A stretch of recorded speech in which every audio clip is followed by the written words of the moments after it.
Chapter 418, Clean Break.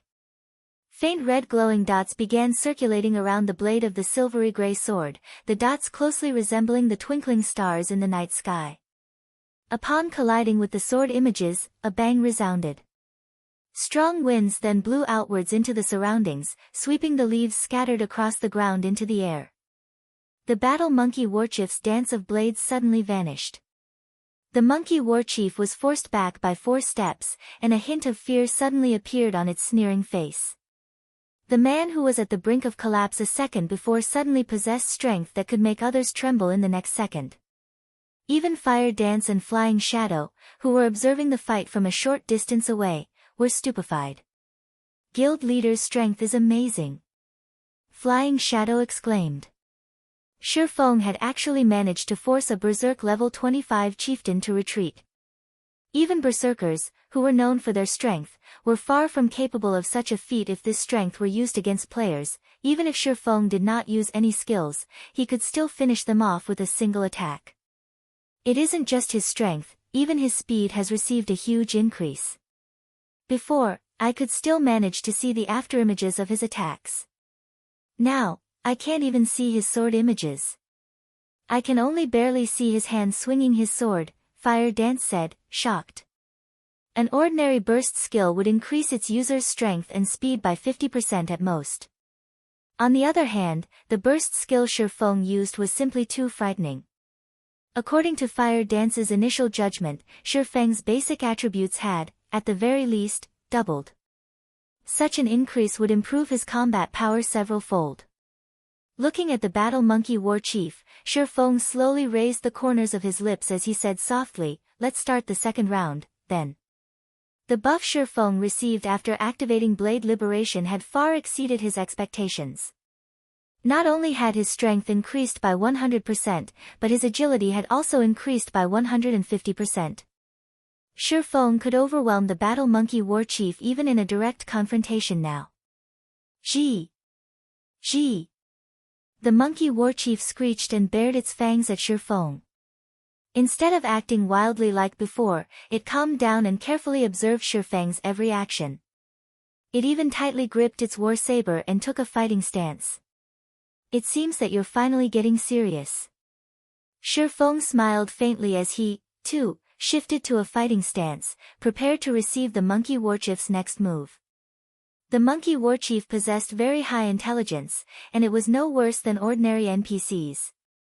Hence, it was capable of using skills based on the situation.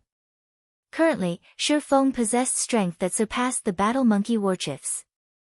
Naturally, the monkey warchief knew not to try to suppress Shifeng using its strength. In God's domain, chieftain-ranked monsters were not only stronger than other monsters in terms of attributes and techniques, but they also possessed unique traits. It was precisely these unique traits that made it very difficult for players to solo chieftains. There was a large variety of these unique traits. Some monsters possessed extraordinary destruction skills, some possessed skills that enhanced their own bodies, some possessed very long-range attack-type skills, and so on.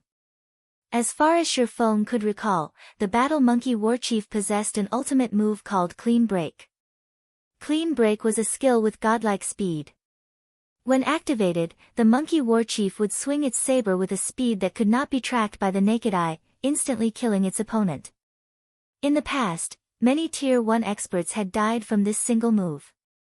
Even a level 30 Tier 1 shield warrior expert could not withstand it. As for Tier 1 assassins, a class known for its speed, they would be killed before they could even use block with their weapons. Even now when Shifeng possessed speed superior to the monkey warchief's, he still dared not take the risk and had directly activated Defensive Blade. Why did Guild Leader go on the defensive? He clearly possesses strength and speed superior to the monkey warchief's. He should be able to kill it with ease. Flying Shadow said, surprised. Standing beside him, Fire Dance was silent. She had challenged a chieftain before, so she knew how powerful a monster of that rank was. She, too, could sense that the battle monkey warchief was about to display its true power, which was why she silently focused her attention on Shifeng. She wanted to see just how Shifeng was going to deal with this situation. However, something surprising happened. Although Shifeng had readied his stance and taken defensive measures, he did not wait for the monkey warchief's attack to look for an opening to exploit. Instead, he took the initiative to attack first. Earth Splitter. A blade of light emerged from the fractured earth, slashing at the battle monkey warchief. Just as the mighty blade of light was about to hit the monkey warchief, the blade of light suddenly shattered, as if something struck it. Meanwhile, by the time everyone noticed, the monkey warchief's posture had changed. Its body had also moved 2 steps backward. It was obvious that the monkey warchief was the one that shattered the blade of light. However, Shifeng's strength was simply too overwhelming. As a result, the recoil had forced the monkey warchief to retreat by 2 steps. So fast. Flying Shadow said in disbelief, his eyes wide open.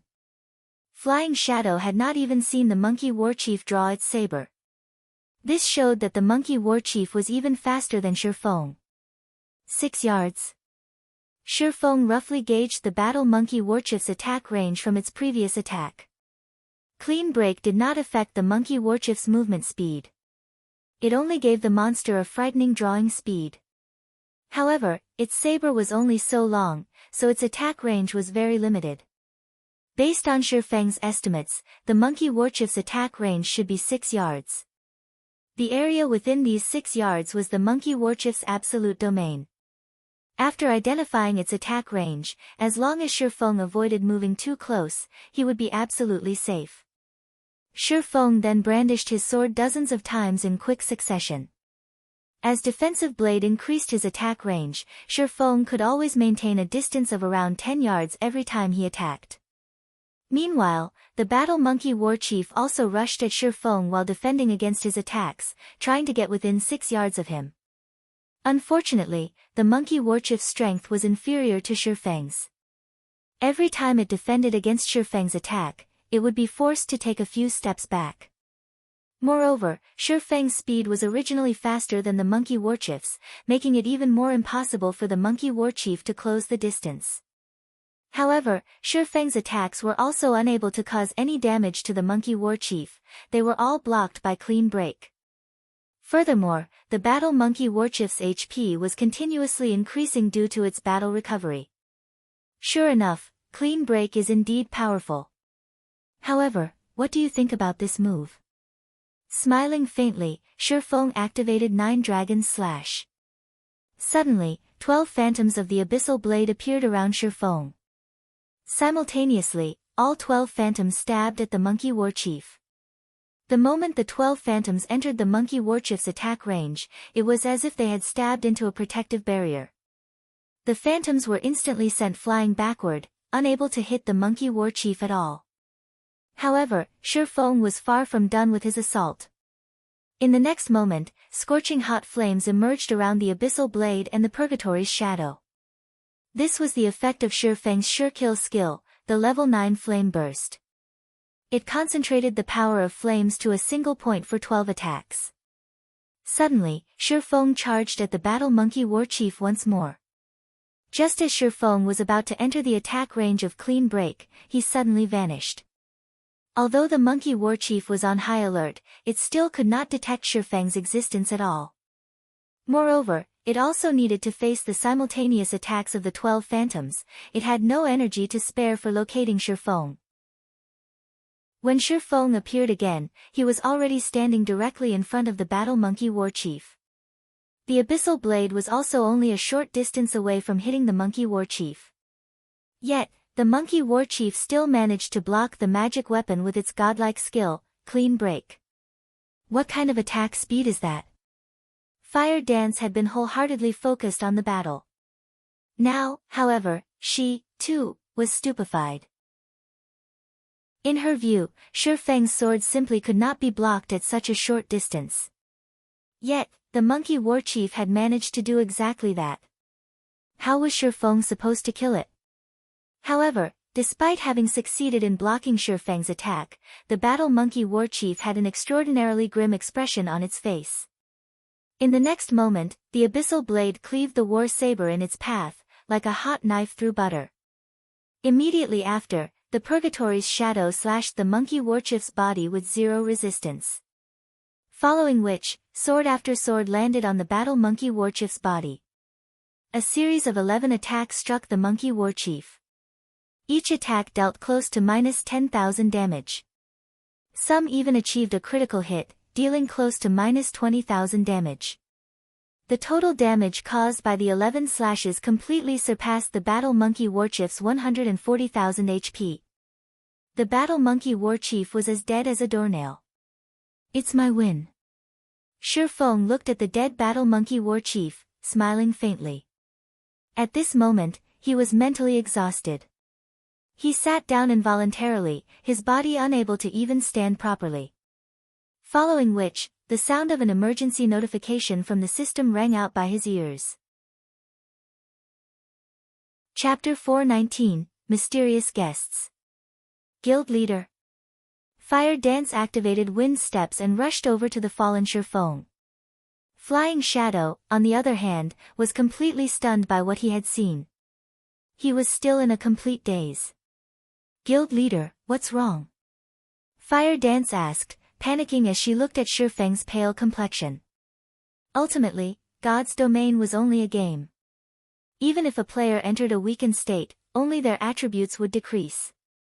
The debuff definitely would not weaken a player's mental state. It's nothing. I'm just tired, that's all, Shifeng muttered a reply. I'm going to enter system sleep mode to rest for now. You two take care of the loot and meet back up with Aqua. Remember, continue to grind in the gorge and do not go anywhere else.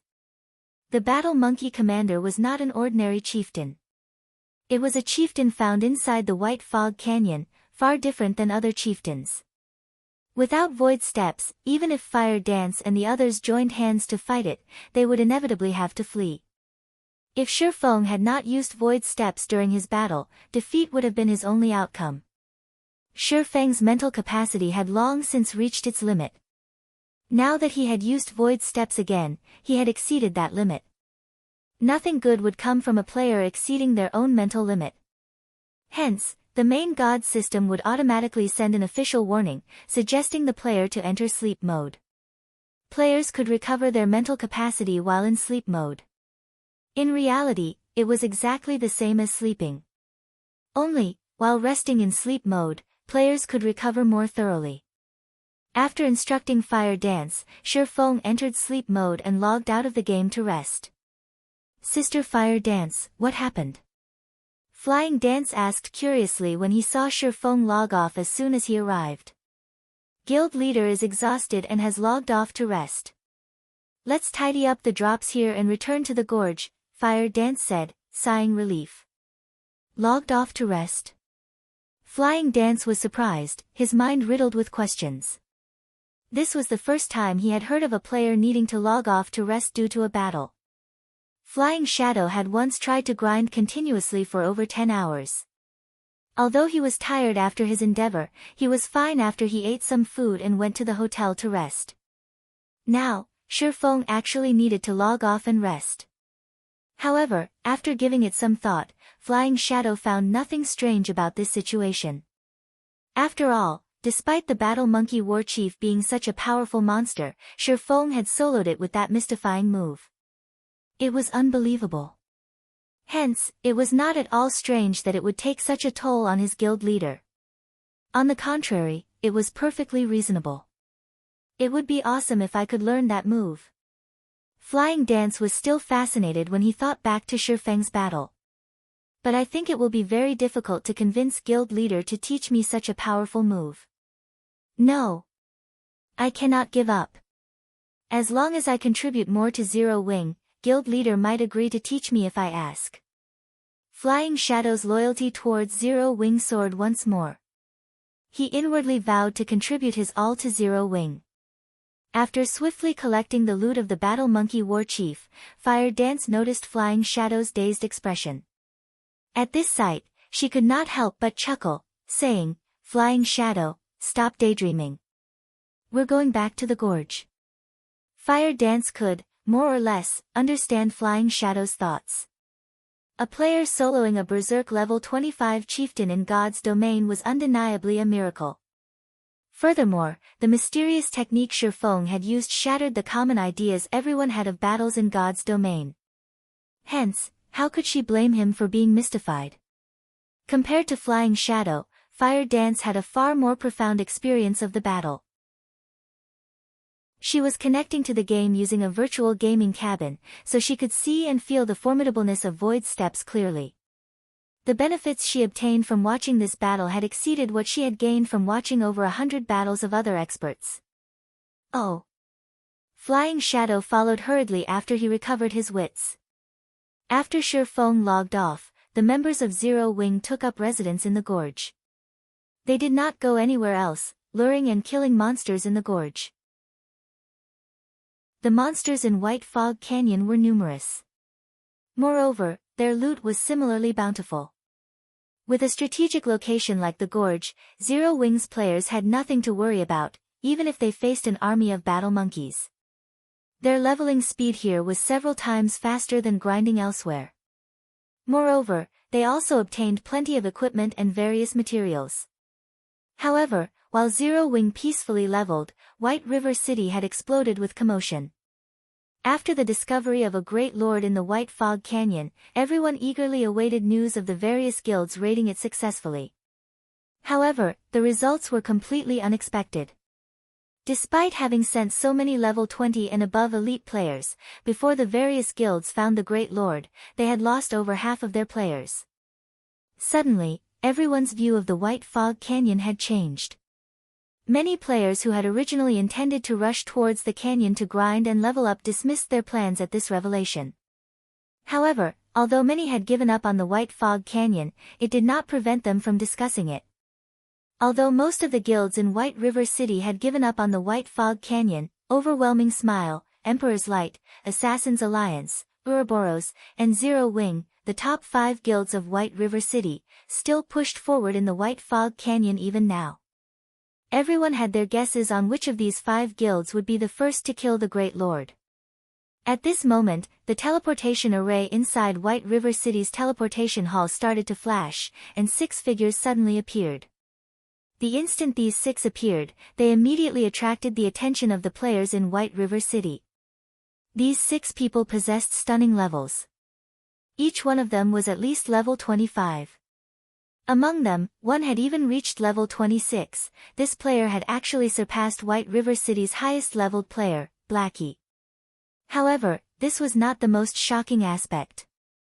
The equipment they wore was what truly left others in a daze. The equipment these players wore gave off the glow effect that only a fine gold equipment possessed. They also had a few pieces of dark gold equipment in the mix.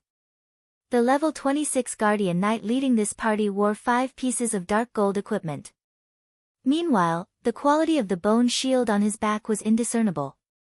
Shockingly, this Guardian Knight possessed over 5,600 HP, an amount that not even the chief MTs of first-rate guilds had reached. Yet, none of these players wore a guild emblem on their chests. Clearly, they were independent players. It was astonishing that independent players had acquired such equipment. Boss, the people here are weird. Why are they all staring at us? It's giving me goosebumps. The country bumpkins here are just envious after seeing our equipment. This place isn't that bad after all. The average players here are around level 18 or 19. It's just slightly lower than ours. Alright, enough. We're here on official business. First, ask around for information on that one-hit Azura. Having their objective, the party of 6 exited the teleportation hall. On the street, any players who encountered this party of 6 would unconsciously move aside and look away in fear.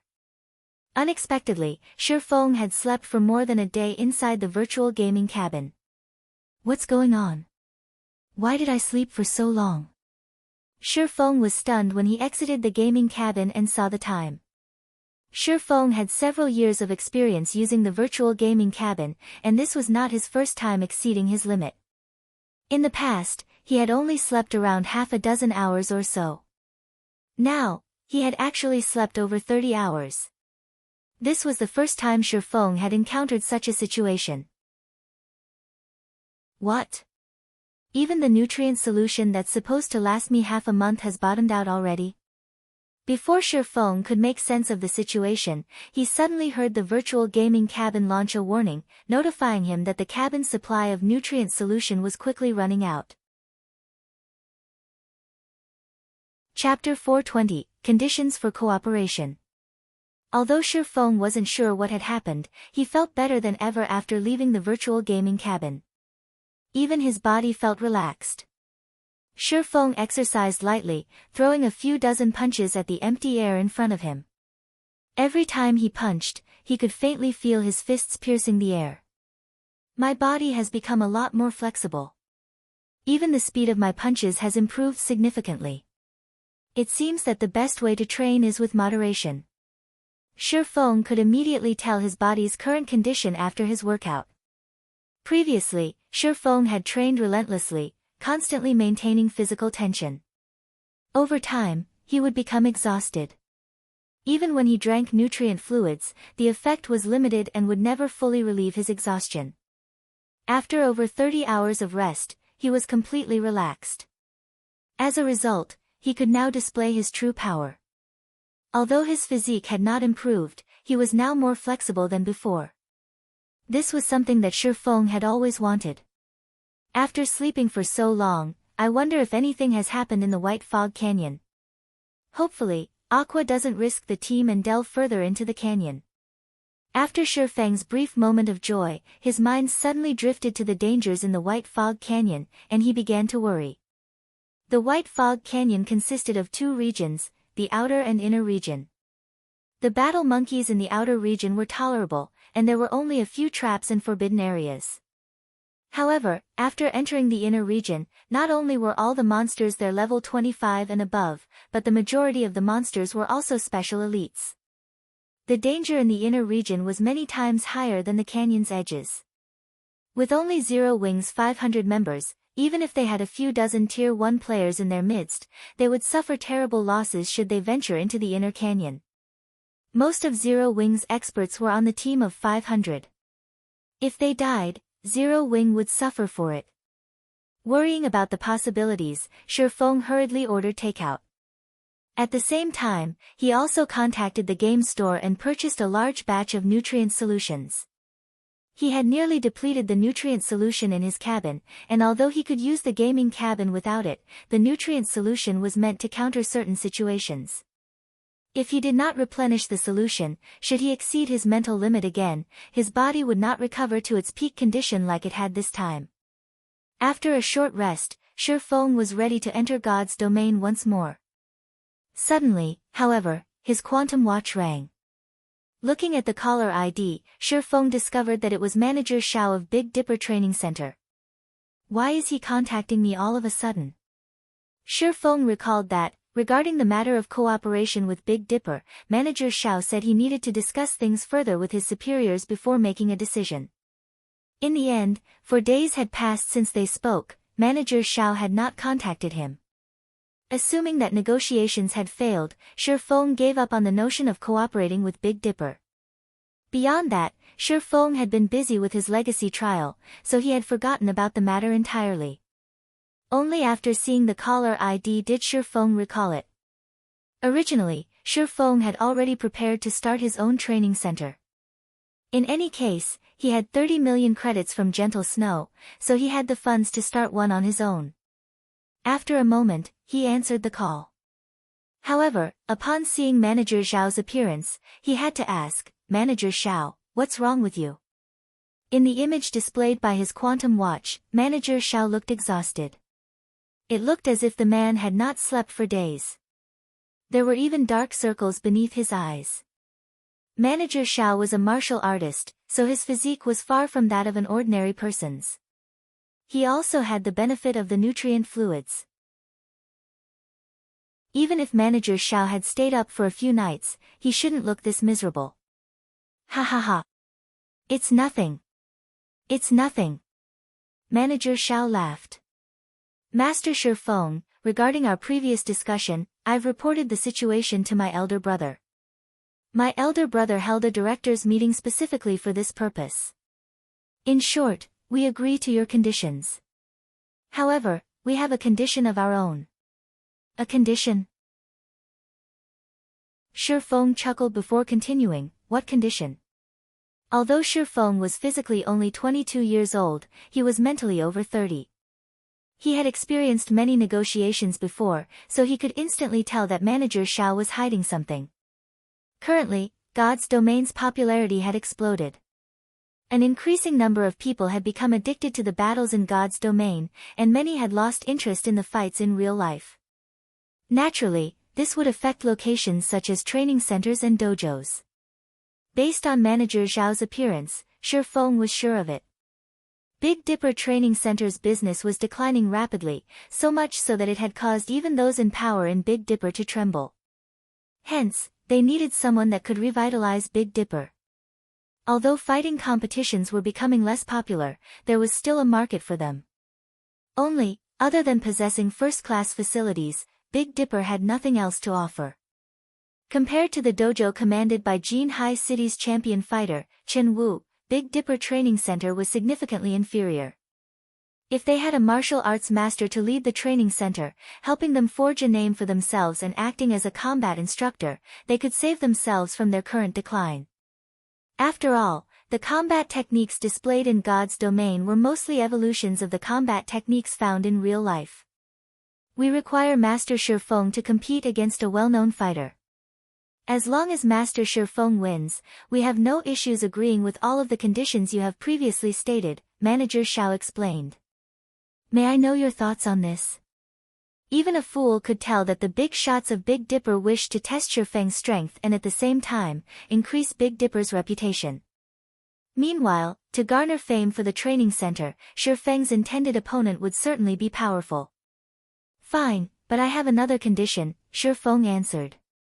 Master Shifeng, please don't hold back, Manager Xiao said excitedly upon hearing Shifeng's reply. If I win, I want 5 virtual gaming cabins and 15 S-rank nutrient fluids. Shifeng coveted the S-rank nutrient fluids. It was something that he could not buy even if he had the money. The virtual gaming cabins were similarly in high demand. Currently, Zero Wing's workshop was still in its development phase. If he wanted to improve the workshop quickly, he needed a large number of experts. However, ordinary experts of God's domain would not do. He needed top-tier experts. With the virtual gaming helmet's 90% sync rate, it was simply impossible to nurture a top-tier expert. However, until this day, Zero Wing only had a measly 5 virtual gaming cabins. Ignoring the ones dedicated to himself, Fire Dance, and Blackie, there were only 2 cabins available for the other core members of the workshop. If he could obtain another 5 virtual gaming cabins, although not every core member could have their personal cabin, rotating use should suffice. This, Manager Xiao felt cornered upon hearing Shifeng's request. 15 bottles of S-rank nutrient fluids. With Big Dipper's connections, they could barely obtain so many. As for the 5 virtual gaming cabins, there were no problems on that end either. However, these items together were worth around 30 million credits. Even to a successful corporation like Big Dipper, this was not a small sum of money. Normally, they could have afforded to agree to Shifeng's request. Now, however, Big Dipper's business was not doing too well. No good. Shifeng frowned slightly as he said, if you can't do it, I can only look elsewhere. His demands were not particularly extravagant. After all, as long as he won the match, Big Dipper would double their profits. Moreover, 30 million credits was spare change to Big Dipper. If they were unwilling to pay such a small price, Shifeng might as well start his own training center. Chapter 421, Did You Transmigrate? Live combat was not without danger. It was especially true in a fight between experts, injuries were commonplace. Although the current medical facilities were top-notch, capable of healing a large majority of injuries very quickly, there were still some injuries that one could not fully recover from. Not even S-rank nutrient fluid could cure them. Moreover, martial arts masters were extremely rare, finding one was like finding a needle in a haystack. Hence, it was incredibly costly to invite martial arts masters to face each other in the ring. Even a martial arts master who had recently become famous would charge an appearance fee of over 100 million credits. This was in the case of an exhibition match, let alone an official match.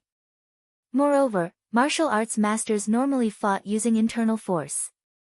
Internal force possessed great power. Even if an attack containing internal force did not strike a vital point, it could still cause significant damage to the opponent. Regardless of whether they would win or lose, martial arts masters would not agree to fight one another if they're without sufficient potential gain.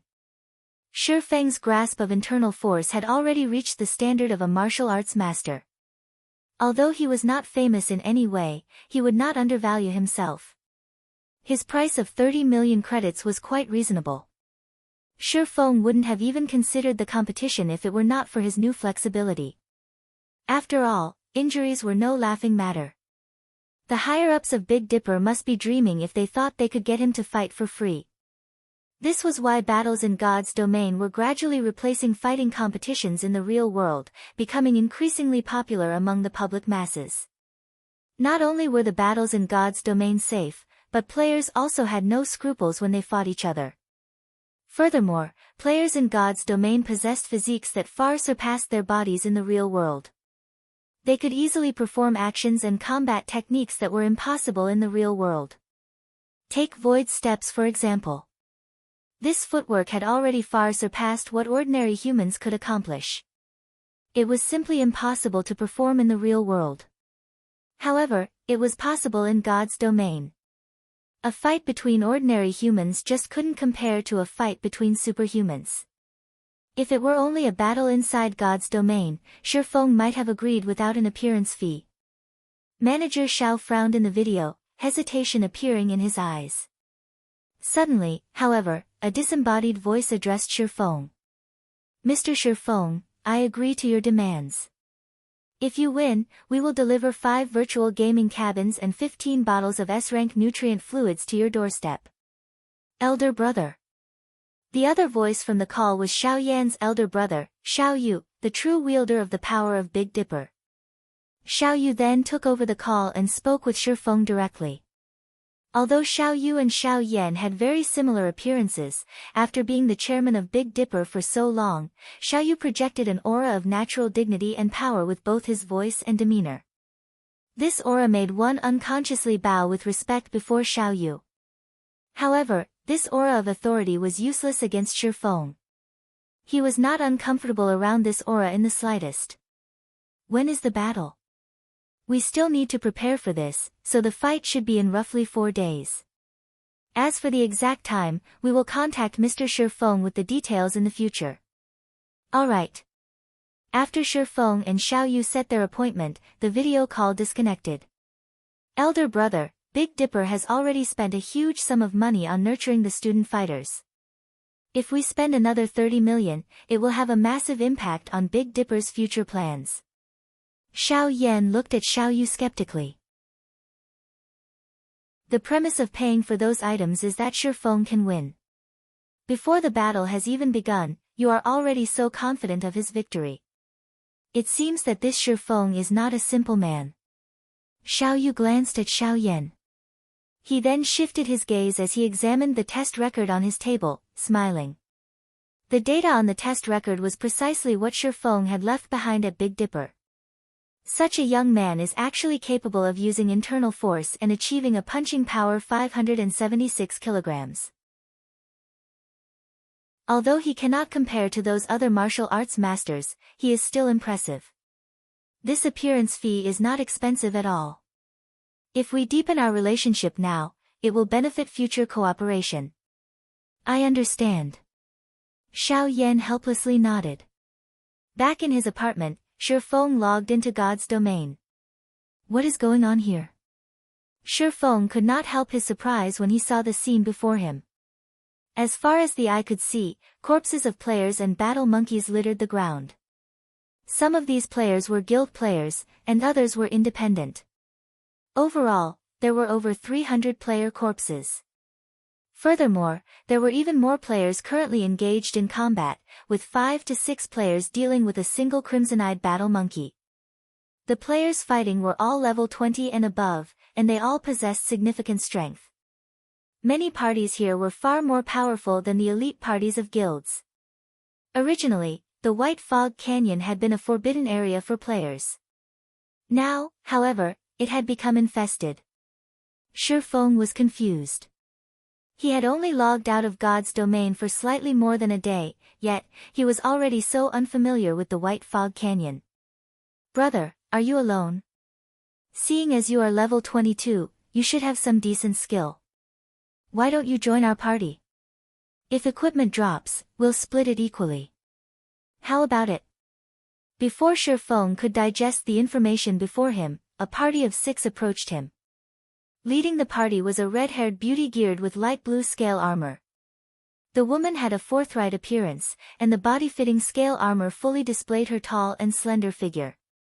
She was no less attractive than Zhao Yueru. This red-haired beauty was a level 22 shield warrior, and the shield and one-handed saber hanging on her back were both secret silver rank. The majority of her equipment was also secret silver rank. Moreover, there was no sign of a guild emblem on her chest, so she was clearly an independent player. As for the others in the woman's party, they were all at level 21. Their equipment was also mysterious iron rank and above.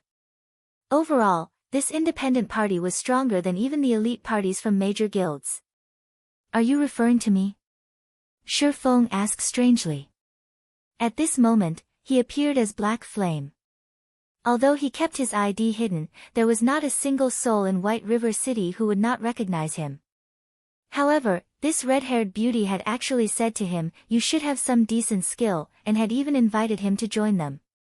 Shifeng was speechless. You're funny. Who else would we be speaking to? The red-haired beauty laughed as she pointed to the surroundings. She then continued, Are you worried that we will go back on our word once the loot drops? If you're worried, then we can sign a main god contract. You can relax with that, right? At this moment, capable-looking male elementalist said, Cloud, what's the point of wasting your time with this little brat? If he doesn't want to join us, then so be it. We are more than enough to deal with these crimson-eyed battle monkeys. We'll just earn less if we invite another person. Shifeng could not help but laugh bitterly as he shook his head. He had guessed that none of them recognized him. Or, to be precise, none of them recognized the #1 expert of Star Moon Kingdom, Black Flame. As for matters like swindling equipment, Shifeng was not worried whatsoever. In White River City, even an organization like Underworld would not get away with stealing loot. You guys are not local players of White River City, right? Why have you come to White Fog Canyon? Shifeng asked curiously. You're right. We are not local players of White River City or Star Moon Kingdom. We came from Beacon City of the Black Dragon Empire. However, that's really not surprising though, right? Many of the parties here have also come from different cities and countries. Didn't you know that? You couldn't have transmigrated, right? Chapter 422, Warfire Set Equipment.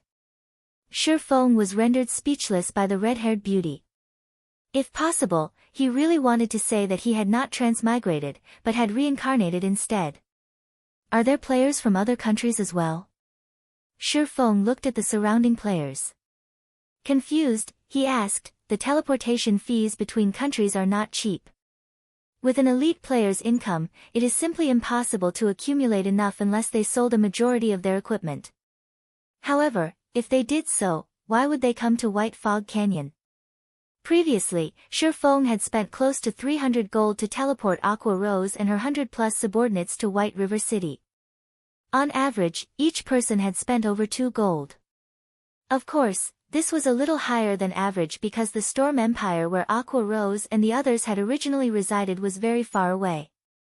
However, even if a player came from the Black Dragon Empire, they would need to pay around 1 gold 40 silver to reach White River City. Only those powerful players might be able to afford such a fee. As for the party of independent players before him, even if they emptied their pockets, at most, they would have 20 to 30 silvers.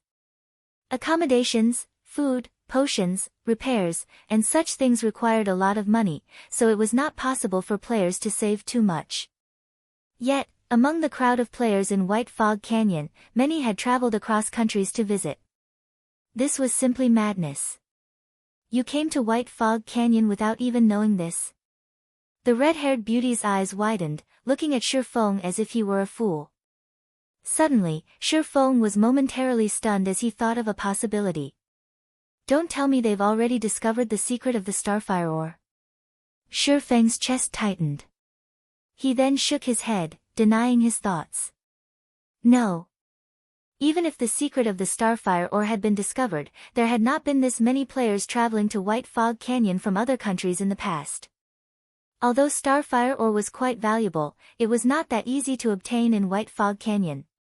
The risks outweighed the benefits by far. Even in the past, not many players had risked themselves for the ore. On top of that, the levels of the current player population were much lower than in the past.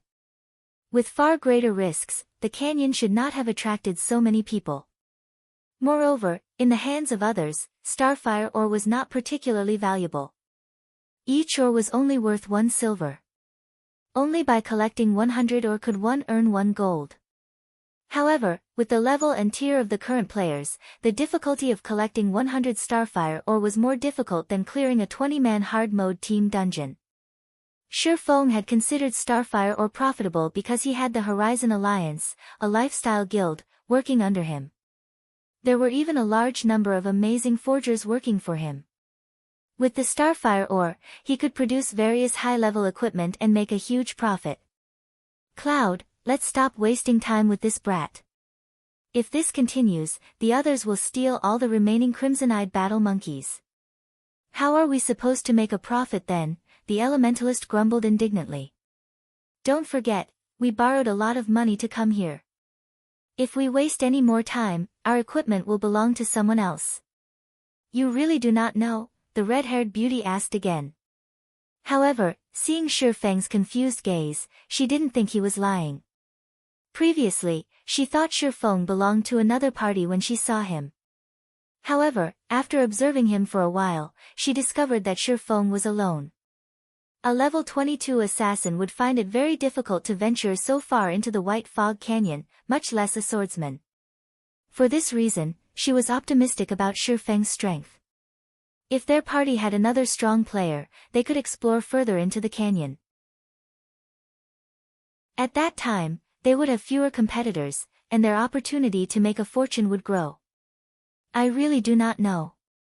I haven't logged into the game for over a day now. What exactly happened while I was gone? Shifeng spoke truthfully, a bitter smile on his face. So that's why. However, you really are amazing. Despite not logging into the game for over a day, you are still level 22, the red-haired beauty laughed. I'll tell you, then.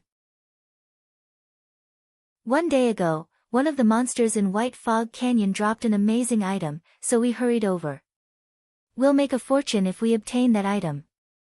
An amazing item? Making a fortune? Shifeng searched his memories. Soon, he laughed and said, might you be talking about the Warfire set equipment? That's right. It's the Warfire set equipment. The red-haired beauty nodded.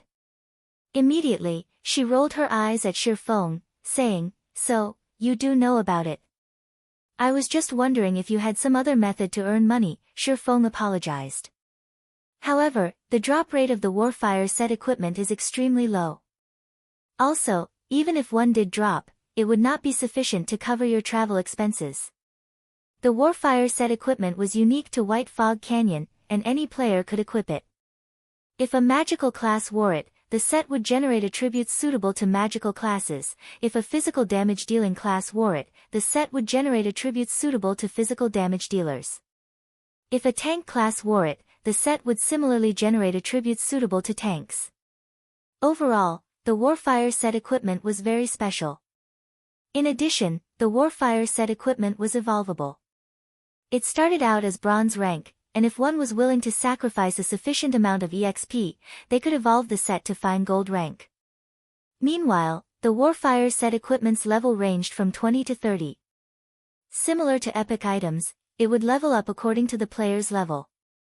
The attributes of the equipment would similarly improve. A level 30 fine gold set equipment. To the core team of any guild, equipment of such quality was extremely precious. It was incredibly hard to obtain even from a dungeon. Not to mention, dungeons had a cooldown time, making it far more difficult to obtain a complete set. Hence, in the past, the Warfire set equipment had been highly sought after by the various guilds. As long as they sacrificed sufficient manpower, time, and EXP, they could obtain a fine gold set equipment. The Warfire set equipment was the easiest fine gold set equipment to obtain. What do you know? The Elementalist said disdainfully. Someone has already offered to purchase each set piece for 5 gold coins. If we collect all 7 set pieces, that person is willing to pay 80 gold. Moreover, this price was offered up 10 hours ago. Now, it's definitely higher than 80 gold. 80 gold? Shurfeng could not help but laugh. If they could really farm the full Warfire set equipment, Shurfeng was willing to spend even 180 gold. Not to mention a level 30 fine gold set equipment, even the fine gold ranked Arclight shields Shurfeng previously made had sold for over 30 gold coins. In the past, there were many players who had sought to make a fortune through grinding for the Warfire set equipment. However, the set's drop rate was abysmally low. Only when guild teams had spent a long time grinding did they barely manage to obtain a few sets. Look at how excited you are.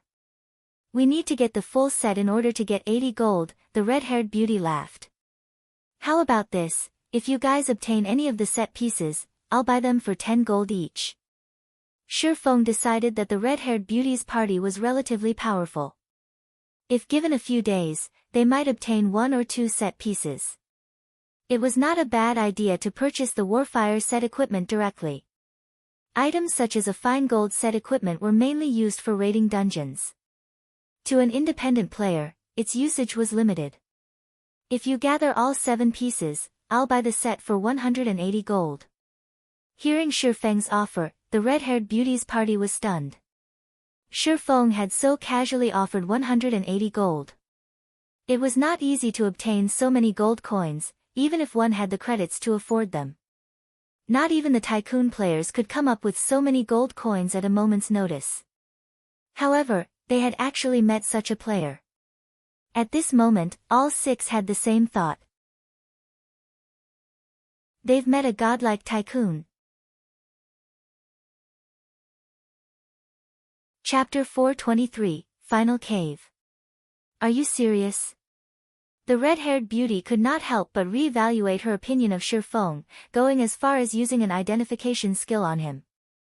However, other than the fact that Shurfeng was level 22, she could not uncover any information about Shurfeng. The beauty's companions had similarly focused on Shurfeng, hoping he would confirm their suspicions. Shurfeng's offer of 10 gold coins for each piece of the Warfire set far surpassed any offer they had received thus far. Furthermore, if they could collect the entire set, they could sell it to this swordsman for 180 gold, making a fortune. Of course. We can add each other as friends. As long as you obtain the Warfire set equipment, you can contact me anytime, Shurfeng said, smiling. What a joke. That was the Warfire set equipment. If he bought it for 180 gold, he would only profit. Fine gold set equipment dropped from level 20, 50-man large-scale team dungeons. Moreover, only hard mode dropped them. Only 100-man hell mode team dungeons would drop dark gold set equipment. Unfortunately, it was too difficult to collect a complete set. As for the Warfire set equipment, Shurfeng recalled a few valuable farming locations for it. It was not because those locations had higher drop rates, but because the battle monkeys there were densely packed. The more monkeys one killed, the higher chances they would have of the set equipment dropping. Although Shurfeng wished to grind for a few pieces himself, those locations required a sufficiently powerful team. With Zero Wing's current 500-man team, farming in those areas would be suicidal. At the very least, they needed a team of 500 Tier 1 players. For now, the only thing Surefong could do was to enter the inner region of the White Fog Canyon and mine Starfire Oregon. Excellent. My name is Virtuous Cloud. We will contact you if we obtain the Warfire set equipment. Virtuous Cloud sent a friend request to Surefong. Surefong then clicked accept. Black Flame, is it? Okay, I will remember it. Virtuous Cloud nodded when she saw Surefeng's alias appear on her friends list. I will contact you once we obtain the equipment. At that time, make sure you do not reject my call. Surefong simply smiled in response before walking towards the gorge. At the same time, he contacted Aqua Rose. Guild leader, you're finally online. I have some important news for you, Aqua Rose said, smiling. You must be talking about the large number of outsiders arriving in White Fog Canyon, right? I've already learned about it. Where are you right now? Why don't I see any of you in the gorge? What's the status of the team? By this time, Surefong had arrived at the gorge. However, the area was desolate, which worried him somewhat. We don't know where we are right now. We had kept to the gorge, grinding. However, somewhere along the way, over a dozen flame guards suddenly ran out of the inner region of the canyon. These flame guards were all level 28 lords. Their flame domain was simply too powerful. As the battle monkey army waited for us outside the gorge, we had no choice but to go further into the White Fog Canyon. Fortunately, we got lucky. We retreated to a place called the Final Cave. The flame guards were huge, they couldn't follow us into the cave. However, they've been standing guard outside the entrance, so we can't leave. Final Cave? Where is it? Surefong was surprised. He was very familiar with the White Fog Canyon. However, he had never once heard of the Final Cave. We don't know, either. The system map doesn't show our location. However, this cave is massive. There are also plenty of monsters here. Fortunately, there aren't any Lord-ranked monsters, so we have been able to cope. Aqua Rose did not know their current whereabouts. While Surefong had been offline, they had been busy escaping for their lives and had no time to worry about where they fled to. Add me to the team. And don't venture too far into the cave. I'm on my way, Surefong hurriedly said, frowning. There were many dangerous areas in White Fog Canyon, and it was highly possible that Aqua Rose and the others had found one. In God's domain, dangerous areas were forbidden lands for players like the cold water pool Surefong had encountered in the Origin Sword domain. If one did not possess the appropriate countermeasures, they would die with absolute certainty. After Aqua Rose sent a team invite to Surefong, she reminded, Guild leader, you need to be careful. There are over a dozen flame guards outside the cave's entrance. Ah, I understand. Surefong nodded. After Surefong joined the team, he activated team tracking. With this mechanic, Surefong could locate a specific team member and meet up with them. The stone forest to the south. After activating tracking, Surefong could see faintly glowing footprints on the shattered rocks. These footprints belonged to Aqua Rose. The stone forest in White Fog Canyon's inner region was complex and chaotic. Even with a map, it was incredibly easy to get lost there. However, the paths in the stone forest were narrow, so it was the perfect location to shake off enemy pursuit. Along the way, Surefong cautiously avoided the high-level monsters as he followed the footprints. However, after tracking Aqua Rose for over 10 minutes, the footprints suddenly vanished. It was as if Aqua Rose had disappeared. How could they disappear? Surefeng's frown deepened as he examined the empty space before him. There was no sign of any caves nearby, much less the large forms of the dozen or so flame guards. Surefong decided to explore his surroundings. Even so, he still could not find any tracks. Aqua Rose's footprints had just ceased to exist. Could there be a barrier? After giving it some thought, he could only think of one possibility. There were various kinds of barriers in God's domain. Some trapped people inside, some were lethal, and some even contained hidden areas. However, certain conditions must be met to enter a barrier. Aqua Rose and the others must have fulfilled those conditions, so they were able to enter the barrier. Shifeng, however, had not. This was what had troubled Shifeng. With a team of 500 players, who knew what they had triggered in order to enter the barrier? Who would even know what the conditions were? I wonder if the omniscient eyes will work. Shifeng walked to the location where the footprints had disappeared. He then activated Omniscient Eyes. Omniscient Eyes could uncover all information within a 100-yard radius, nothing could hide from it. After Shifeng activated Omniscient Eyes, his heart skipped a beat. A light blue wall loomed before him. Beyond the wall, there were over a dozen flame guards roaming around the entrance of a cave. However, due to their massive bodies, they could not fit inside. However, they would certainly make it difficult for a player to enter. Flame Guard, Lord Rank. Level 28. HP 700,000/700,000. As these flame guards were in a berserk state at the moment, they were far more powerful than ordinary Lord-ranked monsters. A single flame guard could easily exterminate a 100-man team. With over a dozen gathered, even an army of several thousand elite players would be nothing more than ants to them. Originally, Shifeng had considered his options of breaking into the barrier. However, as if the flame guards outside the cave had detected him, they all suddenly turned to stare at Shifeng. Emitting low growls, they issued blazing flames from their hands that transformed into a sizable flame warhammers. One hit from this warhammer could instantly flatten a player, burning them to ash. No way. Shifeng gaped at the flame guards as they charged at him, stunned. Every one of them radiated malicious intent. Without hesitation, Shifeng immediately turned and ran. Before Shifeng could get too far, the faint blue barrier wall instantly shattered as the flame guards' hammers struck it. The lords then stormed towards Shifeng. Chapter 424, Locked Dark Gold Treasure Chest. The instant the flame guards broke out of the barrier, Shifeng felt a wave of heat wash over him, the surrounding temperature rising rapidly. This was the flame guards' flame domain. Any enemy within a 50-yard radius would receive a burning dot and lose 400 HP every 3 seconds. Currently, level 20 players only had around 2,600 to 2,700 HP on average, while plate armor classes only had around 3,000. On top of that, most players didn't have any fire resistance. Under the effects of the flame domain, most players would not last very long.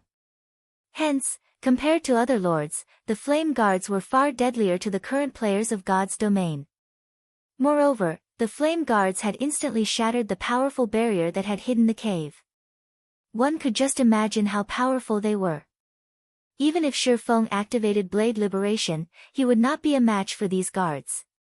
Faced with over a dozen level 28 Berserk Lords, even as a Tier 1 Blade Saint, Shifeng's only option was to flee for his life. Fortunately, the flame guards were not very fast, and with the dense stone forest hindering their movements, they were even slower. Moreover, the most frightening aspect of the flame guards, the flame domain, was ineffective against Shifeng. With 60 points of fire resistance, Shifeng was not even slightly uncomfortable inside the flame domain. On the contrary, he felt warm and cozy. Considering that the barrier had shattered, Shifeng had an idea. Suddenly, he spun around. He then activated Defensive Blade and dashed towards the flame guards. Ayo! The dozen or so berserk flame guards roared as they watched the ant charge at them. They raised their war hammers, ready to slam their weapons down on Shifeng. Shifeng smiled faintly as he used Void Steps. After having rested fully, Shifeng suddenly felt that the burden on his spirit was much lighter when he used Void Steps than it had been. Moreover, Shifeng had a sense of familiarity that he never felt before when using Void Steps. Every movement felt natural. Before the gigantic flame hammers could strike him, Shifeng's figure suddenly vanished from sight. When the flame guards lost their target, their flame hammers paused in midair as they scanned the area for Shifeng. After the dozen or so lords searched for a moment, they still could not find any traces of their quarry. It was as if Shifeng had never existed. Suddenly, the flame guards were at a loss. By the time Shifeng reappeared, he had already passed the flame guards' blockade and was about 10 yards from the lords. Such a long distance. Shifeng was shocked when he discovered that he could actually move more than 10 yards while using void steps. Previously, he had only been able to move around a distance of 5 to 6 yards before reappearing. Now, he could cross over 10 yards before he was discovered. Right now, he had almost caught up with the top-tier experts who had reached minor completion of void steps in the past. Before Shifeng could rejoice about his improvement, the flame guards spat scorching flames from their mouths. Like a tsunami, the fire blanketed the ground, devouring everything in its path as it swept towards Shifeng. However, although the flames moved swiftly, Shifeng was not any slower. With the 150% movement speed increase Wind Rider provided, Shifeng had easily shaken off the inferno chasing him as he dove into the final cave. Immediately after Shifeng entered the cave, a notification sounded out from the system. System, you have discovered the final cave. The final cave's interior was dark. However, the cave walls looked like the starry skies, softly illuminating the gloom. With the weak starlight, Shifeng could see up to 50 yards around him. If he encountered a monster, he could respond in time. Meanwhile, inside the cave, the footprints that Shifeng had previously lost track of had appeared once more. Shifeng then gradually advanced while following Aqua Rose's footprints. Along the way, the more Shifeng observed the final cave, the more he realized that this cave was not as simple as it appeared. Many mysterious runes and pictures were engraved onto the cave walls, and they gave off a similar feeling to the runes found in the Eternal Courtyard. They felt ancient and full of divine power. Other than these runes, there were also many earthen puppets roaming inside the final cave. These puppets were around the same size as a player. Though they were somewhat slow, their flesh consisted of stone, their bodies were extremely tough. Ordinary weapons would only dull, and durability would decrease if they struck these earthen puppets. Earthen Puppet, Special Elite. Level 27. HP 100, 000/100, 000. Although there were many earthen puppets, Shifeng could easily outdistance them after activating Windwalk. Once he was a certain distance away, he would simply use void steps. As these earthen puppets lost their target, they discontinued their pursuit. After Shifeng had followed the tracks for over half an hour, he finally discovered his guild members who were currently resting. After not seeing each other for more than a day, everyone had leveled by at least one. The lowest leveled player in the team was level 23. Blackie had even reached level 26. Their leveling speed was something to behold. On the contrary, Shifeng had become the lowest leveled player on his team. When everyone noticed Shifeng's arrival, their eyes widened in shock.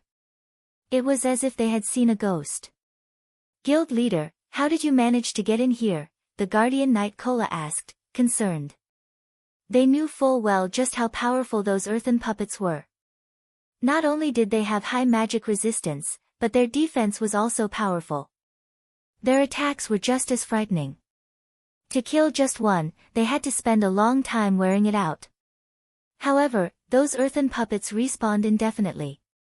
Sometimes, if they took too long to kill, one another would respawn the moment it died. Meanwhile, when those earthen puppets discovered an enemy, they would not rest until their target was dead. If they did not kill them, these puppets would overwhelm them.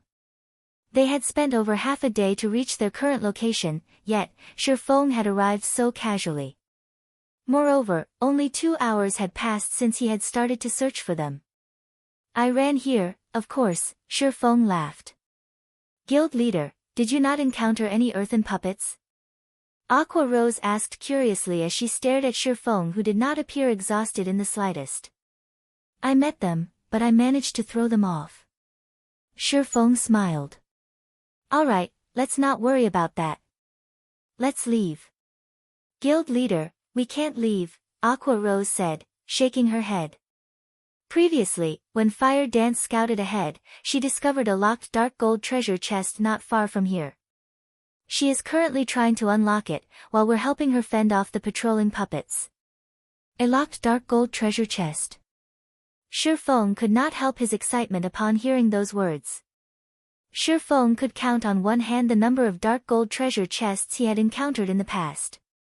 Countless guilds would drool over a dark gold treasure chest because there was a certain chance to obtain an epic item. Dark gold items were extremely rare in God's domain at the moment. As for epic items, most players dared not even dream of owning one. Feng had only obtained a few due to good luck. No other guild had one. "Let me have a look at it," Feng said as he walked over. The 7 luminaries key Feng had obtained from the god's grave allowed him to unlock up to 3 dark gold treasure chests. He still had 2 uses left. When he arrived at the dark gold treasure chest, he noticed Fire Dance trying to unlock it. However, the difficulty of opening a dark gold treasure chest was too high. Fire Dance's unlock skill level was not insignificant, and she had a very small chance of unlocking a dark gold treasure chest. However, after trying over 100 times, she had not succeeded. "Let me try." Feng walked over and took out the 7 luminaries key, inserting it into the ancient magic lock. In the next moment, a faint blue glow emerged from the 7 luminaries key and flowed into the lock. With a click, the chest unlocked. Chapter 425, Jack of All Trades.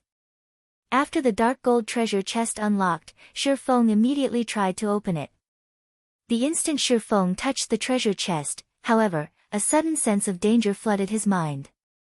He felt as if some poisonous snake stared at him, his body trembling involuntarily. "Guild leader, what's wrong?" Fire Dance, who stood to one side, asked curiously when she saw Feng freeze. Feng did not answer Fire Dance's question immediately. Instead, he frowned at the golden treasure chest in front of him, before examining his surroundings. Suddenly, he discovered that the terrain here was somewhat unique. The ground 30 yards around the dark gold treasure chest was slightly indented. Although the ground around the treasure chest was 15 centimeters lower, the difference was indistinguishable due to the large area and the dim lighting in the cave. To Feng, whose 5 senses were extremely acute, he could even discover traces of spiderwebs. While adventuring in the fields of God's domain, one would frequently stumble across traps. These traps were very powerful, and in the past, many players had given their lives to these traps. High-tiered players were no exception. In the past, while Feng was a Tier 3 Sword King, he had fallen into a trap, losing his life. Hence, no one could afford to be careless while adventuring in the wild. With the strange terrain before him, how could Feng not grow suspicious? "Fire Dance, stay 40 yards away from this place." Although Feng did not know what was special about the area, he would not give up this dark gold treasure chest. Even the most inferior quality item in a dark gold treasure chest was dark gold rank. There was even a small chance to obtain an epic item. Although Fire Dance had no idea what was happening, she listened to Feng's command and distanced herself over 40 yards from the treasure chest. As a safety precaution, Feng unsheathed the abyssal blade from his waist. Phantom kill. A doppelganger suddenly appeared beside Feng. For 40 seconds, Feng could swap positions with his doppelganger instantly. Feng had his doppelganger move 40 yards away from the treasure chest as well. Alright, everything seems in place. After Feng prepared for the potential trap, he slowly opened the dark gold treasure chest. The instant he opened it, a blinding light escaped from the treasure chest, illuminating the cave. After the light dispersed, Feng was stunned when he saw the contents of the treasure chest. A lone dark blue crystal pendant sat inside the chest. Previously, Feng had gained multiple items from the dark gold treasure chest he had opened in the god's grave. Among those items, the most valuable was the forging manual for the dragon scale set equipment. Now, however, there was a single pendant inside this dark gold treasure chest. I wonder what's so special about this pendant. Although Shifeng was slightly disappointed, pendants were extremely rare in God's domain. Dark gold ranked pendants were more scarce. Although it could not compete with the value of the dragon scale set equipment forging manual, it was still a considerable harvest.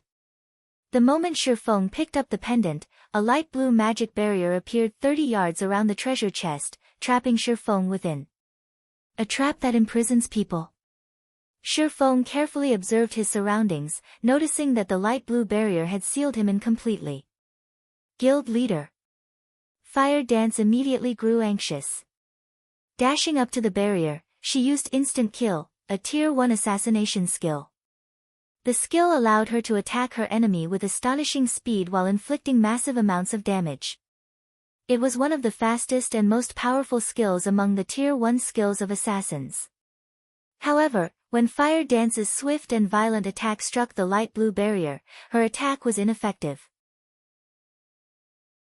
The collision did not even generate a small spark.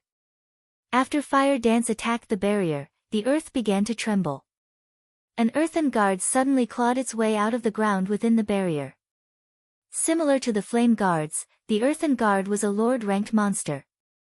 Earthen Guard, Lord rank. Level 28.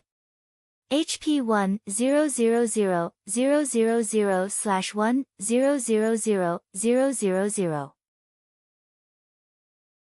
Compared to the Flame Guards, however, the Earthen Guard's attack power and defense were far stronger. Although the Earthen Guard was inferior to the Flame Guards against a group of players, against a solo or a handful of players, it was significantly more devastating than the Flame Guards. So it's a twofold killing type trap. Shifeng suddenly understood his situation. If any other player were trapped in this place, the Earthen Guard might annihilate them. Fortunately, Shifeng was no ordinary player. When the Earthen Guard swung its iron fist down on Shifeng, the air felt as if it had been blasted apart. Not daring to tarry a second longer, Shifeng immediately swapped places with his doppelganger. In the blink of an eye, Shifeng's doppelganger arrived inside the barrier and sent a chop at the Earthen Guard's fist. Meanwhile, Shifeng had arrived outside the barrier, standing safely where his doppelganger had been. However, the difference of strength between the doppelganger and the Earthen Guard was massive.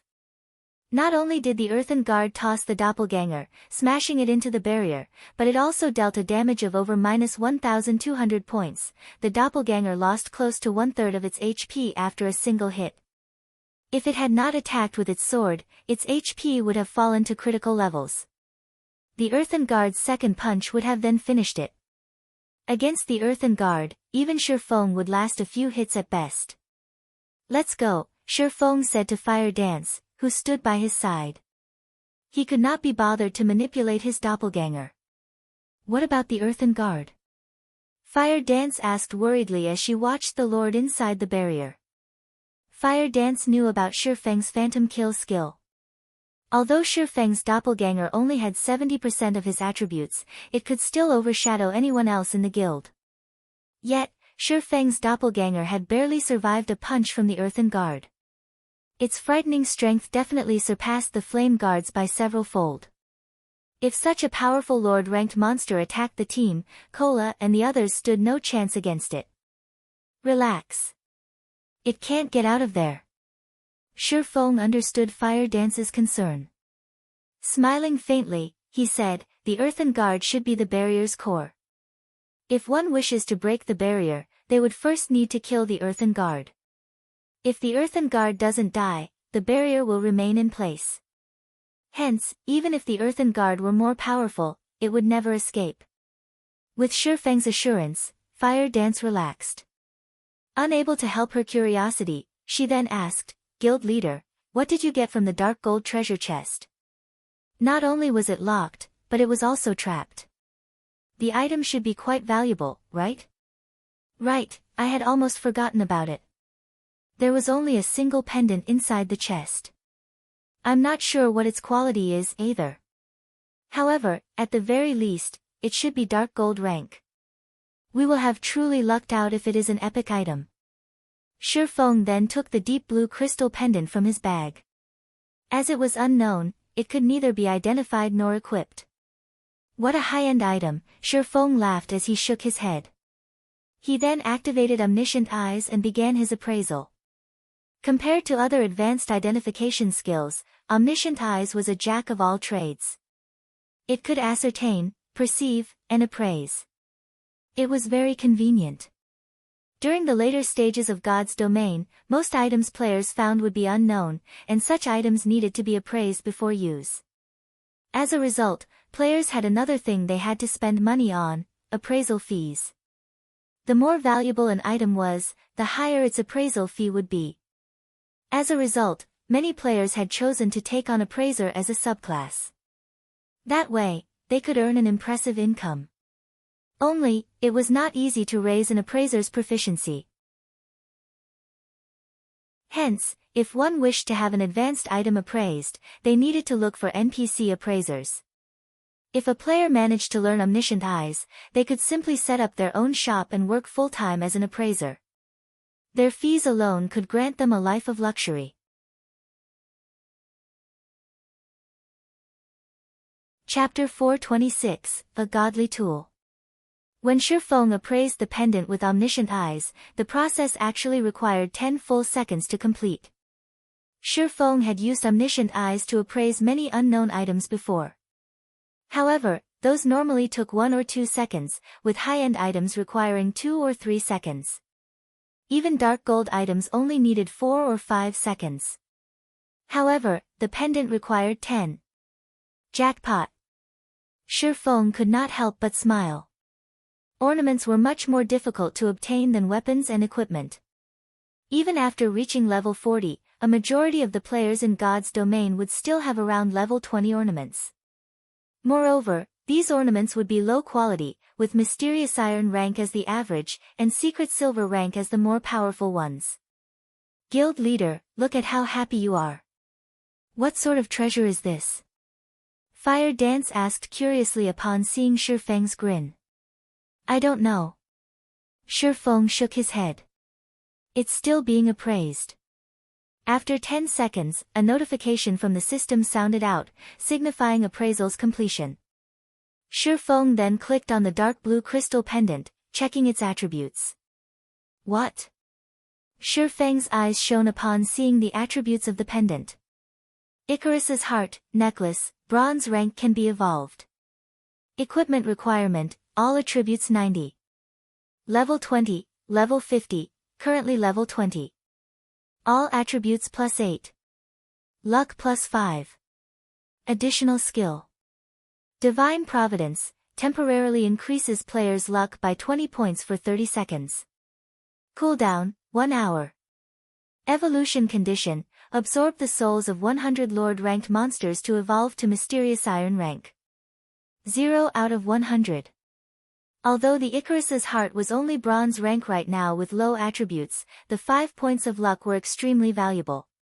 More importantly, it had Divine Providence, instantly increasing a player's luck by 20 points. This offered a player 25 points of luck. The luck attribute was the most precious attribute in God's domain. Not only could it increase the equipment drop rate when killing monsters, but it could also increase the success rate when producing items. It was an extremely valuable attribute for lifestyle players, and it was an attribute that would never become outdated. With just 1 point of luck and players' current levels, their drop rate would almost double. Although increased values of luck offered diminished returns, 25 points of luck could still increase the drop rate by 6 or 7 folds. If Shifeng activated Divine Providence when killing a boss, skyrocketing his luck, his chances of obtaining a high-quality item would improve significantly. Previously, Shifeng had reaped massive harvests with only the 3 points of luck that Shadow's Blessing provided. Normally, Lord-ranked bosses would only drop Secret Silver items, fine gold items if one were lucky. With 25 luck, however, Shifeng could almost certainly obtain a fine gold item when he killed a Lord. If he killed a High Lord, it might drop a dark gold item. Icarus's heart was most likely even more valuable than an epic item. Unfortunately, the equipment requirements for Icarus's heart were quite high, requiring 90 points in all attributes. Throughout Zero Wing, only Shifeng could equip it. I need to kill 100 lords to evolve it. Its demand is quite high. After reading the attributes of Icarus's heart, many ideas flooded Shifeng's mind. The Warfire set equipment unique to White Fog Canyon, in particular, was the level 30 fine gold set equipment that countless guilds dreamed of obtaining. Currently, Icarus's heart was only bronze rank. If he evolved it to fine gold or dark gold rank, it would offer far more luck points. At that time, it would be a godly tool when raiding large-scale team dungeons. Zero Wing was already the center of attention right now. If other guilds knew that Zero Wing possessed an item like Icarus's heart, they would lose their patience with Shifeng's guild. It was highly possible that they would unite to attack Zero Wing. Hence, Shifeng had no intentions of letting others discover Icarus's heart. Moreover, he would only make a fortune if he kept quiet about it. He would be a fool to reveal his hidden cards. Fire dance, we're returning. Shifeng smiled faintly as he switched out the shadow's blessing around his neck for the Icarus's heart. He then said, let's go make a fortune. Guild leader, there might be more treasures deeper in the cave. Are we not going to search for them? The final cave intrigued Fire Dance. She had discovered a dark gold treasure chest just by exploring this far. If they searched the cave, they might stumble upon something greater. Shifeng shook his head, laughing bitterly. He said, our strength is still lacking. We will only find our deaths if we delve further. If you don't believe me, go down this passageway, and you'll reach a large, empty hall. Take a peek outside the hole, and you'll know. Previously, while Shifeng still had omniscient eyes activated, he had perceived everything within 100 yards of him. Roughly 70 yards away, there was a hole that led to a large hall. Inside the hall, there were 2 level 30 great lords guarding a tightly sealed stone door. However, as the path was dimly lit, players could only see around 40 to 50 yards ahead of them, so neither of them had noticed the hall before. 2 level 30 great lords. One of such monsters could easily annihilate a team of several thousand level 30 elite players. With their team of 500, they would only die if they forged ahead. They wouldn't even be enough to fill in the gaps of the teeth of those 2 great lords. Initially, Fire Dance had not believed Shifeng and had chosen to advance. After walking for some distance, she suddenly froze. She had not stopped because she did not wish to continue forward. Rather, it was because she could faintly see the hole. However, Fire Dance could feel power and killing intent that gave her goosebumps radiating from the hole. She felt as if she would plunge into an abyss if she took another step. Fire Dance's intuition was undoubtedly correct. If she dared to enter the hall, the great lords inside would slaughter her mercilessly, thus, Shifeng had told her only to take a peek from outside the hole. Alright, let's head back. We shouldn't make Aqua and the others wait for us too long, Shifeng laughed as he saw the hesitant look on Fire Dance's face. Fire Dance obediently nodded. She then pouted at Shifeng, complaining, Guild leader, you're too evil. If Shifeng had told her there were such powerful monsters ahead, she would not have approached them. Fortunately, she had sensed them and stopped. Had she not, the consequences would have been dire. Relax. Those monsters are only guarding the door. As long as we don't go through the hole, they won't attack us, Shifeng said, laughing. However, after not seeing you for some time, it seems that your senses have grown sharper. You sensed the danger when you were halfway there. Upon hearing Shifeng's praise, a tinge of red appeared on Fire Dance's cheeks. Even so, she was still somewhat frustrated. Shifeng could sense danger from so far away, yet, she had to be so close. After rejoining the team, Shifeng led everyone to the path they had come from. Along the way, they continuously killed the patrolling level 28 earthen puppets. After Shifeng joined the team, the journey that would have originally taken the team the majority of the day was shortened to only a few hours. Everyone's experience bars had soared as they traveled. Shifeng had also risen to level 23 as a result. However, everyone was more shocked by the loot that dropped than they were by their EXP gain. Before Shifeng's return, the majority of the loot they had obtained after killing the earthen puppets consisted of level 25 bronze equipment. Very rarely did they obtain level 25 mysterious iron equipment. Now, however, more than half of the drops were mysterious iron equipment. Guild leader, we've tried fighting the flame guards outside. Unfortunately, we don't have any defense against their flame domain, Aqua Rose said, feeling a slight headache coming over her as she watched the flame guards outside the cave entrance. The flame domain is indeed a problem. However, we are not without solutions, Shifeng said, smiling as he looked at the surrounding environment. Originally, he had planned to lure the flame guards away from the cave. However, upon recalling that the Icarus's heart required him to kill 100 lords to evolve it, he was sorely tempted to take on the flame guards. Chapter 427, Raiding the Flame Guards. There's a way to deal with them. Although she did not voice it, Aqua Rose doubted her guild leader's declaration when she saw his confident smile. With Shifeng's frightening damage and support, it would be a breeze to deal with an ordinary lord-ranked monster. Aqua Rose had also witnessed this before personally. However, the level 28 flame guards were somewhat different. Due to White Fog Canyon's unique environment, they were constantly in a berserk state. Their attack power and attack speed were far superior to lord-ranked monsters of the same level elsewhere. Their combat power could rival high lords of the same level outside the canyon. If they only had to kill one flame guard, they had a chance. However, there was a total of 16 flame guards waiting outside the entrance. In other words, they had to face 16 high lords simultaneously.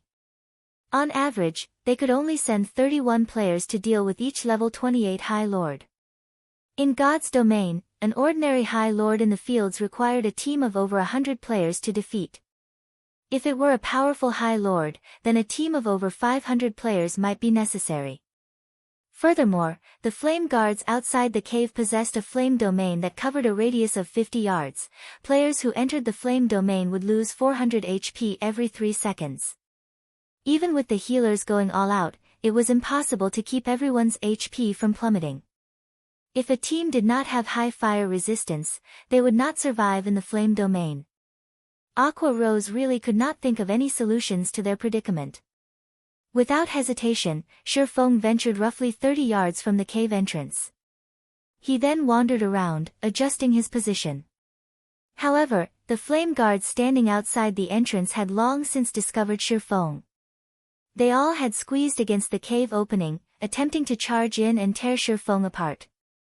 Fortunately, the hole was just too narrow, and none of the flame guards could fit through. Although these flame guards were unable to enter, the lords were no fools. Immediately, they materialized flame spears and threw them at Shifeng. The scorching spears released a blazing white glow, causing even the air to tremble. Shio!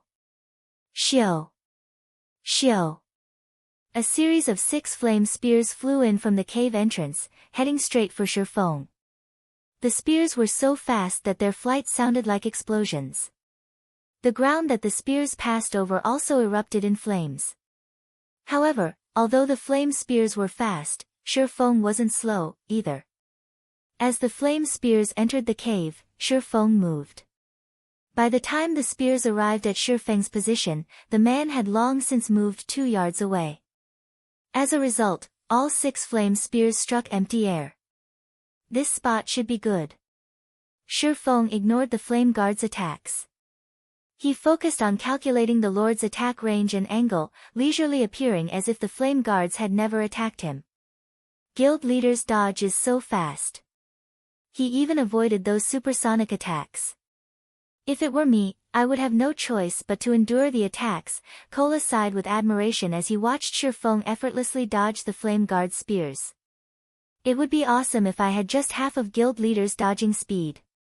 If he had such a dodging speed, he might even become the #1 tank in Star Moon Kingdom, or at least in the top 10.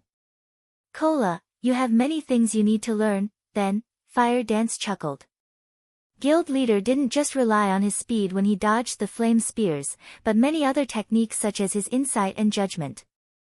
Even if guild leader was just as fast as you are, he could still dodge those attacks easily. Linear attacks are monotonous. As long as one possesses sufficient insight, they can counter them easily. However, the Flame Guard's attacks are too fast, and we are definitely not fast enough. Hence, we will also need to rely on accurate judgment to defend ourselves. The moment the Flame Guards launch their attacks, we need to make the most appropriate decision immediately and use the smallest of movements to achieve the best results. But that is still not enough. Look at guild leader's position. As a precaution, he is standing precisely 40 yards away from the Flame Guards, a player's maximum range. With this distance, even if the flame spears were 20 times faster than our guild leader, the spears would still have to cover a distance of 40 yards to reach him. As they do, guild leader has enough time to move 2 yards away.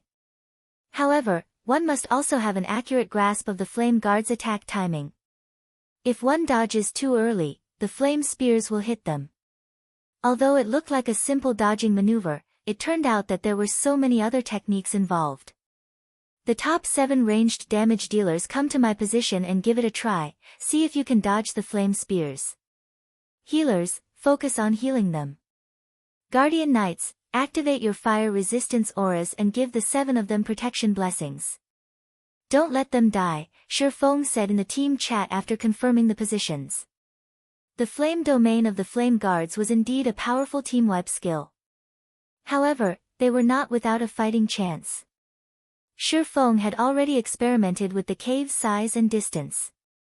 With a distance of 40 yards, they could fit 8 players with each having 3 to 4 yards to dodge, allowing them to attack Flame Guards outside the entrance. The Flame Guard was a Lord-ranked monster that focused mainly on melee attacks, so its ranged attacks were limited and simple. It was certainly possible to avoid them.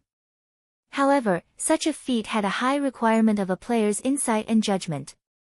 As for speed, even if the fire spears were faster, they were not 20 times faster than Zero Wings core members. This was even the case for the magical classes.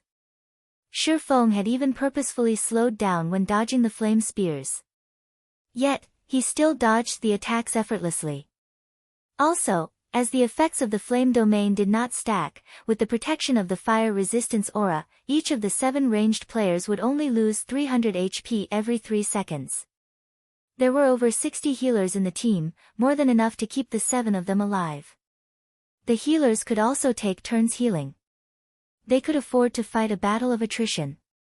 Following which, the top 7 ranged damage dealers took turns attempting to dodge the spears. The 7 included Aqua Rose, Blackie, one of the 5 demon generals, the Ice Queen Su Qianlu, another 5 demon general, the Ranger Minor Wind, Violet Cloud, and 2 others. Although they struggled in the beginning, none of these 7 were ordinary players, they were all experts of Zero Wing.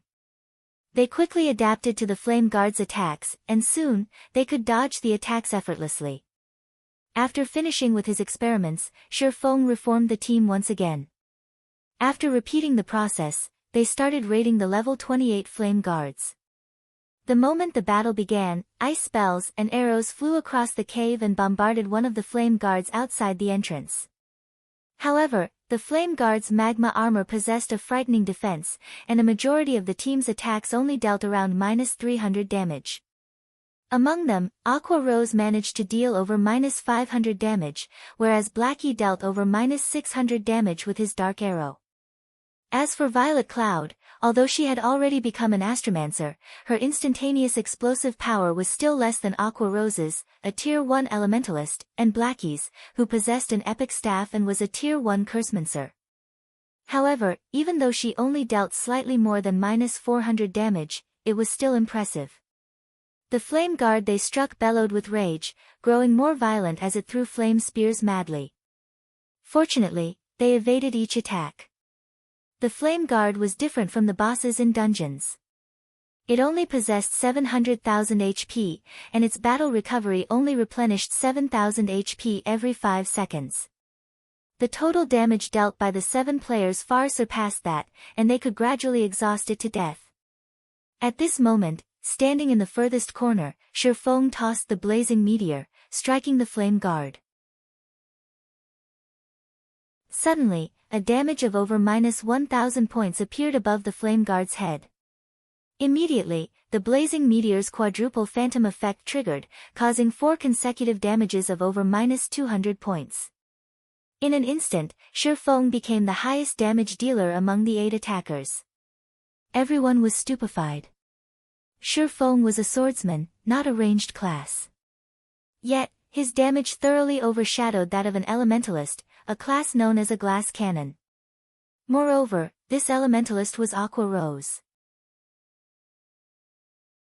If Shifeng were not their guild leader, every team member would have cursed at him. How were ranged players like them even supposed to make a living now? Guild leader, you're shameless. Speak. What did you eat? Why is your damage so much higher than ours? Aqua Rose was speechless upon seeing the damages above the flame guard's head. Originally, she had intended to surpass Shifeng in terms of damage output, satisfying her own little vanity. Now, however, even that dream had shattered.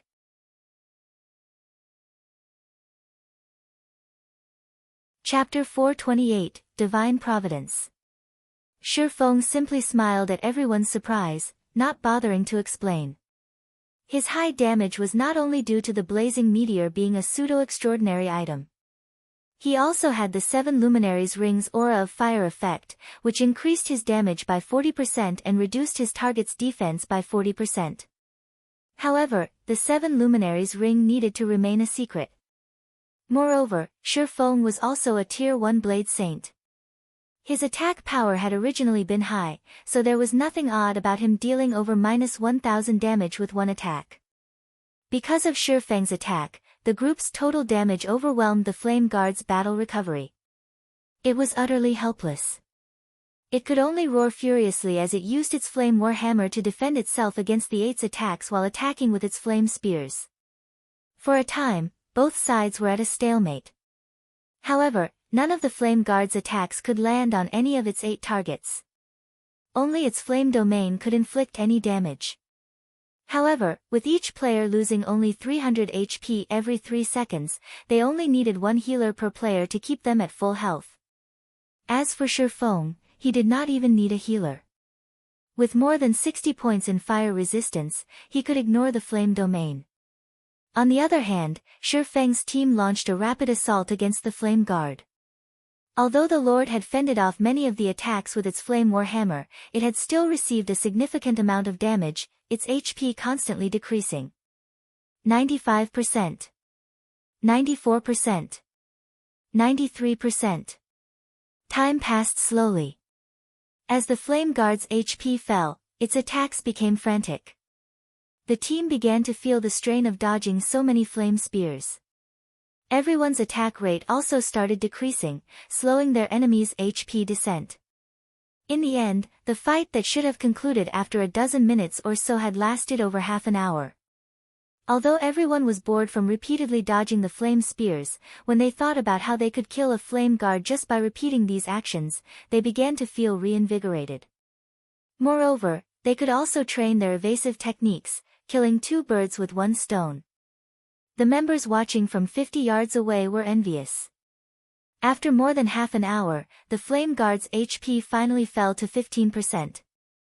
Suddenly, the Flame Guard's eyes glowed a brilliant red. The flames covering its body writhed and expanded as the monster grew several times its original size. The scorching flames vaporized the moisture in the air, causing a shimmering heat haze. Inside the final cave, aside from Shifeng, everyone was stunned by the Flame Guard's intimidating aura. In the next moment, the Flame Guard opened its mouth, gathering berserk fire-type mana inside it. Shifeng exploded into motion, dashing between his teammates and his enemy.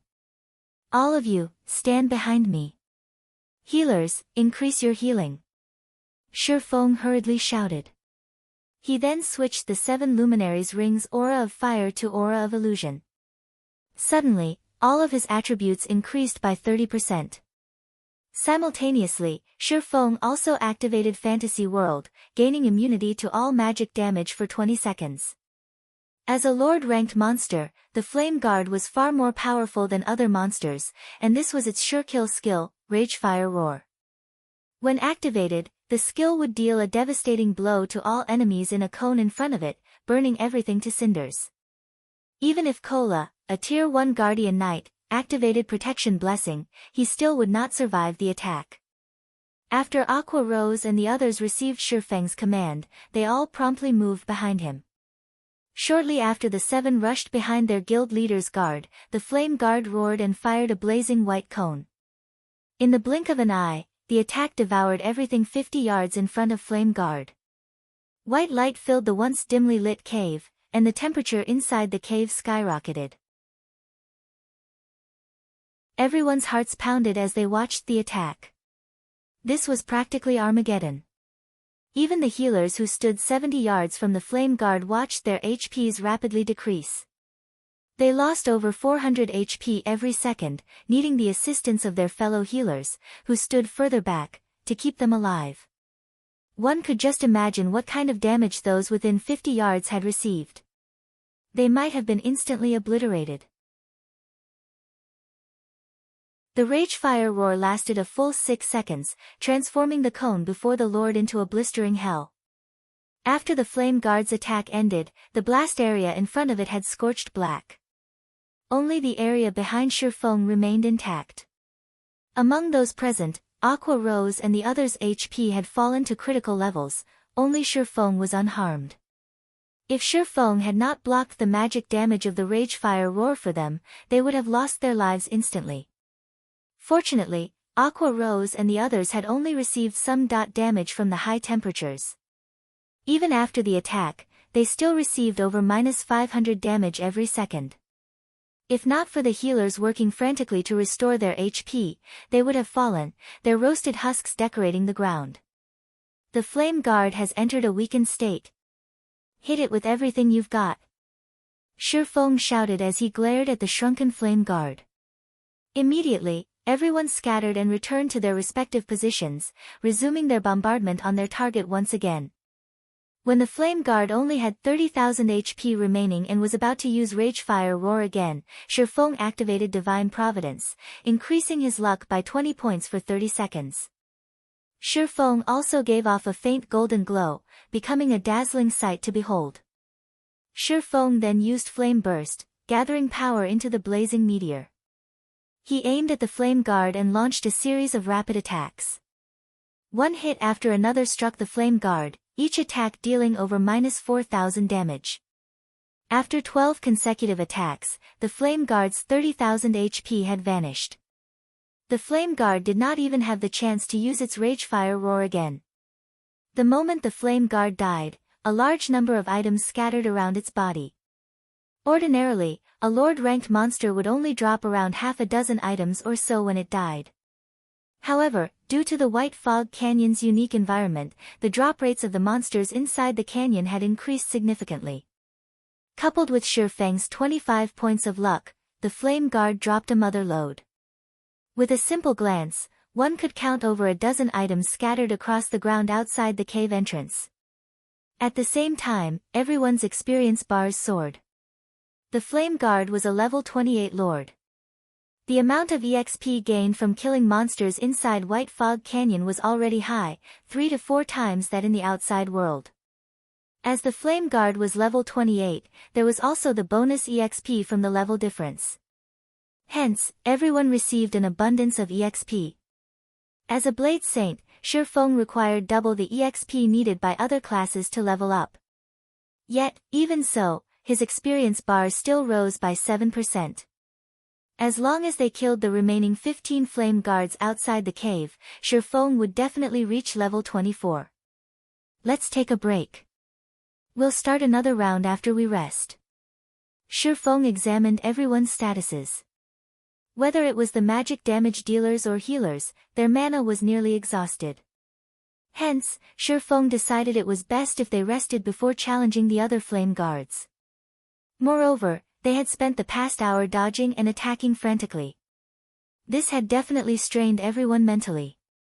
Hence, it would be beneficial to rest and prepare themselves for the next assault. There was also another important reason why Shifeng chose to take a break. Divine Providence had a cooldown of 1 hour. Now that they had such an amazing opportunity that allowed them to slaughter the Flame Guards, how could they waste it? Shifeng had to wait until Divine Providence was ready before taking down the next Flame Guard. Guild leader, what should we do about the drops at the entrance? Aqua Rose asked as she gazed at the pile of loot outside the cave covetously. There were still 15 Flame Guards guarding their exit, so it was impossible to collect the loot right now. Relax. No one else can enter this place. Also, loot dropped by monsters won't disappear for 48 hours. We have plenty of time to take care of the rest of the Flame Guards. Although Shifeng also wanted to dash over and pick up the loot, the 15 Flame Guards were not there just for show. After taking a short break, everyone resumed another round of attrition. Now that everyone had experienced fighting a Flame Guard, it was much easier to deal with the rest. Time passed quickly, and one Flame Guard after another fell. Unknowingly, nearly 18 hours had passed in-game. At this moment, the final Flame Guard died under Shifeng's hands. It, too, fell to the ground and scattered a ton of loot. Outside the cave, the loot of the 16 Flame Guards had grown into a small mountain, and the team struggled to contain their drool over the sight. Meanwhile, Shifeng had finally reached level 24. After allotting all of his free attribute points into intelligence, he was only 9 points away from reaching the Heavenly Dragon's Breath's requirement of 120 intelligence.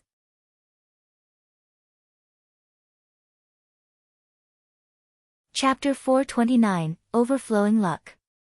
I'm only 9 points away now.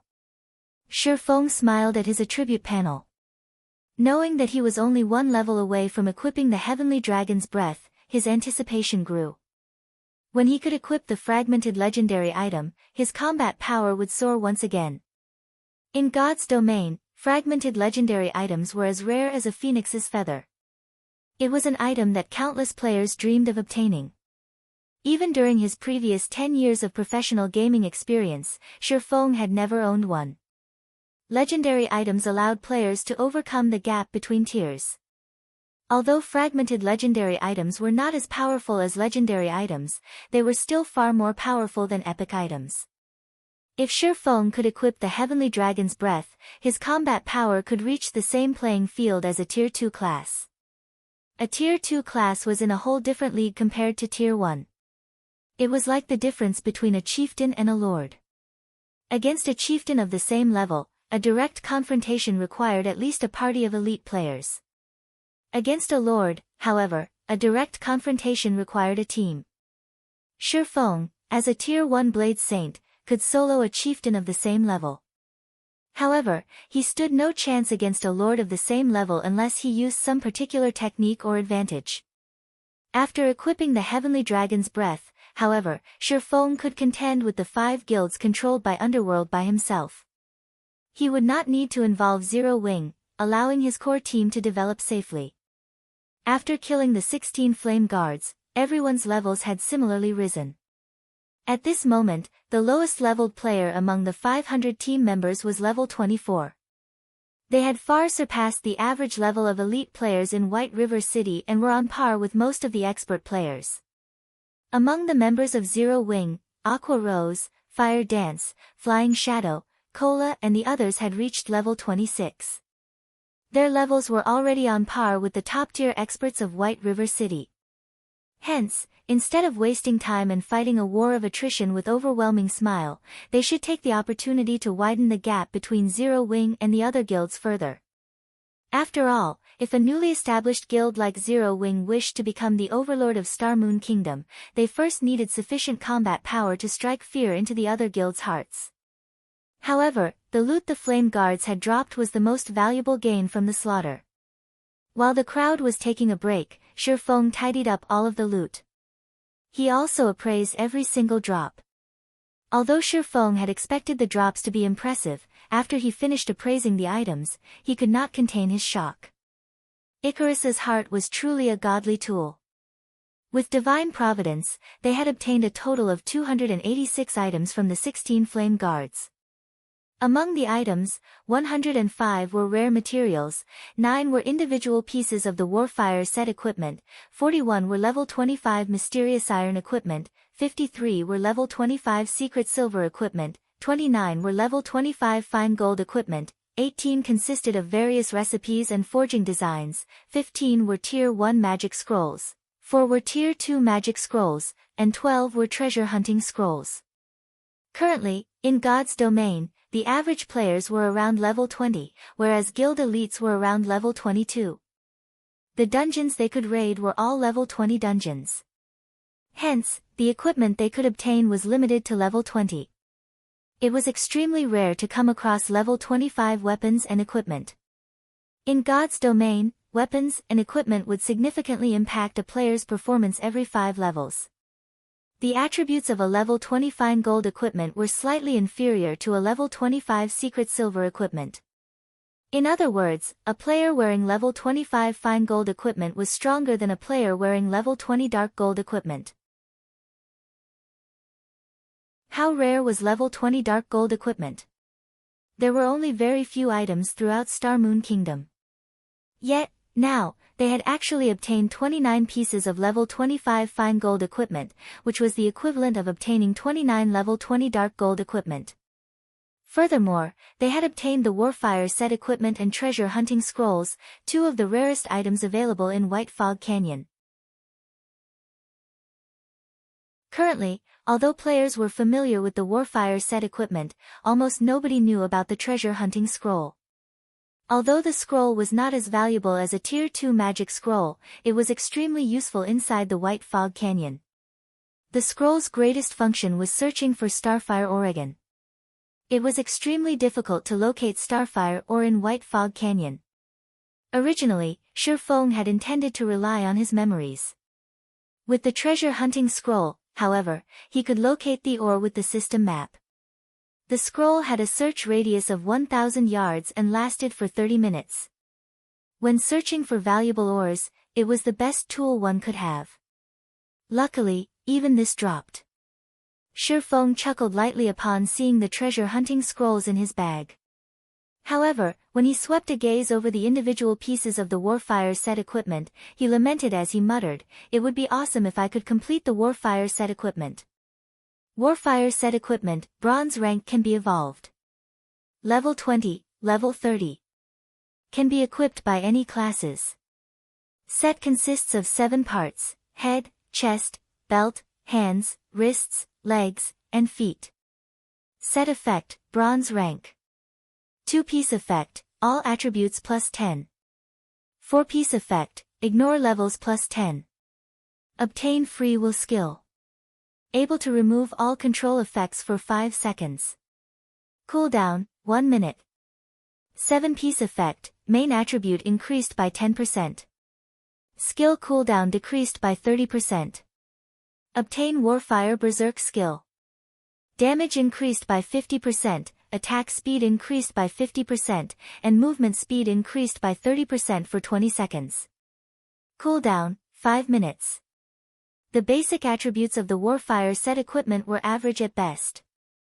It was referred to as a level 30 peak fine gold set equipment was because of its set effects. In particular, the free will skill and Warfire Berserk skill were the main reason it ranked as peak fine gold set equipment. Although Shifeng now had 9 individual pieces, there were duplicates for the head, hands, and leg slots. He was only missing the wrist pieces. The Warfire set equipment only reached its true value when it was complete. Following which, Shifeng distributed the level 25 fine gold and secret silver equipment to Fire Dance, Aqua Rose, Cola, and the other core members who had reached level 25. As for everyone else, they had yet to meet the level requirements and could not use any of the level 25 equipment. However, they had obtained the corresponding guild points. When they returned, they could exchange these guild points items in the guild's warehouse. Nobody argued Shifeng's arrangements. After all, those who had contributed the most to the Flame Guard's deaths were Aqua Rose, the core members, and the healers. Everyone else had simply watched from the side, doing nothing at all. They were satisfied with receiving guild points. Moreover, even if Feng had given some of the equipment to them, they could not equip it. Guild points were far more practical. Guild leader, where are we heading next? Aqua Rose had just replaced a few pieces of her equipment with the level 25 fine gold ranked cloth armor they had obtained, increasing her attributes significantly. Right now, she was itching to test her newfound strength. Are we going to look for more lords? No, we're going to the inner region to mine ores. Feng smiled faintly as he took out a treasure hunting scroll. He then unfurled the gray scroll and chanted an incantation. Suddenly, several red dots appeared on Feng's system map. Mine ores? Aqua Rose could not help but ask. Their team consisted of 500 elite players. Yet, they had not come here to grind and level up, but to mine ores? She was utterly speechless. You'll understand when the time comes, Feng laughed.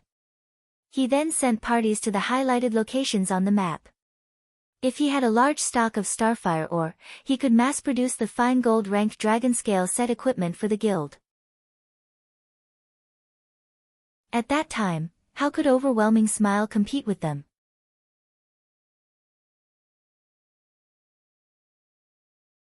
Chapter 430, Frantic Beginning. The inner region of White Fog Canyon was complex and densely covered by stone forests. After the meteorite shower, the fog inside the canyon had also grown thicker, lowering visibility to less than 30 yards. In addition, elite and special elite monsters would show up every now and then. If players entered the canyon without sufficient strength, they would easily lose their lives. However, danger and opportunity coexisted with each other, such as the precious Starfire ore could be found within the white fog. Feng separated the team of 500 into multiple smaller teams, with each team consisting of 2 parties. That way, even if a team encountered a special elite, they could safely deal with it themselves. As the assassins possessed high survivability, Feng allowed them to take independent action. Meanwhile, Feng himself ran around the map, quickly recording the red dots that appeared in his system map and sending the coordinates to the various teams, having those closest mine the ore there. Within the inner region of White Fog Canyon, not all red dots represented the Starfire Oregon. There were actually many different types of ore.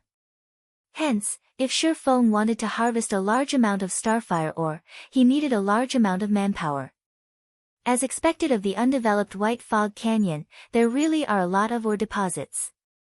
Feng looked at the many red dots on his system map, joy blossoming in his heart. In the past, he had to spend over half an hour just to locate a single ore deposit. Even if he had discovered one, he would still have had to contest over it with other players. As for discovering a hidden ore deposit, one needed to be significantly lucky. He would have been fortunate if he had located 8 or 9 Starfire ore deposits in a day. Now, he was able to locate over 100 Starfire ore deposits in just half an hour. Players could excavate Starfire ore from Starfire ore deposits. As for how many pieces of ore one could acquire, it relied on the player's own luck and mining level, 1 or 2 pieces if the number was low, and 3 or 4 pieces if it was high. After several hours of hard work, Feng's team of 500 managed to secure over 1,000 Starfire ore deposits and had amassed over 3,000 pieces of Starfire ore, which was equivalent to over 30 gold. To Feng, however, the value of these 3,000 plus pieces of Starfire ore far exceeded 30 gold. After using up the 12 treasure hunting scrolls, the team's speed at locating the Starfire ore deposits gradually slowed. Even with 500 players continuously searching for the deposits, after an hour's worth of effort, they had only managed to harvest around 200 pieces of Starfire Oregon. However, Feng was still satisfied. The Philosopher's Stone he possessed allowed him to refine the Starfire ore into Starfire Essence, free of charge. At that time, with so many Starfire Essences, his certainty of producing the level 20 Dragon Scale set equipment would greatly increase. Level 20 fine gold set equipment was precisely what the current players of God's domain needed and lacked the most. Currently, the majority of the player population were around level 20. If it were a level 25 set equipment, very few people would be able to equip it. Hence, the demand for it would also be low.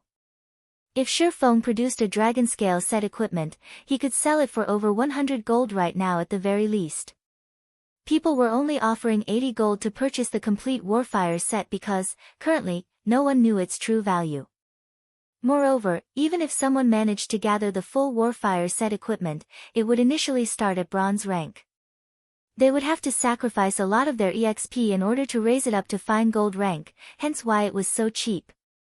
In the past, the price of the Warfire set equipment had once soared up to 500 gold. Yet, even with such an astronomical price, supply failed to meet demand. Time passed quickly. Unknowingly, the members of Zero Wing had mined ore deposits in White Fog Canyon for 2 whole days, obtaining an abundant cache of ores.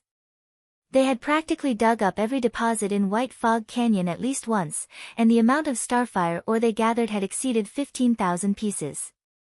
In addition, they had also obtained over 7,000 pieces of various other kinds of ore. During these 2 days, aside from mining ore deposits, everyone from Zero Wing had also killed plenty of Lord-ranked monsters. As long as one of the search parties encountered a solitary lord, they would immediately notify Shurfeng of it and then kill it together. After 2 days, Zero Wing's team had managed to kill 22 lords. With Shurfeng's divine providence, they managed to obtain a large number of level 25 equipment. Among them, most were secret silver and fine gold equipment. They had also obtained many Warfire set pieces. By now, they had enough to complete close to 3 sets. Unfortunately, none of the set pieces they obtained were meant for the wrist slot, which greatly depressed Shurfeng. Shurfeng had placed all the weapons and equipment they were unable to use in the guild's warehouse, instantly enriching its stores. When the other members of Zero Wing saw the large stock of level 25 equipment, they all grew excited. Enthusiasm filled every one of them as they actively completed guild quests and made contributions to the guild. Level 25 equipment was currently the pinnacle of equipment to God's domain players. Even before everyone had reached level 25, the guild had already prepared a large number of high-end level 25 equipment for themselves. This had extinguished the guild members' worries about obtaining level 25 equipment. Now, the only thing they needed to do was frantically accumulate guild points.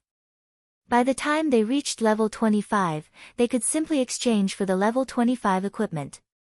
This point alone made Zero Wing superior to every other guild. The appearance of level 25 equipment in Zero Wing's warehouse had undoubtedly punched a big hole into Overwhelming Smile's poaching plan. Now, those who originally planned to defect from Zero Wing started hesitating. Although the benefits offered by Overwhelming Smile were very high, the equipment it possessed was unable to keep up with the times. Meanwhile, if their equipment fell behind, how would they hunt for even better equipment? How were they supposed to grind and level up quickly? Once behind, always behind. At this moment, many players who had previously defected from Zero Wing to Overwhelming Smile began regretting their decision. Just how did Zero Wing manage to get so many level 25 high-end equipment? I hear that a guy who was a lot weaker than me has already obtained a level 25 mysterious iron chest piece. As soon as he reaches level 25, he can replace the level 20 mysterious iron chest piece he is wearing. If I had known something like this would happen earlier, I would never have left Zero Wing. I might already have enough points to exchange for a level 25 secret silver equipment by now. I couldn't agree more. A guy I know who was previously about equal in strength with me is now very well off. When I chatted with him 6 hours ago, he told me that he had managed to accumulate enough points to exchange for a level 25 secret silver equipment. He is only level 22 right now. By the time he reaches level 25, he might accumulate enough points to exchange for 5 or 6 pieces of level 25 secret silver equipment. In White River City, many of Overwhelming Smile's members started having heated discussions in the bars, sighing enviously. Why are all of you lauding the spirit of the enemy and belittling that of our own? The higher-ups of Overwhelming Smile have already sent people to investigate the source of Zero Wing's equipment. Soon, with our guild's strength, we can definitely obtain a large number of level 25 high-end equipment much more easily than Zero Wing. Zero Wing can only remain arrogant for now because all of our guild's core members are focused on raiding the Great Lord inside the ruined shrine. After they finish with it, not to mention level 25 fine gold equipment, we might even get dark gold or epic equipment. Many Overwhelming Smile members had expressed their disdain regarding Zero Wing's recent performances. They firmly believed that Overwhelming Smile was a lot stronger than Zero Wing. Meanwhile, inside White Fog Canyon, during their 2 days of grinding and mining, everyone from Zero Wing had leveled up quickly, with many having already reached level 25. Blackie had even broken through to level 27, whereas Aqua Rose and the other core members had risen to level 26. Violet Cloud had also reached level 25, replacing her level 20 equipment with level 25 secret silver and fine gold equipment. Only Shurfeng remained at level 24. He was still a short distance away from reaching level 25. However, this could not be helped. Shurfeng and Violet Cloud were both owners of hidden classes, so the EXP they required to level up was much higher than the others. Shurfeng required twice as much EXP as ordinary classes, whereas Violet Cloud required 1.6 times. Guild leader, we discovered a starfire or vein. However, we were suddenly ambushed by some assassins from Overwhelming Smile. Although our party managed to get rid of the 8 of them, 2 of our brothers were killed. Seeing that we are interested in the starfire ore, those bastards from Overwhelming Smile have sent 3 teams to guard the starfire ore vein. They are currently clearing out the surrounding monsters and are planning to mine the deposit, Flying Shadow reported, wrathful flames burning in his eyes. If not for the bastards from Overwhelming Smile outnumbering them, he really wished he could go over and massacre them right this instant.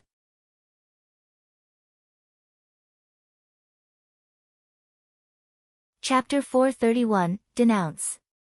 Beside one of the streams inside the White Fog Canyon, a team of over 100 players currently guarded the entrance of a mine. Each of these players wore a guild emblem in the shape of a purple moon on their chests. This was none other than Overwhelming Smile's guild emblem. At this moment, these players faced off against the 8 level 27 special elite ranked Flame Furbolgs that had emerged from within the mine. Flame Furbolg, Special Elite. Level 27. HP 70,000/70,000. Although the massive Flame Furbolgs were very powerful, the members of Overwhelming Smile fought with organization, continuously draining their enemies' HP. Boss Oriental, Zero Wing's party killed Monkey and the others, a level 23 grey-clothed ranger reported as he walked up to the level 24 swordsman who currently commanded the team. This level 24 swordsman was fully geared with level 20 secret silver equipment. The snake bone sword that hung on his back was even a level 20 fine gold weapon. Currently, in God's domain, his items were definitely top tier. That was 2 parties of elite assassins. A single party from Zero Wing actually wiped them out. Did Zero Wing receive help from someone else? The level 24 swordsman, Oriental Sword, asked. Although the assassin named Monkey was not an expert, he was a PvP veteran. He sported a promising battle record, and even experts would find him difficult to take down in a short amount of time. If he focused solely on his escape, it would be even more difficult to kill him. Oriental Sword had not expected that not even one assassin would return. The only possibility he could think of was that Monkey and the others had been outnumbered and surrounded. No. There was only a single party from Zero Wing. However, the assassin leading the team was a level 26 expert, the ranger said, shaking his head. Was it that fire dance from Zero Wing? Oriental Sword grinned. Before I reached White River City, I had heard rumors of Fire Dance's prowess. Some are even calling her the Flaming Rose. Originally, I thought she was merely one of Black Flame's decorations. I expected as much from the team leader of Zero Wing's core team. Not bad. She isn't the one who killed Monkey. That assassin was a man called Flying Shadow. Monkey had only lasted 5 moves against him. Of the 12 players in the 2 parties, 8 had died at that man's hands. There was no mention of a person named Flying Shadow in any of the reports we had received. The ranger was very familiar with Oriental Sword's personality. Oriental Sword was absolutely confident of his own strength, and he would never consider anyone a worthy opponent.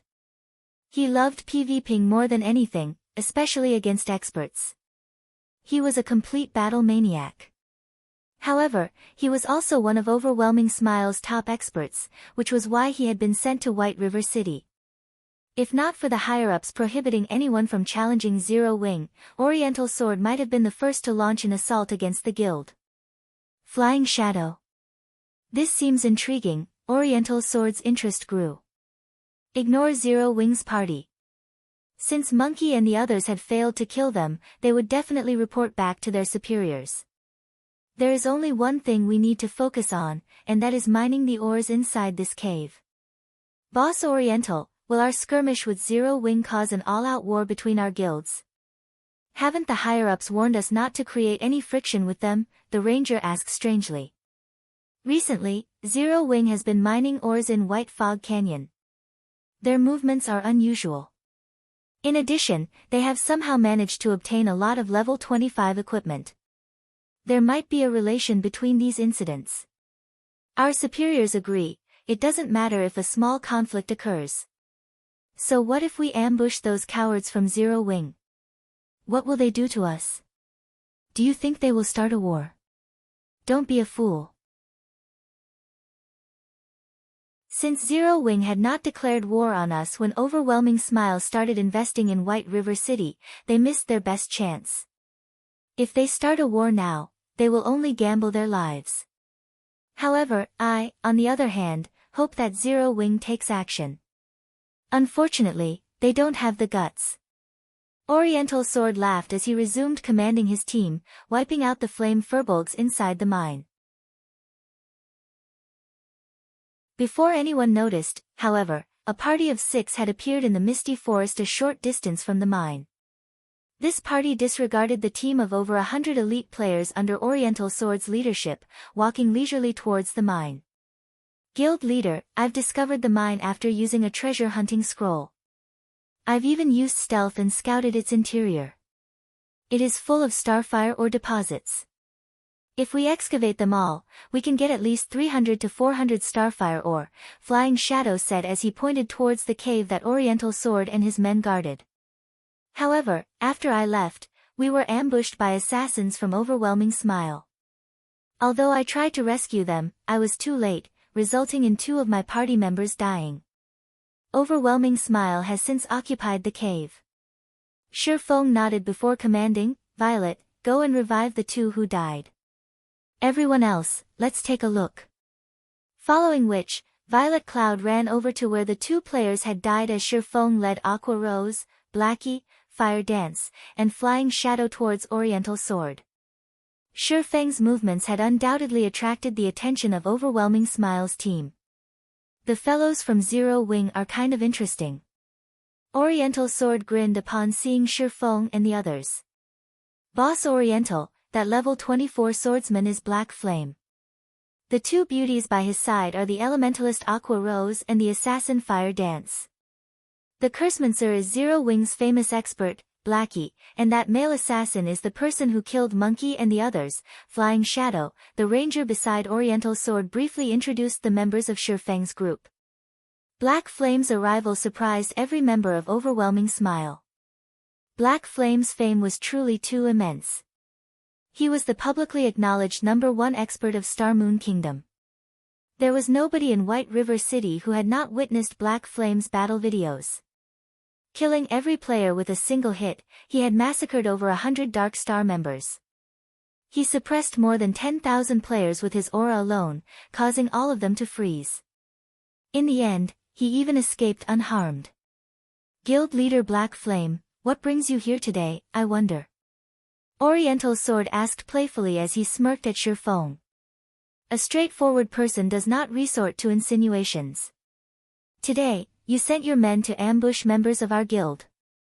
Now, you've occupied the mine that we found after much difficulty. Don't you think that you've gone a little overboard? Shifeng asked calmly. Although Shifeng's voice had been soft, his overbearing tone intimidated the crowd from Overwhelming Smile. Overboard? Oriental Sword laughed madly. 12 of my men died. I have not even asked for compensation, yet you come here to denounce me. Since you're here, we can use this opportunity to discuss compensation. I don't want much. Just pay me 100 gold per person for a total of 1,200 gold. How about it? Mockery filled Oriental Sword's expression. He believed that Shifeng was a complete fool. With just 5 players, Shifeng had dared come into his territory looking for trouble. At this stage of the game, players' levels were no longer insignificantly low. Their equipment was decent quality, and they had learned many skills. It was not possible to kill a player with a single hit anymore. Currently, he had close to 150 players on his side, and they were all elite members of the guild. They were also level 22 or higher, and they possessed impressive combat power. They could easily take out 50 players, much less 5.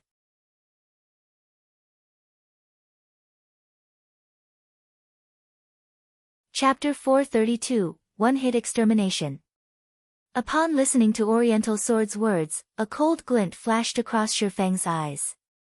Suddenly, the surrounding atmosphere froze. What? Want to fight? Although Oriental Sword could feel a heavy pressure enveloping him, his confidence did not waver. He then unsheathed the long sword hung on his back, provocatively saying, "Come if you can, then. Seeing as everyone out there is calling you a god, I really wish to see just what kind of ability you possess." When Oriental Sword spoke in such a way, everyone from Overwhelming Smile sneered, secretly making preparations for battle. With 150 players on their side, it would be a piece of cake for them to take care of just 5 players. They were different from those noobs Black Flame had massacred before. They would not easily be defeated just because their skills were silenced. After learning and training in God's domain for such a long time, they had long since familiarized themselves with the combat styles of the game. Right now, they had no problems fighting solo with an elite monster. Although a handful of them might not be a match for Black Flame, if all 150 of them stood sparsely apart from each other and attacked together, they did not believe that Black Flame could walk out of this place alive. However, before the crowd from Overwhelming Smile could react, Shifeng, who stood 10 yards away, suddenly disappeared. Where is he? Oriental Sword's eyes were filled with disbelief when he suddenly lost sight of Shifeng. A swordsman could actually suddenly vanish from thin air. Even assassins required some time to enter stealth. Not to mention Oriental Sword, even Aqua Rose and the others were stunned. Shifeng had just suddenly disappeared. Did he log off? The only reasoning Aqua Rose could come up with was that Shifeng had logged out of the game. However, when she checked the list of party members, Shifeng's status showed that he was still online, his name did not turn gray. However, before 1 second had passed, Shifeng suddenly reappeared beside Oriental Sword. Following which, blades of light slashed apart the air, silently cutting up Oriental Sword's body. Before Oriental Sword knew what was going on, he suddenly felt pain bloom in his body. In the next moment, he saw blood gushing out like a waterfall in front of him. What's going on? Oriental Sword touched the wounds covering his body, confused. Suddenly, his body lost all strength as it slumped down onto the ground. Laying on the ground, Oriental Sword saw Shifeng through his great vision. He also saw the abyssal blade grasped in Shifeng's hand, fresh blood slowly dripping off the weapon. The blood dripped to the ground as if it were a countdown to death. How? Even at his moment of death, Oriental Sword still could not believe what had just happened. He, a top-tier expert of Overwhelming Smile, had actually died without a chance to respond. After Oriental Sword died, everyone from Overwhelming Smile who was originally feeling confident halted. They simply could not comprehend what had just happened. Shifeng had just suddenly disappeared, before reappearing once again beside Oriental Sword. Immediately after, blood gushed out from Oriental Sword's body. Simultaneously, a damage of minus 4,368 points appeared above the man's head, the damage completely exceeding the swordsman's total HP. Oriental Sword's sudden death had struck fear into the crowd from overwhelming smile. The gaze they used to look at Shifeng was as if looking at a ferocious beast. When Shifeng's eyes landed on them, they felt as if they had lost control of their own bodies. Bug! This must be a bug, a player from Overwhelming Smile suddenly shouted in fright. He must have grasped a loophole in the system. Let's send feedback to the main god system right now. We'll see what he can do then. Everyone present felt that those words sounded logical. Otherwise, how were they supposed to explain this unbelievable incident? Hence, everyone started sending reports to the main god system. Only by doing so would they possess a chance for survival. Guild leader couldn't have abused a bug, right? Aqua Rose could not make sense of the situation either. She was similarly shocked by the scene she had just witnessed. The main god system controlled God's domain. It was simply impossible for such a glaring loophole to exist in the game. Yet, if it was not a loophole, how could they explain the situation before them? Of course it is not a loophole in the system. Guild leader is the #1 expert of Star Moon Kingdom. Previously, he had simply used an advanced combat technique. These people are simply too ignorant, Fire Dance said proudly, a faint smile on her face. She spoke as if she were the one who had personally finished off Oriental Sword. Within the ruined shrine in the inner region of White Fog Canyon, a large number of guild players had gathered.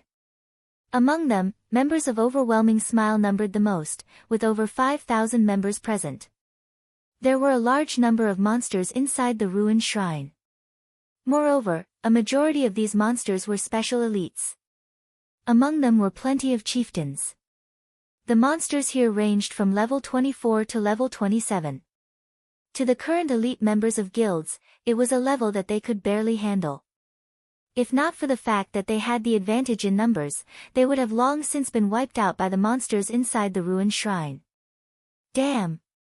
The monsters here are endless. They're even more troublesome than the battle monkeys before. Lone Tyrant said, somewhat exhausted. Currently, he was going up against a level 27 chieftain, a goblin warrior. Despite the goblin warrior being twice as large as an ordinary player, it was quite agile. In addition, the hammer it wielded contained frightening, destructive power. Even a tier 1 metric ton of the same level would find it difficult to endure its series of violent assaults, much less Lone Tyrant, who was only a level 25 tier 0 guardian knight. Although Lone Tyrant possessed impressive techniques, his dodging capabilities being first-rate, the Goblin Warrior also possessed powerful combat techniques. Whenever the Goblin Warrior attacked Lone Tyrant, it would always predict where Lone Tyrant would dodge and take that into account in its attack, forcing Lone Tyrant to accept the damage. Moreover, every time he received an attack from the Goblin Warrior's hammer, his defensive posture would always fail. This resulted in him being unable to use his shield to block the next attack, and instead, he received the attack with his body. From just a single strike of its hammer, Lone Tyrant received close to minus 1,300 damage. Lone Tyrant only possessed 4,520 HP, he could endure 4 hits, at most. If he were only dealing with a single Goblin Warrior, Lone Tyrant would not end up in such a miserable state. However, aside from the Goblin Warrior, there were also many Goblin Mages at the sides. These Goblin Mages were all level 26 special elites. They bombarded players with ice and fire, and any players struck by their spells would instantly lose around 1,700 HP. Other than MTs, nobody else could survive 2 hits. Within the ruined shrine, aside from the members of Overwhelming Smile having a hard time, the other guilds were similarly facing great difficulties. The monsters inside the ruined shrine were simply endless. No matter how many they killed, the monsters just kept coming. Without sufficient strength, they simply had no way of reaching the level 25 Great Lord in a short amount of time, let alone raiding it. Before Overwhelming Smile had finished off the monsters at hand, another wave of goblins charged over. Suddenly, everyone from Overwhelming Smile felt a headache overcome them. Cursemancers, cripple them. Elementalists, use ice walls and separate the incoming monsters. Rangers, lure some away and kite them, do not let the pressure on the MTs increase. Yulan immediately shouted in the team chat. Immediately, the elites of Overwhelming Smile started taking action, luring the goblins away and letting the MTs take a breather. Lone Tyrant could not help but send a glance at the charming and graceful Yulan. Inwardly, he felt displeasure towards the woman. He was actually required to listen to her commands. However, he also had no choice but to admit that Yulan was indeed amazing. They were only able to reach their current location thanks to Yulan. Otherwise, they would not have been able to pass through the battle monkeys. Even if they could, they would have had to suffer immense losses. Take Emperor's Light and the Assassin's Alliance for example. Since entering White Fog Canyon, their total numbers had already decreased by a quarter. Meanwhile, under Yulan's command, Overwhelming Smile was able to advance through White Fog Canyon easily. Along their way to the ruined shrine, they had only lost a small number of players. Shortly after Overwhelming Smile cleared out all the goblins, Yulan received a message. After reading the message, her expression turned grim. Lone Tyrant could feel Yulan's mood suddenly changing, and he could not help but ask, what happened? After spending some time together, Lone Tyrant had a general grasp on this woman. She was always calm and collected. Even in the face of several Lord-ranked monsters, she would remain unfazed.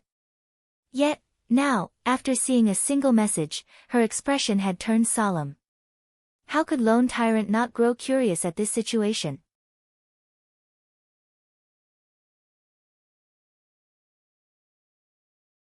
Chapter 433, Evil Rakshasa. Hearing Lone Tyrant's question, Yulan, who had originally planned to explain, suddenly received another message notification. When she read the contents of the message, her frown deepened. Oriental Sword, that fool. I told him to investigate the secret Zero Wing had used to obtain their stock of level 25 high-end equipment, yet, he brazenly killed Zero Wing's members.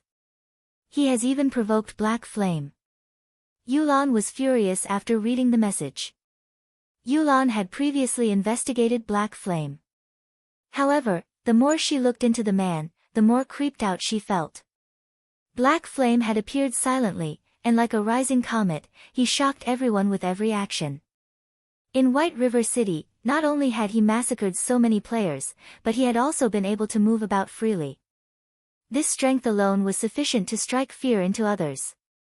After all, if such a powerful person ambushed someone out in the field, and the victim was not strong enough to survive, they would still meet tragedy. If they were dealing with an ordinary expert, they could simply form larger teams when leaving the city. That way, those experts would not dare attack them. However, Black Flame was different.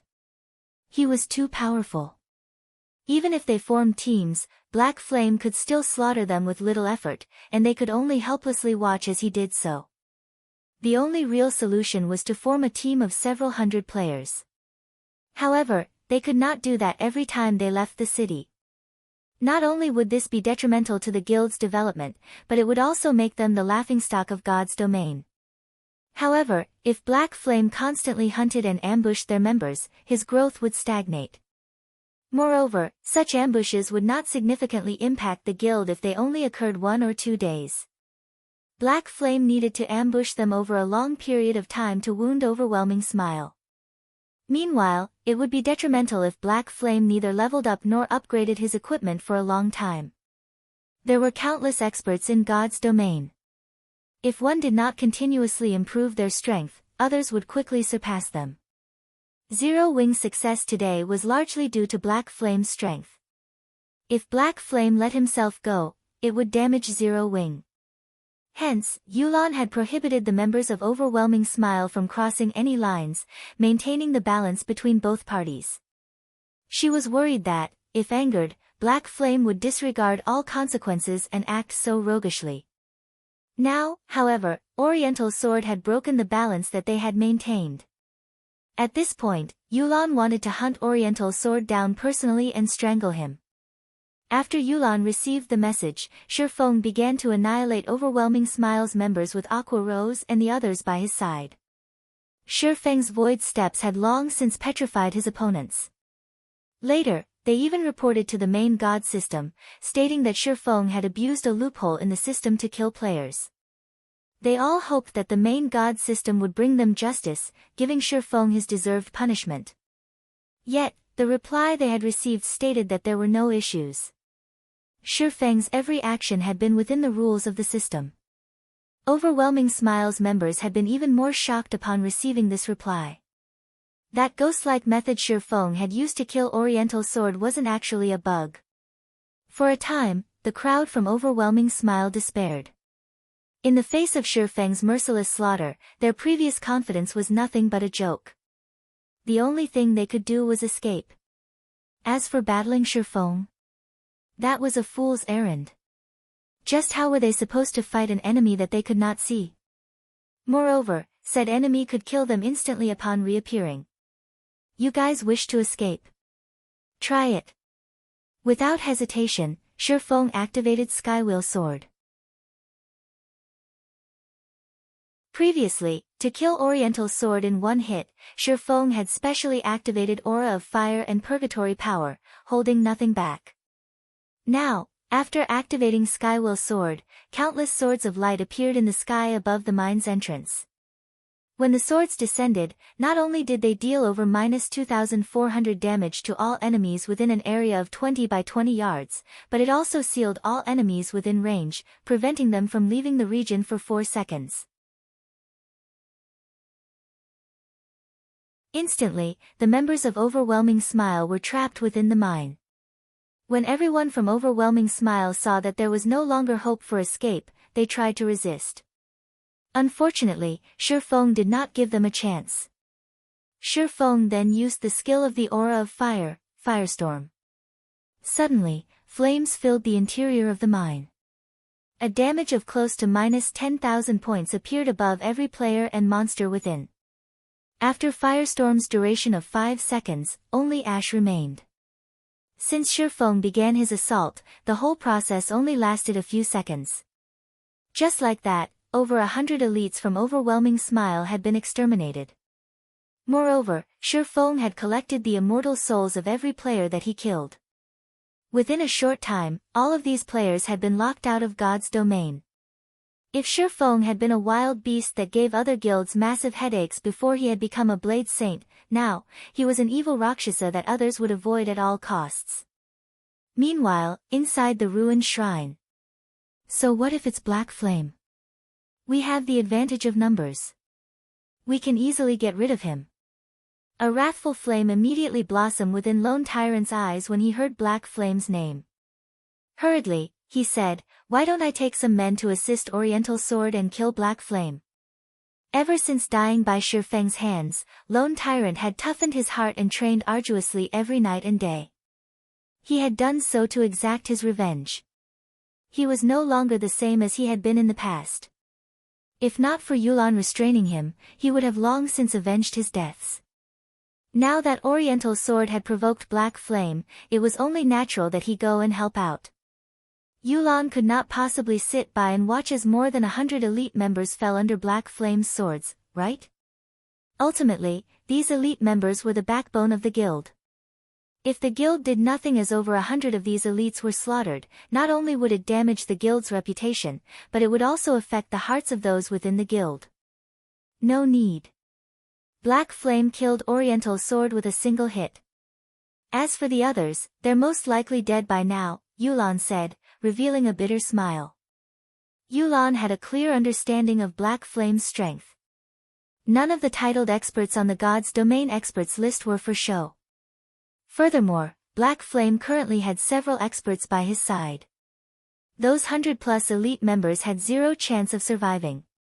Only a top-tier expert might have a chance of walking away. Upon hearing Yulan's statement, Lone Tyrant was stunned.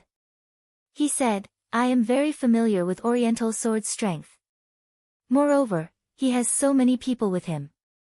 How could Black Flame kill him with one hit? I do not know how exactly he died, but according to the reports sent from above, Oriental Sword had not managed to respond before dying, Yulan said. It seems that after not encountering Black Flame for a while, he has grown even stronger. We need to hurry and take down this great lord. Are we just going to let this go? Lone Tyrant had yet to give up on the idea of killing Black Flame. Staring at Yulan, he asked, if others find out that, despite Black Flame having killed so many overwhelming Smiles elites, we are indifferent, we will become a laughingstock. What will we do if our inaction angers those above us? Yulan frowned.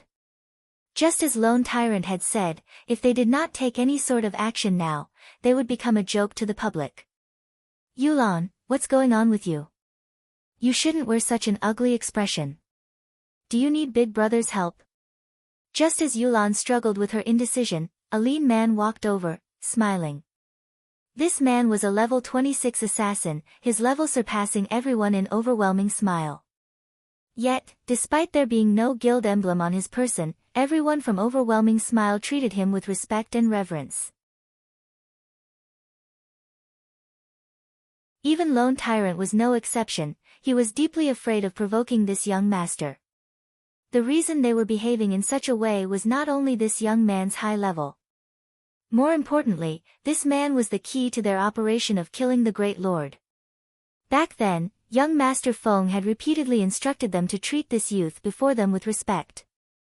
If they provoked this youth, they would be responsible for their own actions.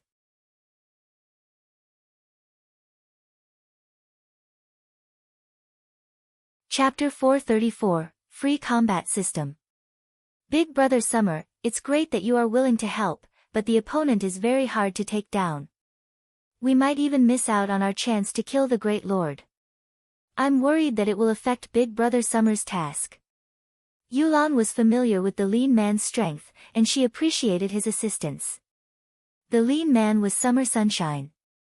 Not only was he unrelated to Underworld, but he was also an independent player. However, due to his backing and his overwhelming strength, even Feng Xianyang attempted to build a strong relationship with him. Yulan had once witnessed a fraction of Summer Sunshine's strength. Before entering White Fog Canyon, Summer Sunshine had fought Underworld's Pride, the leader of the Underworld Guards, Ming Sha, in a PvP. In the end, however, Ming Sha lasted only 5 moves against Summer Sunshine. Moreover, Summer Sunshine had not used any skills, relying on basic attacks to defeat his opponent. The results of that fight had surprised everyone. As a member of Underworld, Yulan knew full well how strong Ming Sha was. He was one of the few great experts in Underworld. Gentle Snow of Ouroboros was only slightly stronger than him. However, such an expert was nothing more than a child to Summer Sunshine. One could just imagine how powerful the assassin was.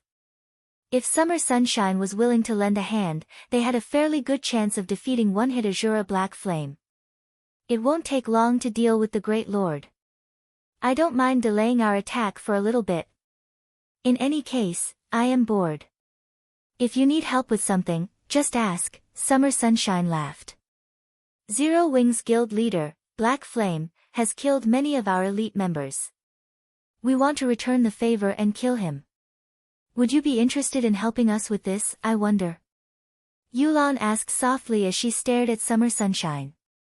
Black Flame? Summer Sunshine nodded, saying, all right. I've heard many rumors about him when I was in White River City. I hear that he's pretty amazing and has the title of One-Hit Azura. He is even Star Moon Kingdom's #1 expert. I'd love to exchange a few moves with him. If I kill him, won't I become Star Moon Kingdom's #1 expert? Of course. If you kill Black Flame, you will officially become Star Moon Kingdom's #1 expert. However, don't underestimate him. He once killed Ming Sha with one hit. We need to plan carefully to avoid Black Flame escaping. When Yulan received Summer Sunshine's answer, the tension between her brows loosened, a few ideas of how to deal with Black Flame already brewing. He killed Ming Sha with one hit. Not bad. My last fight with Ming Sha wasn't even a warm-up. I wonder if Black Flame is strong enough to take seriously. Summer Sunshine licked his lips, a hint of excitement flashing in his eyes. As for your plans, forget about them. As long as we find him, I have my own ways to prevent him from escaping. Big Brother Summer, Black Flame has a large-scale silencing skill. If he discovers us and activates the skill, trapping him will be very difficult. It is best if we have a plan to silence Black Flame, Yulan reminded. Don't worry. I have something better than that. When I see him, I'll trap him like a bug in a jar, Summer Sunshine laughed. Confidently, he said, let's hunt down Black Flame. Since he has provoked and angered you, you can watch as I take care of him. Following which, Yulan immediately sent a large number of players to search for Black Flame. Meanwhile, Overwhelming Smile's army also slowly withdrew from the ruined shrine. At the entrance of the Starfire mine, Shifeng and the others tidied up the loot scattered across the ground. When Shifeng had activated Firestorm, not only had he wiped out the players, but he had also dealt with all of the level 27 special elite ranked flame furbolgs that had emerged from the mine. With the flame furbolgs drops accompanying the items from players, weapons, equipment, and materials littered the area in front of the mine. The elite members of Overwhelming Smile sure are poor. The majority of their weapons and equipment are level 20 bronze and mysterious iron ranked. There are only 2 pieces of secret silver equipment. The flame furbolgs dropped more secret silver equipment than those elites, Blackie commented after they had finished collecting the items. He could not help but sympathize with the elites of Overwhelming Smile.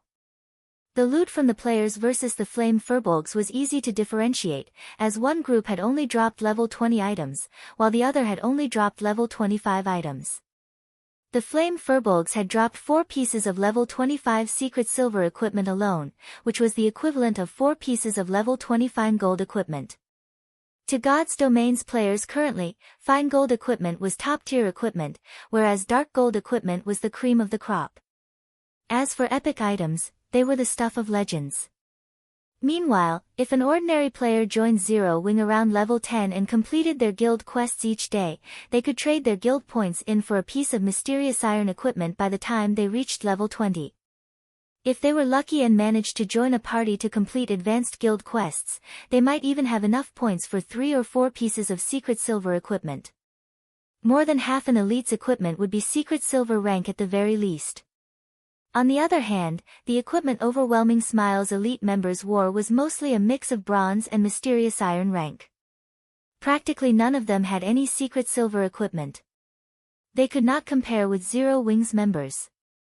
Furthermore, level 25 weapons and equipment were now available for Zero Wing members. This was unheard of in any other guild. Any level 25 equipment obtained by the other guilds would be prioritized to their core members. These items would never be available for their ordinary members. Compared to level 25 secret silver and fine gold equipment, the benefits that Overwhelming Smile offered were a joke. After organizing the loot, Shifeng had the 2 recently resurrected members take the dropped weapons and equipment back to the guild. As for Aqua Rose and the others, they all entered the Starfire mine and started mining. The Starfire mine was a naturally occurring maze. Moreover, when wandering inside the mine, the players were often ambushed by groups of 3 to 5 flame furbolgs. As a result, Shifeng's team progressed slowly. The flame furbolgs were level 27 special elites. Their strength was frighteningly high, and they could send a berserker of the same level flying with a single hit. Although they were somewhat slow, the flame furbolgs also had an AoE control skill called War Stomp. When activated, all enemies within a radius of 8 yards would be placed in a fainted state for 4 seconds. In this narrow cave, avoiding this skill was not easy. Normally, a party had no chance against these flame furbolgs. At the very least, they needed a larger team and the willingness to make sacrifices to get rid of these special elites. Unfortunately for the flame furbolgs, the opponent was Shifeng. Moreover, there were also the Tier 1 assassins, Fire Dance and Flying Shadow, and the unpredictable Astromancer, Violet Cloud. Before Shifeng and the others, the flame furbolg's 70,000 HP was only decoration. Shifeng and the others were Tier 1 classes. They were only slightly inferior to the special elites. After activating the aura of fire, Shifeng could easily deal over -1000 damage with every attack. When he used the Tier 1 chop, he could deal over -6000 damage, over -10,000 damage if he achieved a critical hit. As for the Flame Furbolg's War Stomp, the skill was child's play to an expert. Faced with groups of 3 to 5 Flame Furbolgs, Shifeng's party of 6 could either incapacitate the monsters throughout the altercation or kill them swiftly with brute force, preventing them from activating War Stomp either way. Shifeng's group continued to delve into the mine, their experience bars rising quickly. The EXP earned from killing a level 27 special elite was already abundant. There was also the bonus EXP due to the level difference and the fact that there were only 6 players in the party to share the EXP. Most importantly, there were a lot of Flame Furbolgs, and no matter how many the party killed, more awaited them further in the mine. They leveled faster here than when they had killed Lord-ranked monsters in a team of 500 players. On top of everything else, they also obtained plenty of level 25 equipment. After Shifeng and the others had killed Flame Furbolgs in the Starfire mine for over 3 hours, the group arrived at a wide and beautiful crystal cavern. A gigantic flaming star took up the center of this cavern. The moment Shifeng set foot in the crystal cavern, a system notification suddenly rang out. System, you have entered the land of the fallen star. Activating free combat system.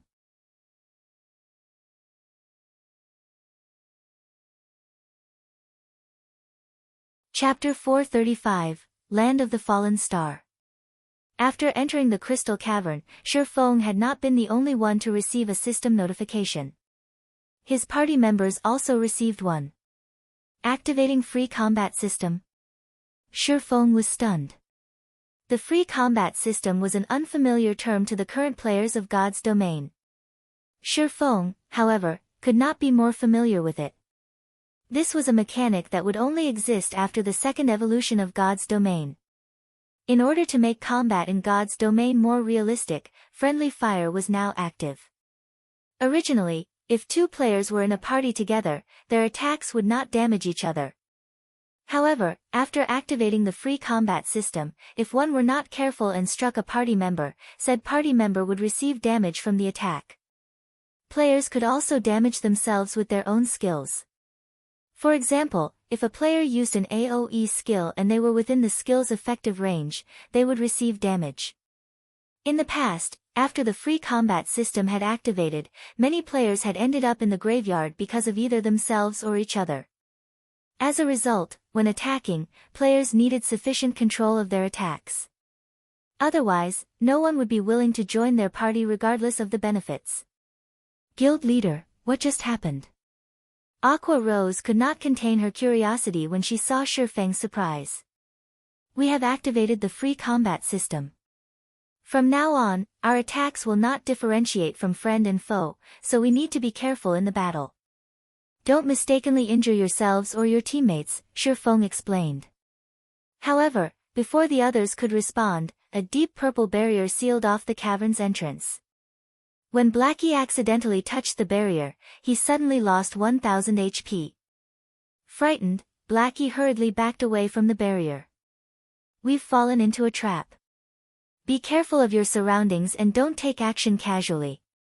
Shifeng considered the purple barrier at the cavern's entrance before observing his surroundings.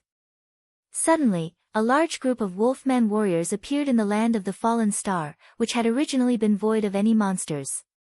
The Wolfman warriors each carried a shield and a weapon, and they stared at Shifeng's group with fangs bared and smelly drool leaking from their mouths. They treated Shifeng and the others like a meal. Wolfman warrior, elite rank. Level 27. HP 42,000/42,000. Although the Wolfman warriors were much weaker than the Flame Furbolgs, there were many of them. They moved in groups of a dozen or so, making them far more difficult to deal than the groups of 3 to 5 Furbolgs. Guild leader, what should we do now? Blackie said, his heart wavering as he watched the hundreds of Wolfman warriors slowly walk towards them. Fight as we look for an exit. Shifeng could not think of any better ideas. With the entrance sealed off and the sudden appearance of so many Wolfman warriors, the only plan he had was to fight as they ran. I'll open a path. Fire Dance and Flying Shadow, cover me. Aqua, focus on controlling those Wolfman warriors. Based on Shifeng's experience, all traps in God's domain gave players a chance of survival. As long as they found the trick to unlock the trap, they could escape with their lives. Meanwhile, the trap before them was clearly directed towards those who were unfamiliar with the free combat system. If everyone randomly used their skills, they would kill themselves before laying a scratch on the monsters before them.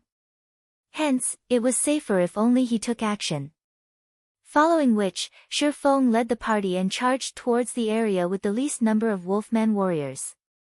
Even so, there were still over a dozen elites ahead of him. Seeing Shifeng's group barreling towards them, these Wolfman warriors opened their mouths and howled. They raised their weapons and charged at Shifeng. At this moment, the other Wolfman warriors had similarly started to surround Shifeng and the others. Don't fight. Just lure them to a single location and then kill them. With that order, Shifeng took the fight to these Wolfman warriors, leading his own band of elites. He then unsheathed the Abyssal Blade and the Purgatory's Shadow, brandishing his swords and sending over a dozen swords of light to strike the Wolfman warriors' vital points. Shifeng's attack speed was extremely fast. Although the Wolfman warriors tried to defend themselves, Shifeng's swords of light reached the monsters first. A single sword strike sent a Wolfman warrior that was over 2 meters tall flying backward, a damage of over -1,000 points appearing above its head. Shifeng had no desire to continue fighting. After having sent the dozen or so Wolfman warriors flying, he led the party and moved past the Wolfman warriors. If possible, Shifeng wanted to finish off these Wolfmen. If he did, however, they would end up surrounded by more of these elite monsters. If that happened, they wouldn't escape despite their efforts. In such a way, Shifeng, Fire Dance, and Flying Shadow opened a path for the party, the six continuously advancing. Regarding the Wolfman warriors chasing them relentlessly, Aqua Rose continuously cast ice walls and ice spheres behind her, using the spells to reduce the monsters' speed. Although the Wolfman warriors could not catch up, the number of monsters chasing after Shifeng's party had increased past 1,000. If Shifeng and the others made a single mistake, they would most likely lose their lives. We can use the terrain ahead. Fire Dance, Flying Shadow, and I will block the Wolfman warriors behind us. Blackie, use Stars of Light. It doesn't matter even how far you cast it, just remember not to include us in the spell's effective area. Shifeng had constantly observed the surrounding terrain as he ran, and he caught sight of an elevated area. The path there was also very narrow, 2 or 3 people would be sufficient to block it completely. Hence, he hastened towards that elevated ground. Leave it to me. Watch me get rid of these wolf pups. Blackie nodded.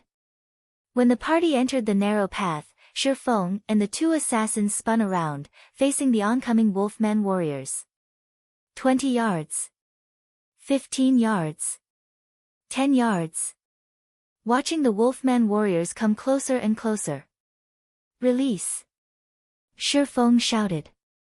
Having prepared, Blackie waved his staff, and in the next moment, a star of light descended from the sky. One after another, the stars of light bombarded the 1,000+ of Wolfman warriors.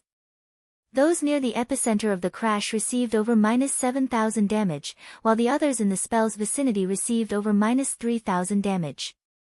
The Wolfman warriors had 42,000 HP. They could only endure a few waves of stars of light before dying. However, the Wolfman warriors outside of Blackie's spell were intelligent. They had not foolishly charged into the range of the stars of light. Instead, they stood in place, waiting for the spell to end. Although the effect of stars of light was frightening, the spell only took the lives of slightly over 200 Wolfman warriors. To an army of over 1,000, that was nothing. However, after Stars of Light ended, the experience bars of Shifeng's party skyrocketed. If they could repeat this process, they could easily reach level 30 in a few hours. Before anyone could catch a breather, dozens of Wolfman warriors charged into the small path, howling as they brandished their weapons. Due to the free combat system, Blackie had not had a perfect grasp of his skill's coverage area. As a result, the Wolfman warriors that had been at the very forefront of the charge had not been caught in the effective area of Stars of Light. Fortunately, the small path only allowed for 5 or 6 Wolfman warriors. Without hesitation, Shifeng sent a Tier 1 Thundering Flash at the incoming elite monsters. Compared to the Tier 0 Thundering Flash, the Tier 1 skill was far more agile. Whether it was in terms of speed, power, distance, or number of attacks, all had massively improved. Most importantly, Shifeng could now use it to attack horizontally, increasing its attack area. A blue arc of lightning tore through the path in the blink of an eye, splitting the path in two. Following which, another arc of blue lightning streaked towards its target. After 5 consecutive arcs of lightning, astonishing damages appeared above the dozens of Wolfman warriors. -1,624, -2,240, -3,136, -4,394, -6, 152. Thundering Flash's effect stacked, and each consecutive hit would have its damage increased by 40%. If a target were struck by all 5 lightning strikes, the total damage would be terrifying. However, the might of Thundering Flash could not deter these crazed Wolfman warriors. They still threw themselves forward with little regard for their lives. Aqua Rose waved her staff, and suddenly, 3 ice walls appearing on the small path, reducing the Wolfman warrior's speed. Blackie also cast Hell Flame, dark green flames emerging from the ground. Immediately after, Shifeng used the Tier 1 Earth Splitter. Before these Wolfman warriors could reach Shifeng, they all died. With the perfect combination of the 6 and the advantageous terrain, they had only spent a short amount of time finishing off the 1,000+ Wolfman warriors. After decimating the last wave of warriors, a golden glow illuminated Shifeng's body. He was finally level 25.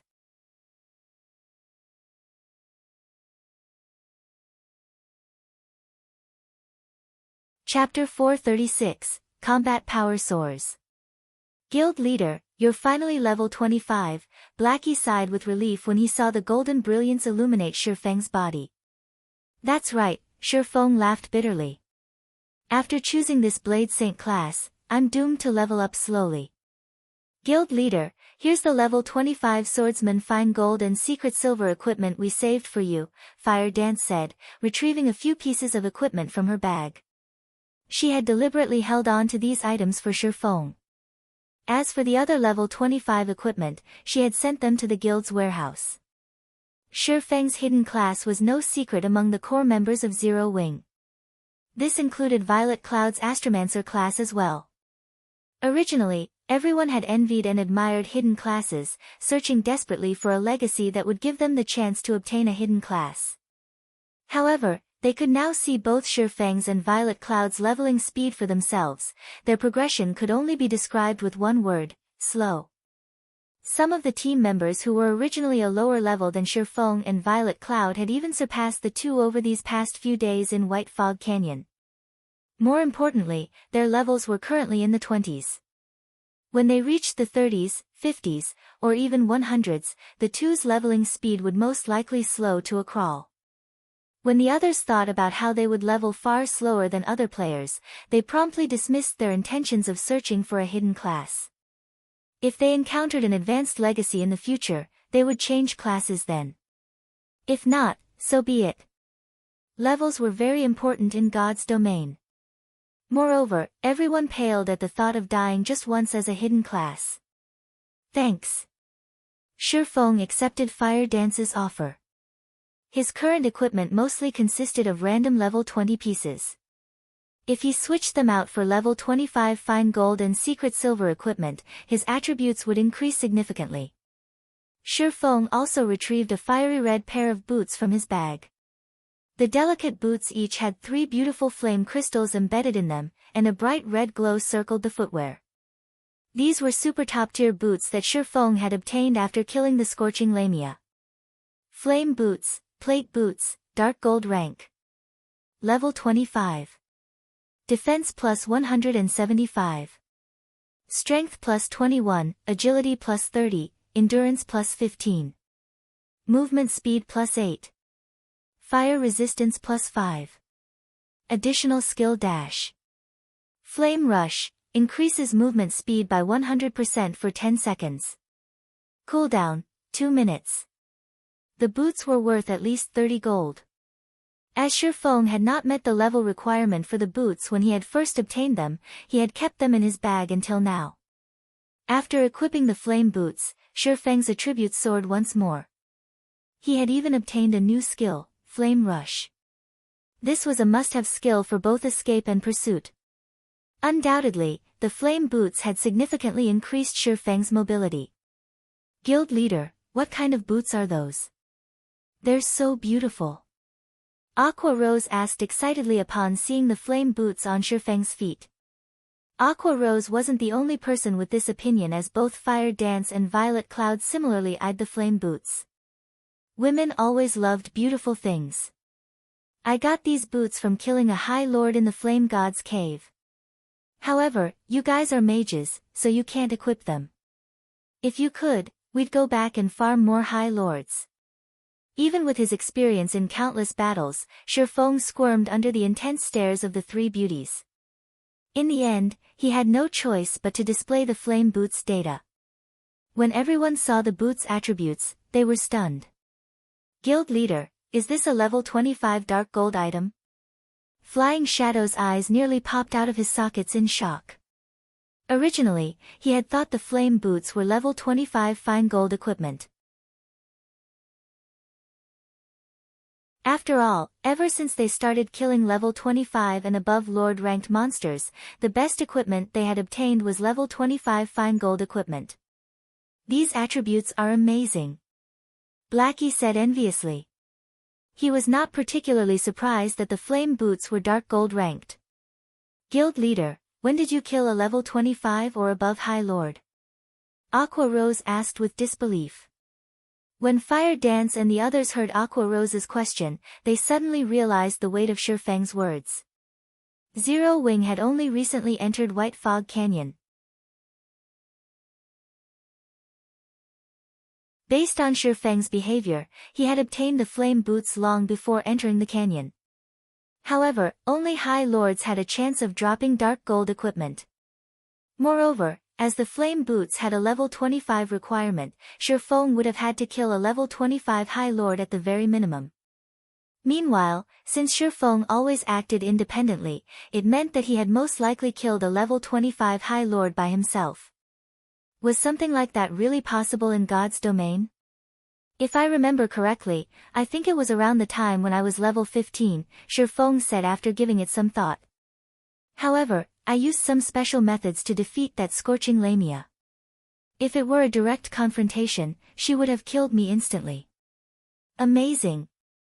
Inhuman. Guild leader, you're too insincere. We are all in the same boat, yet you still keep so many secrets to yourself.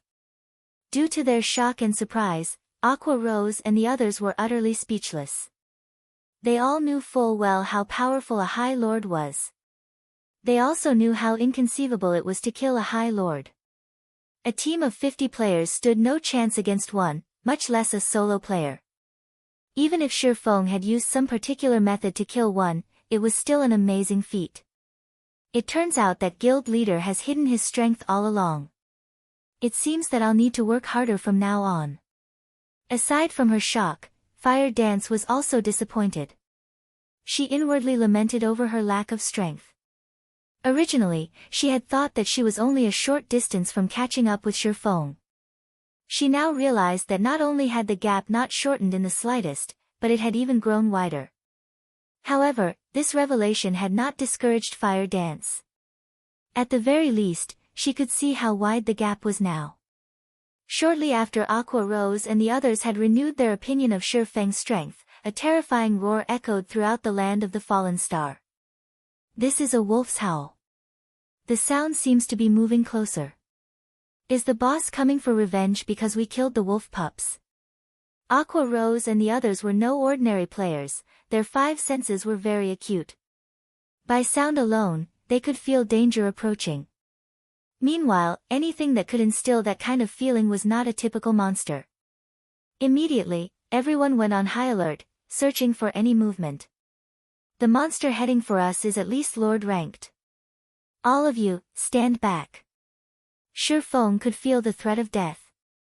When one had reached his standards, they could determine an enemy's strength through the degree of danger they instinctively felt without even seeing their enemy. If it were a chieftain, although Shi Feng would feel danger, he would not sense the threat of death. For him to feel such a threat meant that the approaching monster was at least a lord. While everyone waited quietly for the enemy's arrival, Shi Feng retrieved the fragmented legendary ranked heavenly dragon's breath from his bag. Previously, Shi Feng's intelligence had been below the required 120 points, so he had not been able to equip the fragmented legendary item. Now, however, he finally possessed enough points in his intelligence. As he had a Tier 1 class, he received 8 free attribute points each time he leveled up. In addition, the Abyssal Blade also gave him 2 points for each level. The Golden Stigmata also gave him 10 free attribute points and raised all attributes by 5 points every 5 levels. When Shi Feng reached level 25, he had received a total of 20 free attribute points. After increasing his intelligence to 120 points, he added the remaining points into strength. The equipment requirement of the Heavenly Dragon's Breath was 200 strength, 200 agility, and 120 intelligence. Both Shi Feng's strength and agility had long since exceeded 200 points, they had even exceeded 300.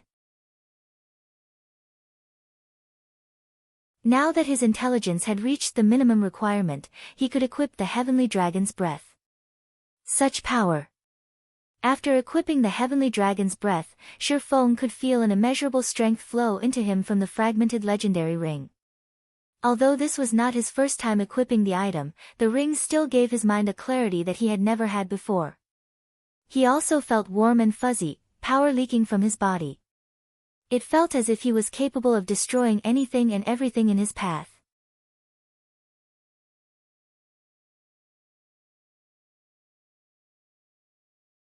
Chapter 437, Tier 2 Combat Power. As the howls approached, everyone became more focused. They kept their eyes glued on the numerous stone pillars in front of the small path. None of them spared even a glance for the loot that the 1,000+ Wolfman warriors had dropped. It was not because Shi Feng and the others did not want to, but because they couldn't afford to. They had all experienced just how powerful and cunning a lord-ranked monster was. Even elites knew how to ambush players, much less lords. The frightening aspect of lords was that they knew how to strike a player's blind spots, landing a fatal blow. Previously, Zero Wings Chief MT, Kola, had very nearly died several times in a lord's ambush. If not for the Arclight Guard's heaven-defying skill, Time Arc, Kola would have died at least half a dozen times. Currently, none of Shi Feng's party had such an overpowered skill. They would only taunt death if they moved forward to pick up the loot. After a short moment, the howling stopped.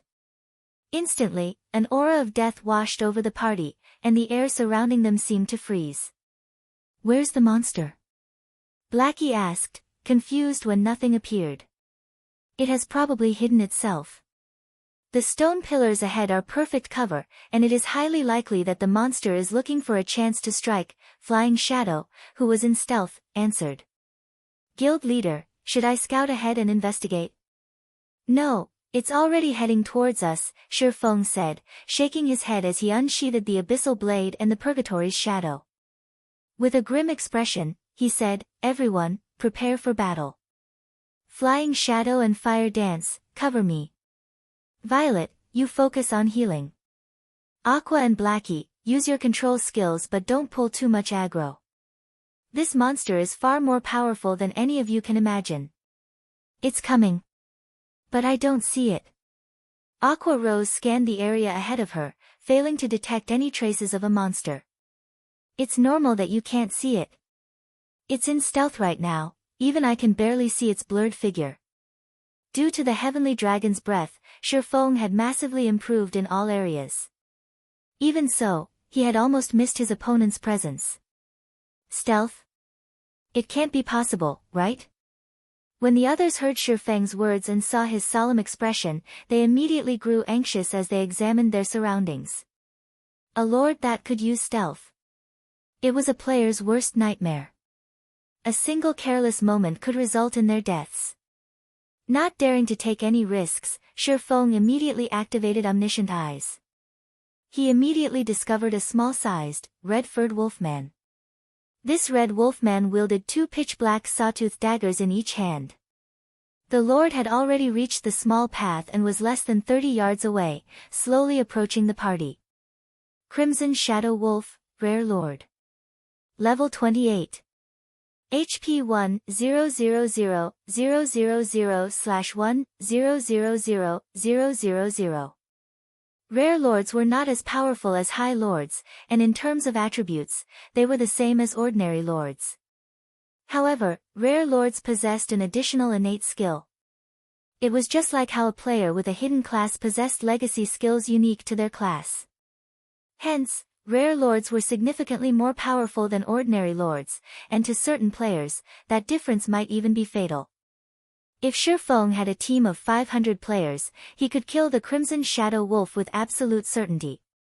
However, not only did his party only consist of 6 players, but they also did not have an MT, facing this rare lord would prove quite difficult. When Shifeng saw the red wolfman's information, distress filled his heart. Fortunately, after equipping the heavenly dragon's breath, his mind could remain extraordinarily calm. His attributes had also significantly increased.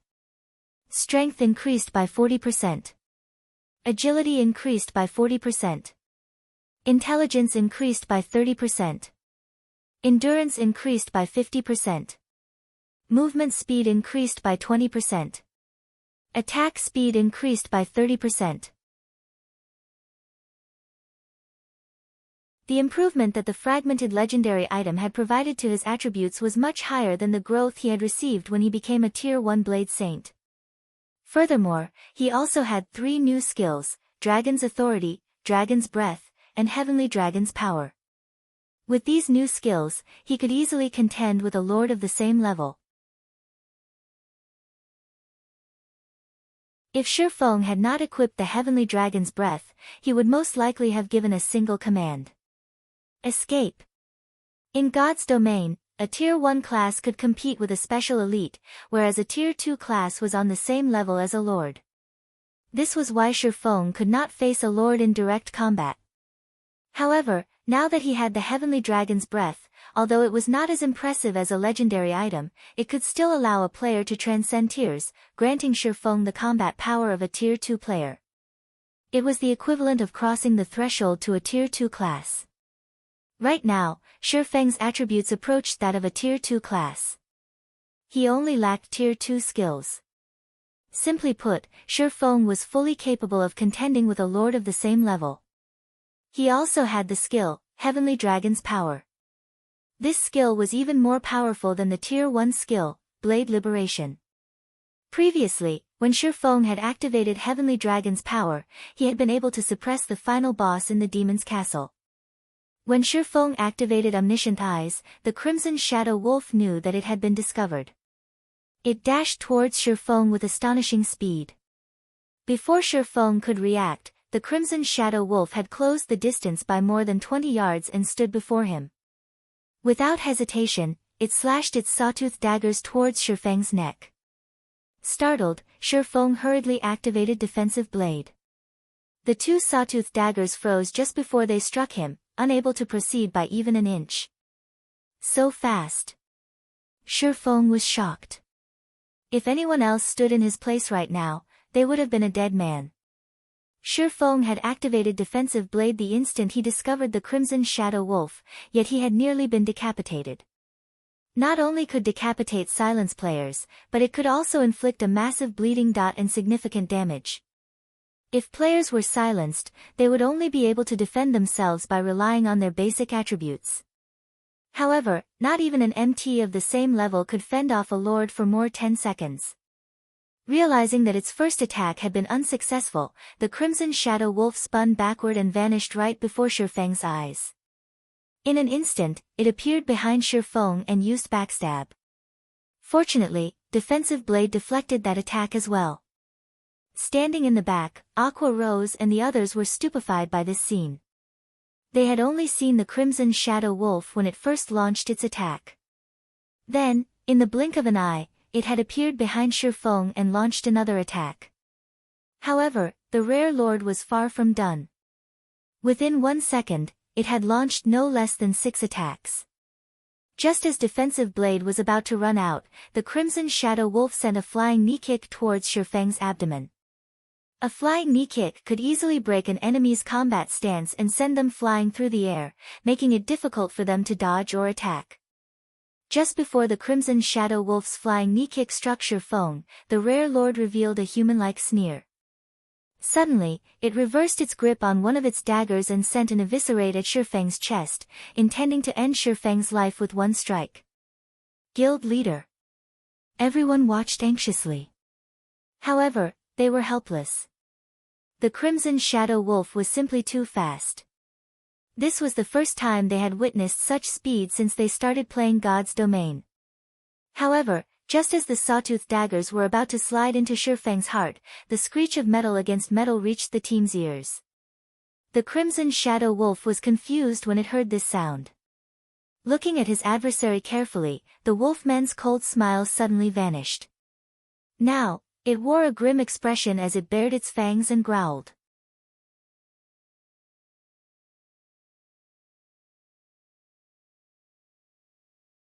Chapter 438, Twofold Liberation. Aqua Rose and the others noticed the Crimson Shadow Wolf's sudden change immediately. However, the Zero-Wing team was more focused on Shifeng than they were on the Rare Lord's reaction.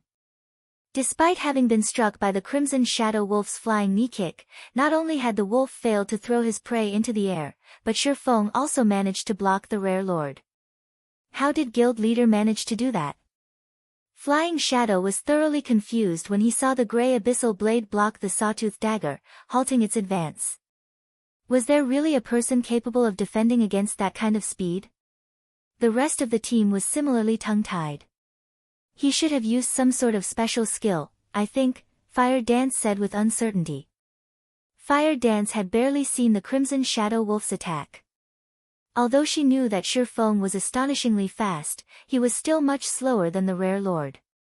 The Crimson Shadow Wolf's attack was just like Shifeng's Void Steps, extremely elusive. However, in the Crimson Shadow Wolf's case, it had not incorporated any techniques into its attack, it had relied solely on its speed.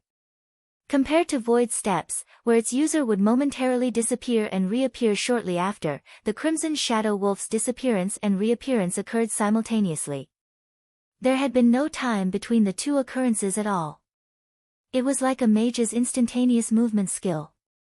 However, no mage could use the skill frequently. Moreover, the Crimson Shadow Wolf's attack speed was much faster than its movement speed. In martial arts, only speed was unbreakable. This saying was not baseless. If players could not even see or sense an attack, how were they supposed to block it? Yet, Shifeng had detected such the strike and promptly blocked it. Fire Dance considered herself to be an expert among assassins, and she was slightly more insightful than others. However, she did not understand how Shifeng had managed to block the Crimson Shadow Wolf's attack. However, before anyone could figure it out, the Crimson Shadow Wolf continued its assault. Shadow Strike. Suddenly, the Rare Lord transformed into a streak of black light that pierced through Shifeng's body. Look out! Fire Dance shouted a warning, but she was too late. Shadow Strike was one of most lethal moves an assassin possessed. It could devour almost half the HP of an MT of the same level with a single hit. The attack could even drop a berserker's HP to a critical level. Shadow Strike was also the fastest skill in an assassin's repertoire. One could only defend themselves against this skill with a skill. Fire Dance had never expected that the Crimson Shadow Wolf would know it as well. However, even after the rare lord struck Shifeng, its intense expression had not relaxed in the slightest. On the contrary, it had grown even more solemn as it glowered at Shifeng, emitting a low, angry growl. It turned out that the skill had not struck Shifeng, but his afterimage. Ayo! The Crimson Shadow Wolf was furious. Suddenly, it launched a series of violent attacks at Shifeng, disappearing in one moment and appearing in the next. The pitch-black daggers transformed into countless streaks of light that bombarded the formidable Blade Saint. However, Shifeng also vanished and reappeared repeatedly, and the Abyssal Blade and the Purgatory's Shadow responded with their own streaks of light, blocking every attack sent at their owner. The one-sided situation had suddenly become a stalemate. As both sides clashed, sparks flew into the air around them. The storm that rolled in with every collision frightened Aqua Rose and the other spectators. Just what is this? Fire Dance's eyes widened, her mind unable to keep up with the battle before her. Since when had Shifeng become so fast? Blackie, you know our guild leader better than any of us. Speak. Just how much of his strength is he hiding? Aqua Rose demanded, frustration filling the gaze that pinned Blackie. Originally, when Shifeng had said he had used special methods to solo a High Lord, Aqua Rose could still understand. Even so, she already considered Shifeng inhuman for being capable of achieving such a feat now. However, they watched as he contended with a terrifyingly fast lord. By this point, she had even begun to suspect that Shifeng was not a player at all, but the main god system's son or the system itself. How else could they explain his speed? Not even a High Lord could compete with the Crimson Shadow Wolf's speed, yet, Shifeng matched it. Moreover, the player and monster were also matched in terms of strength. Even after exchanging so many attacks, Shifeng had not lost any HP. How was it possible for a player to become so powerful? Even if it were possible, it could not happen at this stage of the game. Me? Very innocently, Blackie said, I really don't know. If he had not known Shifeng, as a brother no less, he might not believe that Shifeng was human at all, but a monster wearing Shifeng's skin. As both parties fought on, Shifeng's HP began to decrease rapidly. Even though Shifeng currently had 8,460 HP, far surpassing Zero Wings number 1 MT, Cola, he could not outlast the Crimson Shadow Wolf. Against the Rare Lord's 1 million HP, Shifeng would grossly overestimate himself if he tried to do so. After roughly 20 seconds, Shifeng's HP fell to around 3,000. Violet, why aren't you healing me yet? Shifeng asked, concerned, through the team chat.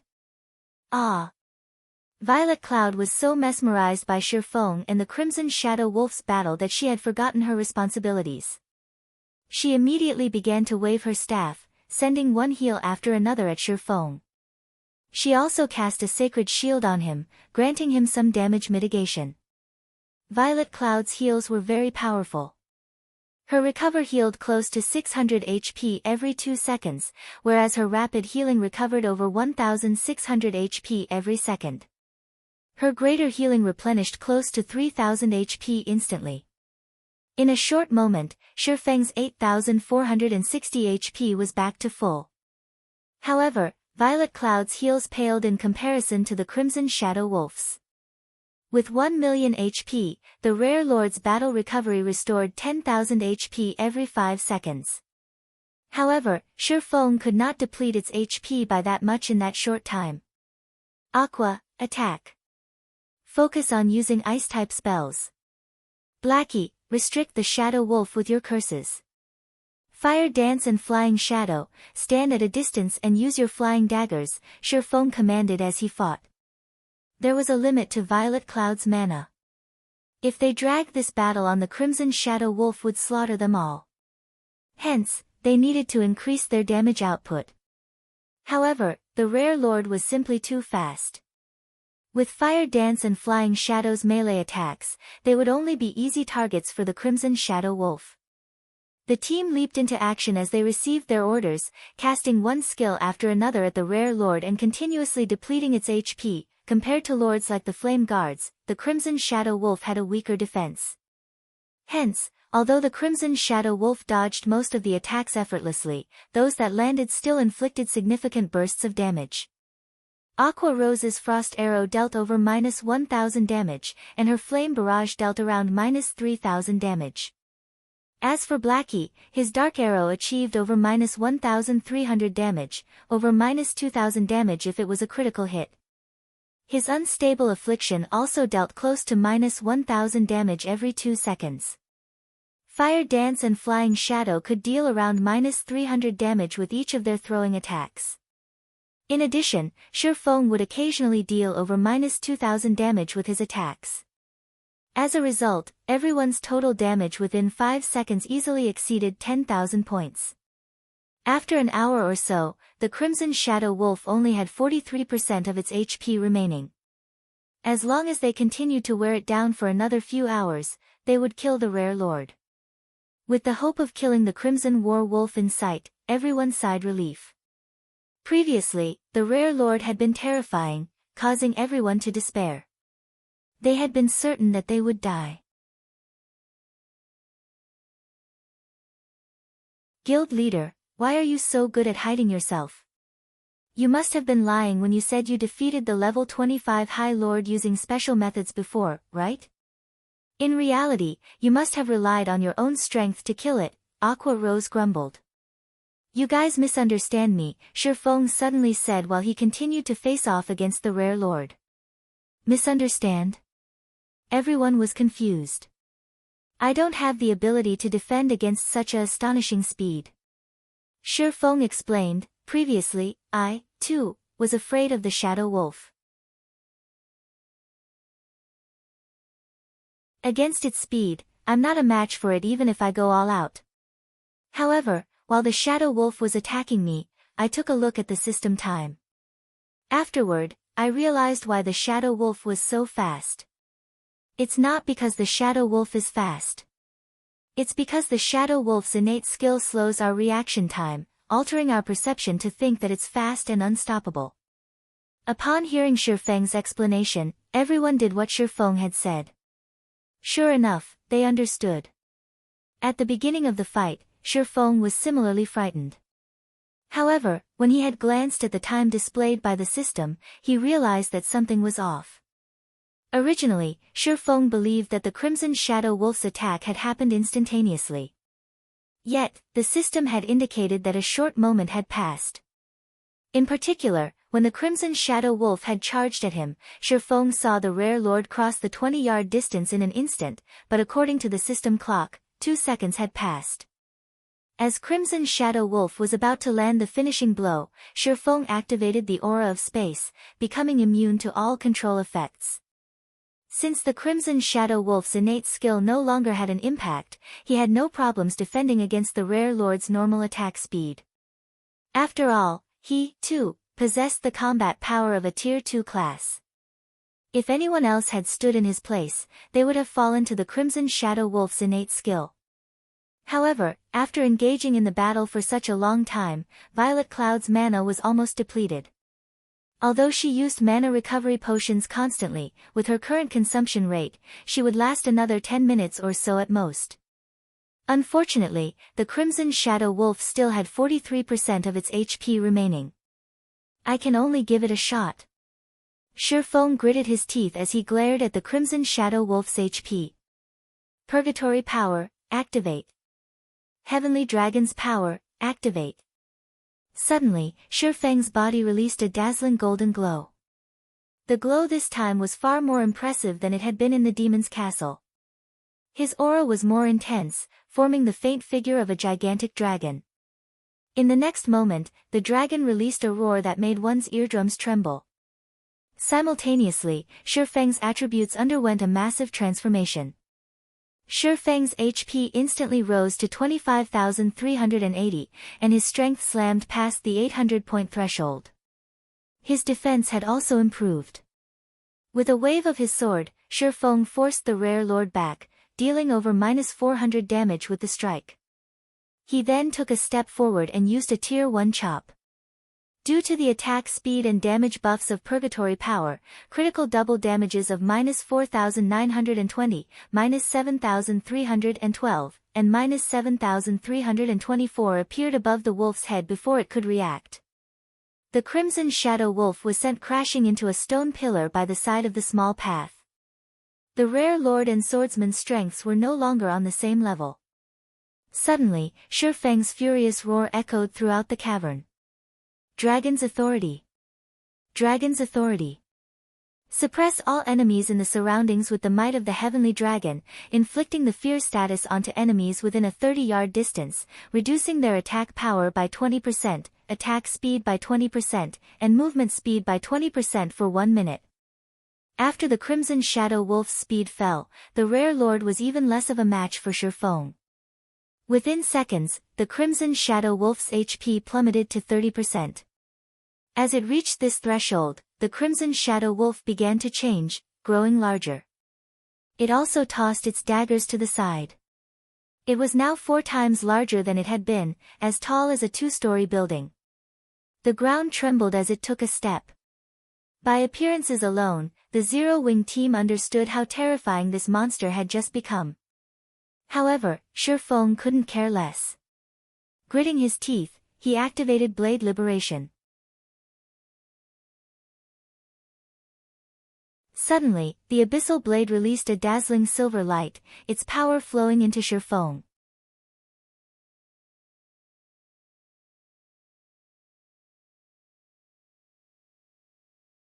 Chapter 439, Overpowered Strength.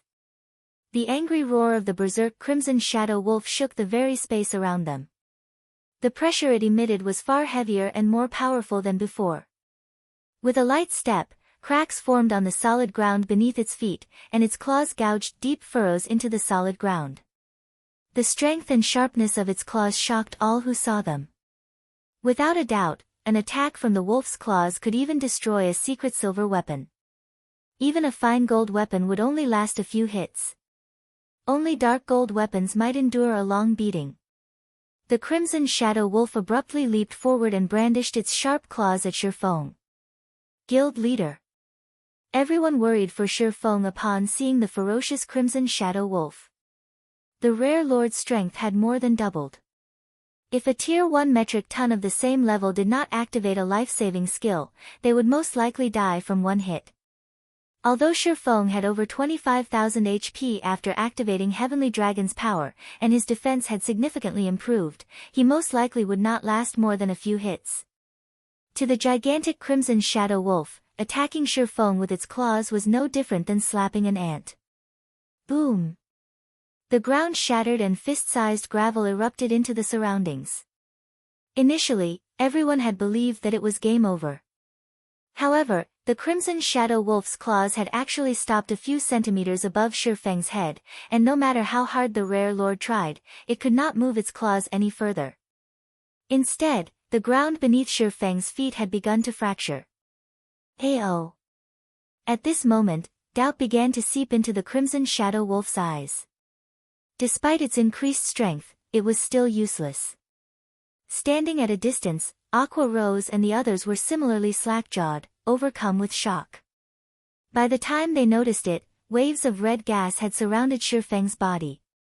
Meanwhile, the silvery gray abyssal blade in his hand had actually stopped the claws that had contained frightening power.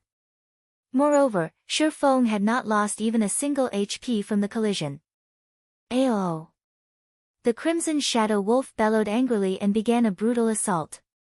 1 swipe. 3 swipes. 6 swipes. However, each successive attack only caused the ground beneath Shurfeng to fracture further, filling the air with dust and debris. Seeing this, the Crimson Shadow Wolf's eyes nearly popped out of their sockets.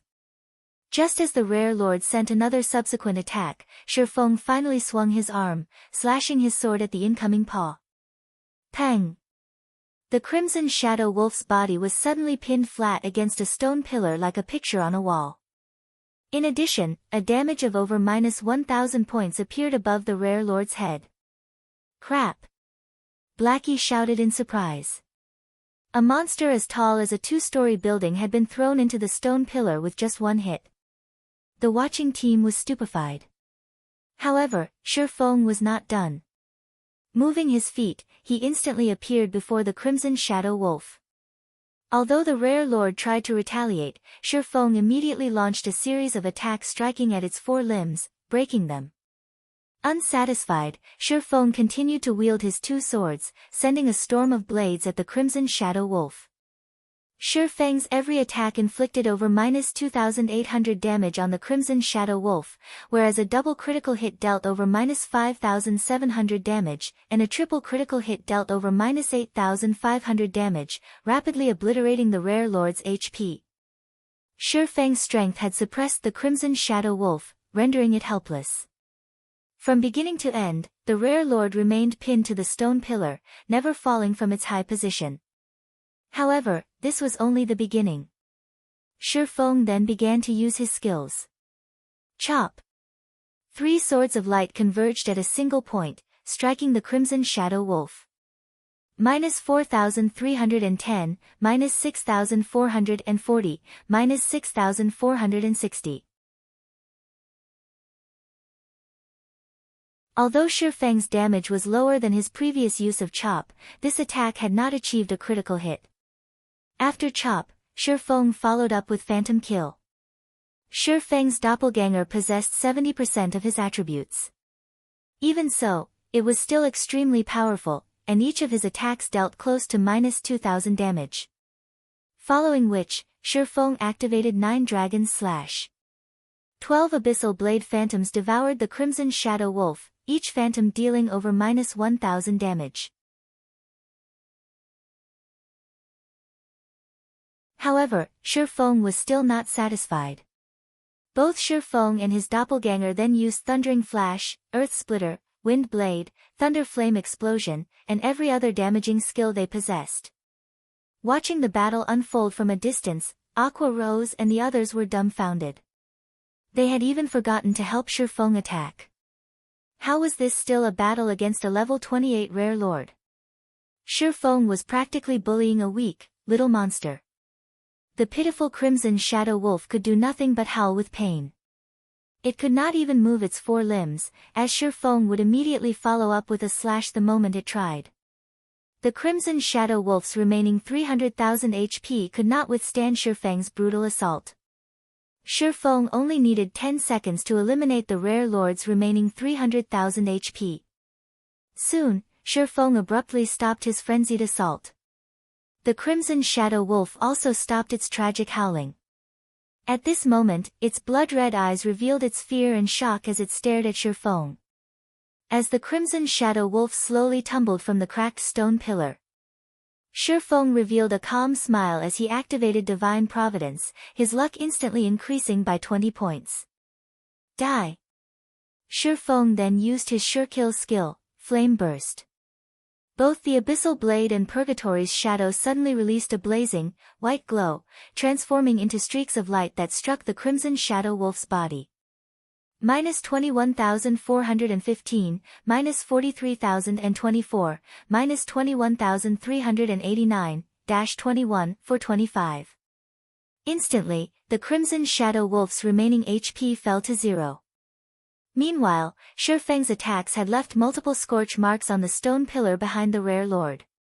When the Crimson Shadow Wolf died, perhaps due to Shifeng's 25 points in luck, the Rare Lord dropped close to 20 items, scattering them across the ground. Rare Lords dropped the same quality of items as a High Lord, maybe better, which was why players in God's domain loved to hunt them. However, as the name suggested, Rare Lords were extremely difficult to find. Upon seeing the dropped items of the Crimson Shadow Wolf, Shifeng heaved a deep sigh of relief as he sheathed the Abyssal Blade and the Purgatory's shadow. Originally, Shifeng had not intended to use Blade Liberation. The first reason was that the skill possessed a detrimental side effect and a long cooldown. The second reason was that the skill duration was too short, lasting only 20 seconds. If Shifeng could not finish off his enemy within that time, it would be game over. The third reason was that, after killing the Crimson Shadow Wolf, he did not know if another enemy would appear. If he saved Blade Liberation, he could still use the skill should the need arise. However, after seeing the Crimson Shadow Wolf's transformation, Shifeng knew that he had no chance against it if he relied on Heavenly Dragon's power. If he could not defeat the Crimson Shadow Wolf, he wouldn't have to worry about monsters appearing after it. When Shifeng looked down at the Crimson Shadow Wolf's corpse on the ground, he was overcome with emotion. A twofold berserk was simply too powerful. If it had lasted slightly longer, he could definitely solo a lord. He might even be able to challenge a high lord. Guild leader, just what is that berserk skill of yours? It was amazing. You killed Berserk Lord by yourself. How are people like us even supposed to play the game with any dignity now? Blackie joked as he walked up to Shifeng. If we release the video of this battle, no one will believe it is real. Of course. Slamming a Berserk Lord into the wall with a single hit, who would believe that something like that is possible? Everyone nodded in agreement. They were immensely excited. It was obvious that Shifeng had used a Berserk skill. Only, this Berserk skill was too frightening, and not even a Berserk Rare Lord stood a chance against him. Originally, no one had paid any attention to Berserk skills. However, they had never expected that such a skill could play such a significant role during a crucial moment. At this moment, a yearning for Berserk skills grew in everyone's hearts. They all swore to gain one for themselves after returning. Alright, let's hurry up and collect the loot. We don't know what kind of danger awaits us, Shifeng laughed. While everyone collected the loot, Blade Liberation's duration ended. Suddenly, like a deflated balloon, Shifeng's body shrunk. His attributes fell by 80% as well. What's going on? Shifeng was surprised when he saw the duration of the weakened debuff. Originally, the weakened state imposed by Blade Liberation only lasted for 3 minutes. Now, however, the debuff would last for 3 whole hours.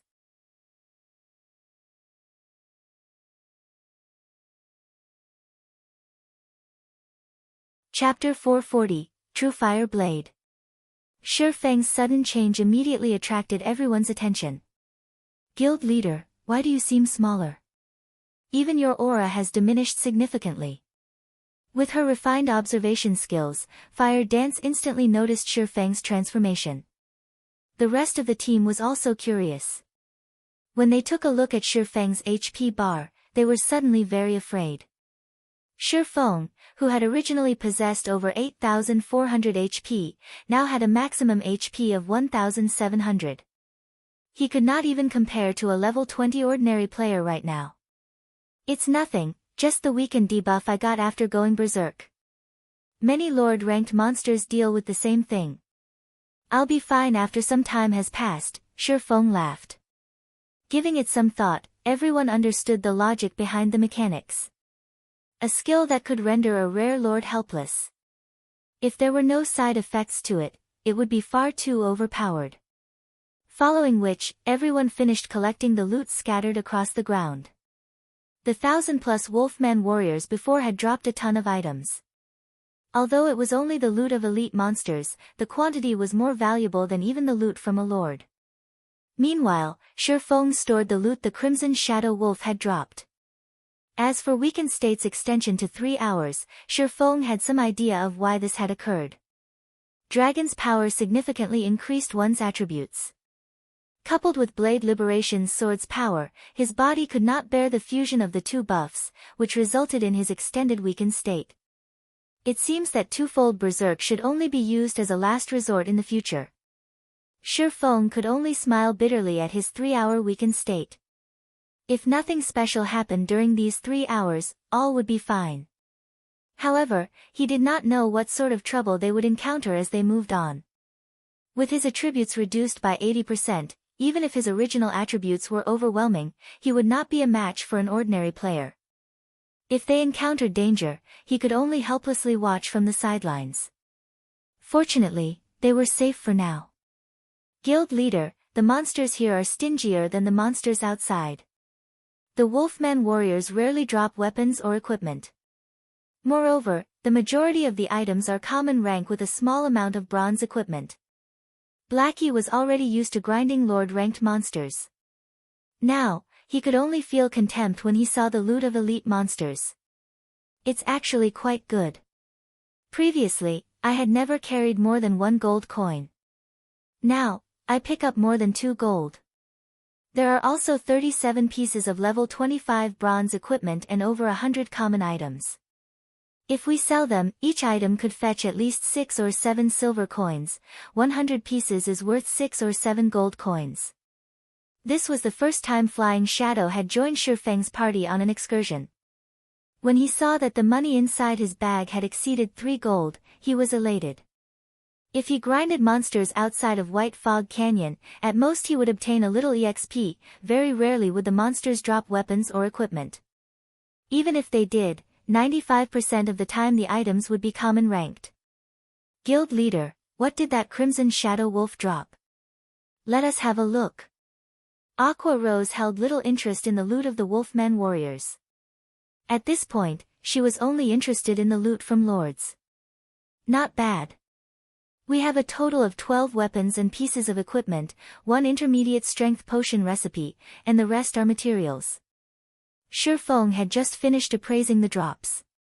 Smiling, he said, among the 12 weapons and equipment, 5 are dark gold rank, 3 of which are weapons, 1 is cloth armor, and 1 is leather armor.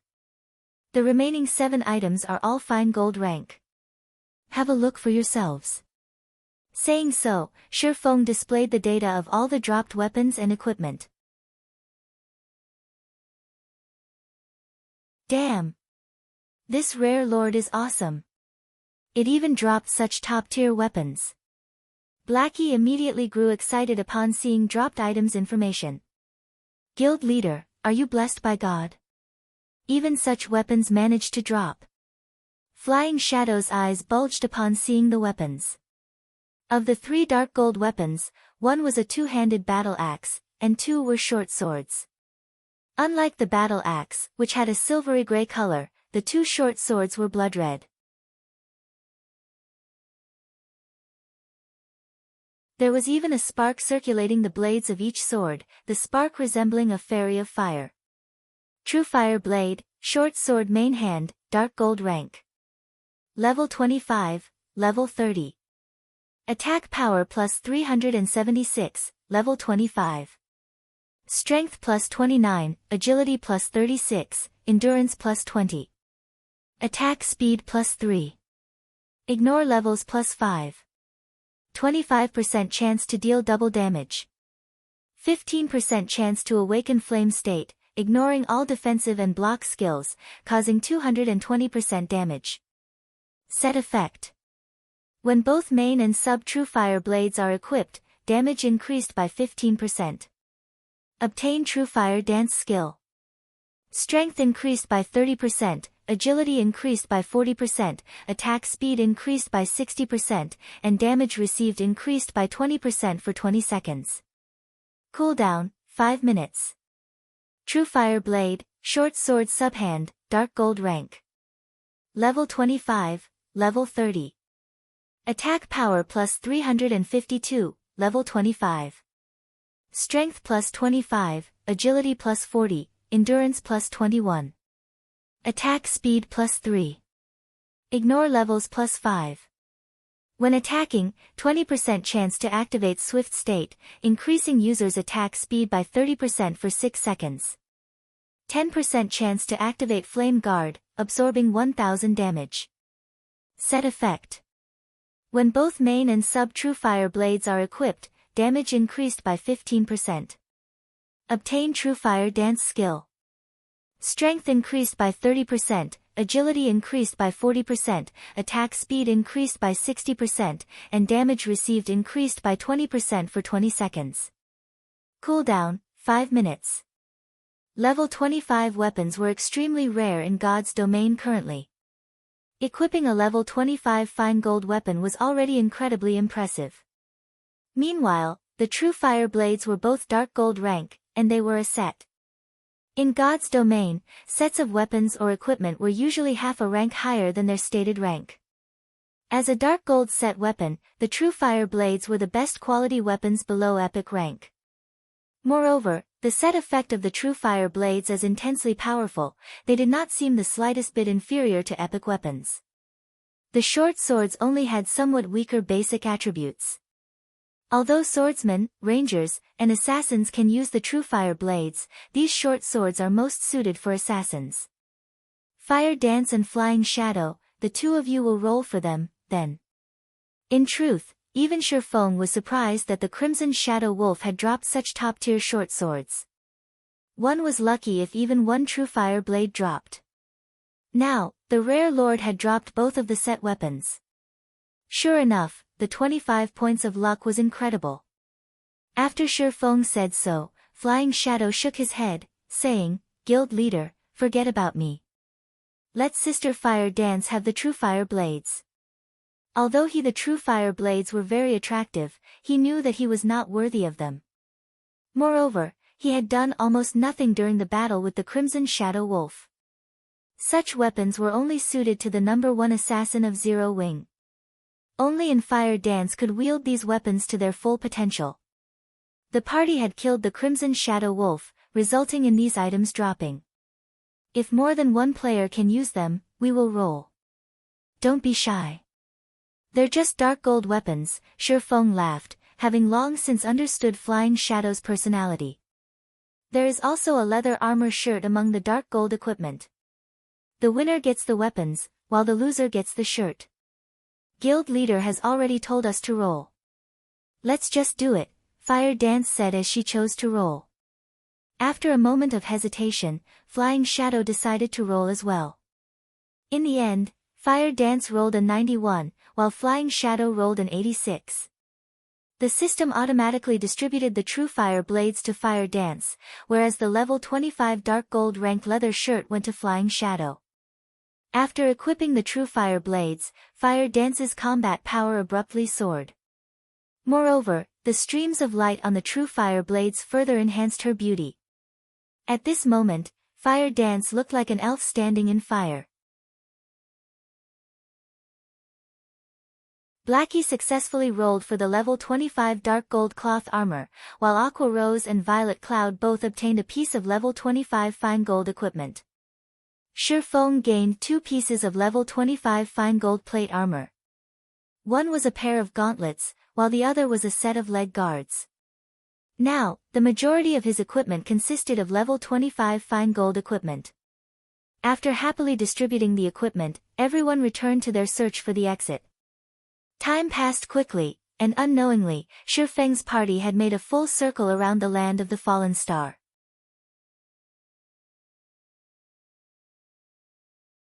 Although they had not encountered a single monster, they had mined plenty of starfire ore, over 1,000 pieces in total. Just as Shurfeng began to grumble about the exit's mysterious location, the system suddenly announced an emergency notification. Before Shurfeng could react, he was thrown out of God's domain. Moreover, Shurfeng had not been the only one, Aqua Rose and the others had also been expelled from the game.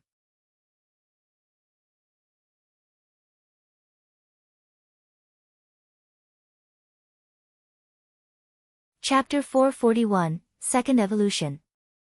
When the system had expelled the Zero Wing party from God's domain, Shurfeng had been automatically sent into his sleep space. He had not completely logged out and could still browse the internet. He could also communicate with his friends. Calling out his system friends list, Shurfeng discovered that every one of his friends was in a leave state, not in God's domain. They were all in their respective sleep spaces.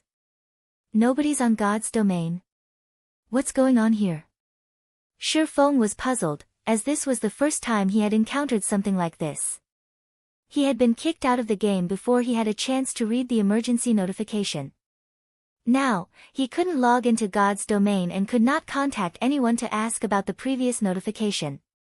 Following which, Shurfeng contacted Aqua Rose and the others, hoping to gather some information.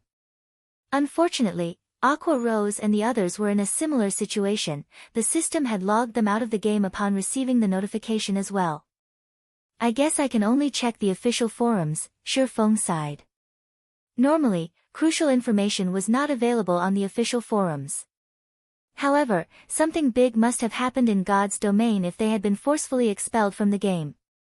Sure enough, after logging into the official forums, he discovered that everyone was having a heated discussion over their expulsion. For some reason, however, everyone else had received their notification 2 hours ago, whereas Shifeng's party had only received theirs a few seconds before the main God system started logging players out of the game. 2 hours ago. Wasn't that around the time I killed the Crimson Shadow Wolf? Shifeng calculated the time, and it matched almost perfectly. Did killing the Shadow Wolf cause the main God system to start the second evolution of God's domain? Giving it some thought, Shifeng felt that it was highly possible. Previously, when his party had entered into the land of the fallen star, they just happened to activate the free combat system. It was likely that the main God system had used their party as an experiment. After seeing that they had easily defeated the rare Lord-ranked Crimson Shadow Wolf, the main God system must have decided to initiate the second evolution of God's domain. Considering the situation, Shifeng really did not know how to express the emotions running through his heart. Now that God's domain began the process of the second system upgrade, players would have to wait until the next day to log in. Many players on the forums had expressed their frustration with the new system upgrade. After the system underwent its first upgrade, the system gave its players a true taste of combat. The overall difficulty of the game had made a massive leap, affecting adventuring, grinding, and leveling for those in God's domain.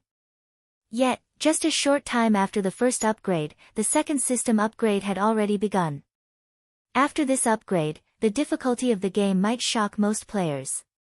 This upgrade also gave Shifeng a headache. The second evolution of God's domain had occurred too quickly. Based on the original timeline, it shouldn't have happened for another several months. He was not prepared for it right now. Indeed, just as he had guessed, after the second system upgrade, the free combat system would be introduced into the game. In future battles, the requirement of a player's control over their skills would become extremely demanding, and mistakes might very well lead to friendly fire. It was especially true for AoE skills. After the second evolution of God's domain, rather than dying at the hands of monsters, many players would send themselves to the graveyards with their own abilities.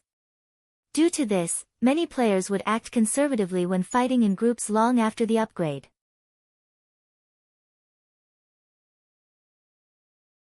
In addition, after the second evolution, the difficulty of dungeons had also significantly increased. However, although the second evolution had made the game more challenging and realistic, the system upgrade had also added a benefit for players. And that was the improvement to skill proficiency. After the second evolution, the combat style of players also undergone a major transformation. Players no longer needed to chant incantations or shout the name of their skills to use them. No, players would activate their skills with movement. Every skill possessed a standard set of movements. As long as players performed the corresponding movements, they could activate their desired skills. After the second evolution, players were no longer required to damage a monster with their skills to raise skill proficiency. Now, when players achieved a 50% completion rate with skills, they would gain 1 point to their skill proficiency. In addition, the awarded skill proficiency would increase with the percentage of their completion rate. That way, even if players fought monsters of the same level or 2 or 3 levels lower, they could still improve their skill proficiency. As players gained skill proficiency, their skill levels would also grow.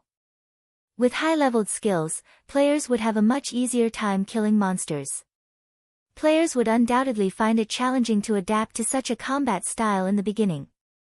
After adapting to the free combat system, however, players would discover that the new style allowed them to display more of their combat power. However, it would not be easy for players to adapt to this realistic combat style. Normally, one had to undergo a long period of special training to familiarize themselves with their skills. If one were not up to snuff, the skill's power would suffer. I need to hurry with the training center, Shifeng sighed softly. Shortly after the second evolution of God's domain, the training centers and martial arts dojos, which were currently declining, would become instantly popular. Having some time, Shifeng browsed the god's domain news. Other than news regarding Star Moon Kingdom, Shifeng also looked up information on the several surrounding kingdoms and the Black Dragon Empire. None of the empires in God's domain were to be underestimated. The competition within an empire was far more intense than the competition in a kingdom. A kingdom such as Star Moon only had around 4 or 5 competing first-rate guilds at the moment. Some smaller kingdoms might only have 1 or 2 first-rate guilds. However, empires were different. Not only did they govern massive areas, but there were also far more resident players. They also had an abundance of resources.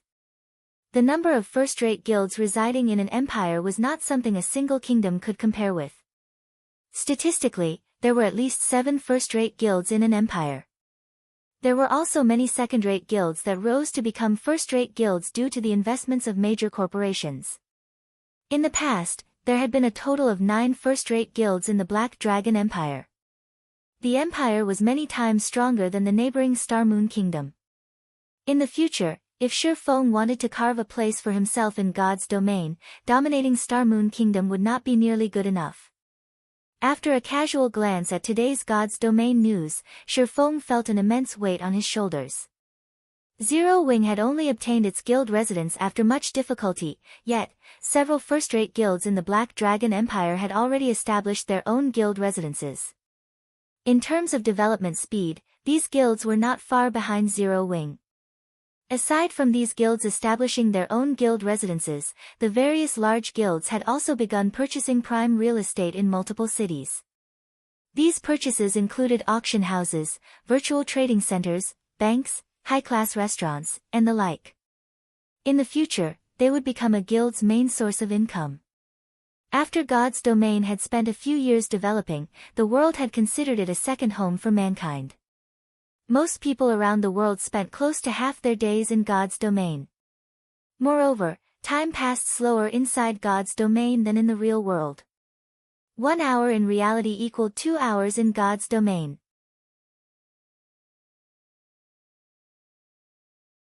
Based on the amount of time one experienced, people's lives in God's domain might be even longer than their lives in the real world. In the setting of God's domain, NPC cities and player-established cities were different. If players lived in NPC cities, they would never have to fear becoming embroiled in the struggles between major powers.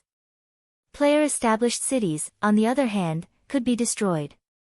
Hence, this had resulted in the real estate in NPC cities becoming extremely valuable.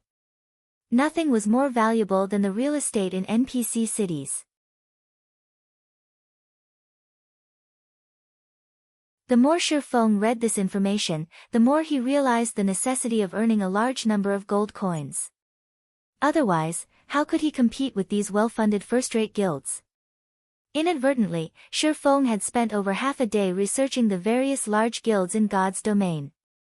Suddenly, as he exited the virtual gaming cabin, his doorbell rang.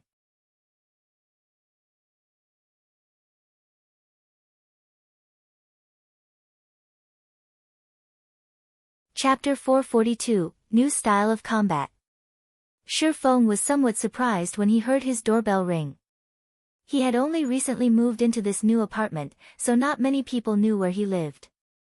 Normally, Blackie and the others would only contact him by calling, not hunting him down so early in the morning. Who is it? Shifeng wondered as he tapped his quantum watch to display the view outside his door. Taking a close look, Shifeng jumped with fright when he saw who it was. The person currently standing outside his door was none other than the female class monitor, Xiao Ruoshi. She currently wore sportswear, and her hair was pulled back in a ponytail. She radiated a youthful aura and looked absolutely mesmerizing. Why is she here? Shifeng recalled that Xiao Ruoshi's birthday was next month. Even if she had come to deliver an invitation, wasn't it a little too early? However, since she had already arrived, Shifeng could not pretend he wasn't home. Helpless, he quickly tidied himself up and went to the door. As soon as Shifeng opened the door, Xiao Ruoshi's almond eyes widened. With a concerned gaze, she asked, Shifeng, did you really agree with Uncle Xiao to participate in a match? Hearing Zhao Ruoxi's question, Shi Feng understood the gist of the situation. Xiao Yan and Xiao Yu were strongly connected to the Zhao family. How could the Zhaos not have heard of such a dramatic incident at the Big Dipper training center? Yeah, I agreed to an exhibition match. Shi Feng nodded. You really are laid back. Do you even know who your opponent is? Zhao Ruoxi sighed helplessly as she examined Shi Feng's leisurely appearance. No, I don't. However, Big Dipper will contact me about it ahead of time, Shi Feng said, shaking his head. Do you even know how to be nervous? Zhao Ruoxi grumbled. Shi Feng's behavior left her speechless. A fighting competition was not a small matter. It was especially true for this match. To recover from its decline, Big Dipper has attempted to invite many well-known fighters to participate in this match. There are even martial arts masters among them. Even though Big Dipper has offered an impressive appearance fee, they all have their own itinerary, none of them have the time.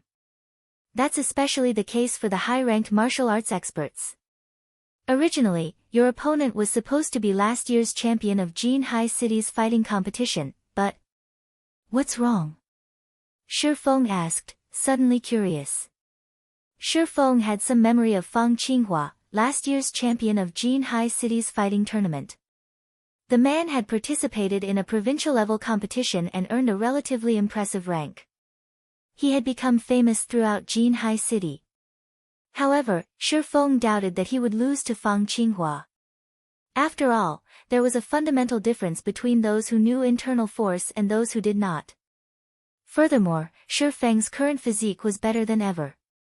But your opponent was suddenly changed because someone had defeated Fang Qinghua. That someone is now your opponent. I heard that when he fought Fang Qinghua was defeated with a single punch. If it had been a normal defeat, that would not have mattered. However, when that person sent out his final punch, he had used internal force. He has even expressed great interest in becoming the head instructor at the Big Dipper Training Center, hence why he wanted to replace Fang Qinghua in this match with you. Although Zhao Ruoxi knew Shi Feng was proficient with internal force, the opponent was similarly an internal force expert. Moreover, the other party was very powerful. If the two really fought each other, no one knew what kind of result to expect. An internal force expert, huh? Interest suddenly sparked within Shi Feng. Internal force experts were not cabbages easily found in the streets. Even after a decade, such experts were extremely hard to find. Shi Feng had only mastered internal force due to luck, and he had never fought another internal force expert in the real world. However, before this, Shi Feng had never heard of there being an internal force expert in Jinhai City, let alone an internal force expert at the Big Dipper Training Center. In the past, there was no head instructor at Big Dipper. However, such a person had suddenly appeared. It was truly unexpected.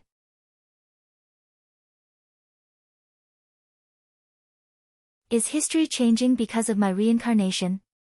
Shi Feng pondered slightly. When he thought about the changes in God's domain, his certainty grew. After Zhao Ruoxi lectured Shi Feng for some time, she had noticed that her classmate did not seem particularly concerned about his opponent. Hence, she intensified her lecturing, hoping to dissuade Shi Feng from participating in the competition. A match between internal force experts was no laughing matter. One mistake could lead to serious injuries and could possibly have future repercussions. Shi Feng was an internal force expert, his future prospects were boundless. There was no need to risk his life for the position of Big Dipper's head instructor. In the end, however, Shi Feng refused Zhao Ruoxi's kind suggestions. He wasn't just doing it to become Big Dipper's head instructor. For the most part, he was doing this for Zero Wing's future development. The 5 virtual gaming cabins and the 15 bottles of S-rank nutrient fluids were too important to Zero Wing. If Zero Wing could nurture more experts, Shi Feng would not have to exhaust himself running left and right for the guild. He could focus on his own desires. Following which, Shi Feng chatted with Zhao Ruoxi for some time. After Zhao Ruoxi left, Shi Feng started his daily training. Ever since he came into possession of a virtual gaming cabin, Shifeng's training yielded far better results. Moreover, for reasons unknown, his mind had also become more active. If he could pair these effects with S-rank nutrient fluids, he might improve further in these areas. Without him realizing it, a day had passed. At 8 p.m., the system upgrade of God's domain was completed. When Shifeng entered God's domain, his virtual body felt particularly loose. His 5 senses had also grown sharper. "Guild leader, I can't use any of my skills," Flying Shadow exclaimed. Initially, he had intended to rush off to investigate what had changed with the system upgrade. However, he suddenly discovered that he could not use any of his skills.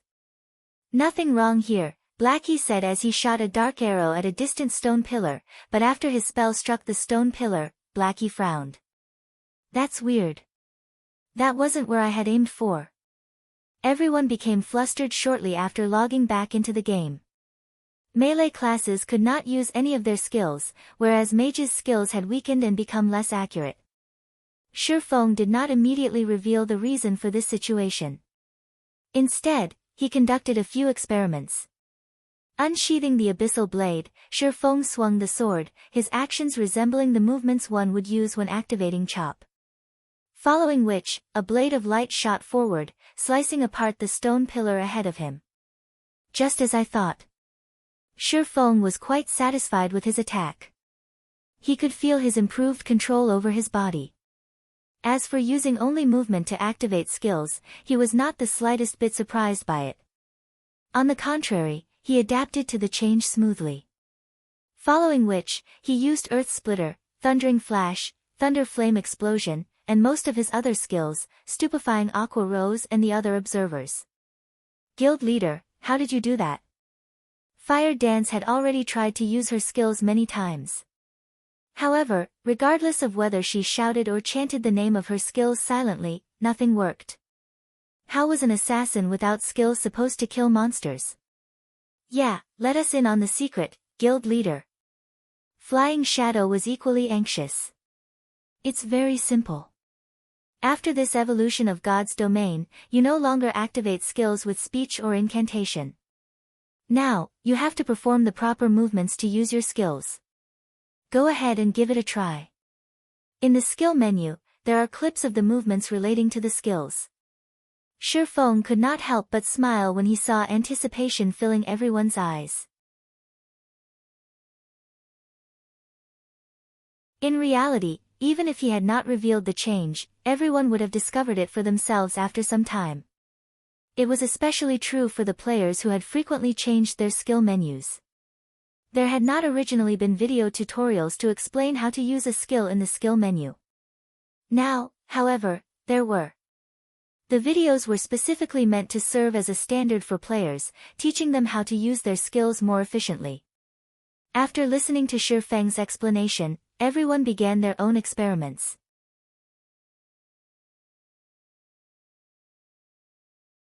In such a way, Shifeng's party of 6 tested the new mechanics as they searched for an exit in the land of the fallen star. While Shifeng's group explored, they were unaware that players throughout God's domain had descended into madness.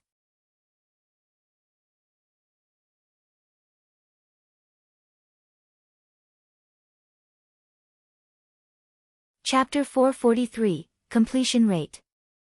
After God's domain's second evolution, skill use demanded far more of players. Even experts needed a relatively long period to adapt to this new system. As Shifeng's party searched for the exit in the land of the fallen star, battles against the cavern's inhabitants were unavoidable. Fortunately, Shifeng did not have to endure this adaptation process like everyone else. Activating most of his skills was second nature to him. He had no problems dealing with a few elites and special elites. As for Aqua Rose and the others, they used these monsters to practice. It was especially true for melee classes like Fire Dance and Flying Shadow. Currently, they each faced a level 27 elite-ranked Wolfman warrior, both of them activating their skills continuously as they fought. Fire Dance brandished the Truefire blades, drawing a red arc that cut across the Wolfman warrior's body. A flower of blood bloomed, and immediately, a damage of -2,749 appeared above the elite monster's head. However, to the Wolfman warrior, which possessed 42,000 HP, this damage was nothing. System: Eviscerate completion rate 56%, resulting in 69% of skill's effect. Skill proficiency +1. Glancing at the combat notification window, Fire Dance frowned, feeling unsatisfied with her completion rate. The Wolfman warrior bellowed angrily. Lifting its war hammer, it slammed the weapon down on the assassin before it. Turning her feet slightly, Fire Dance easily evaded the war hammer.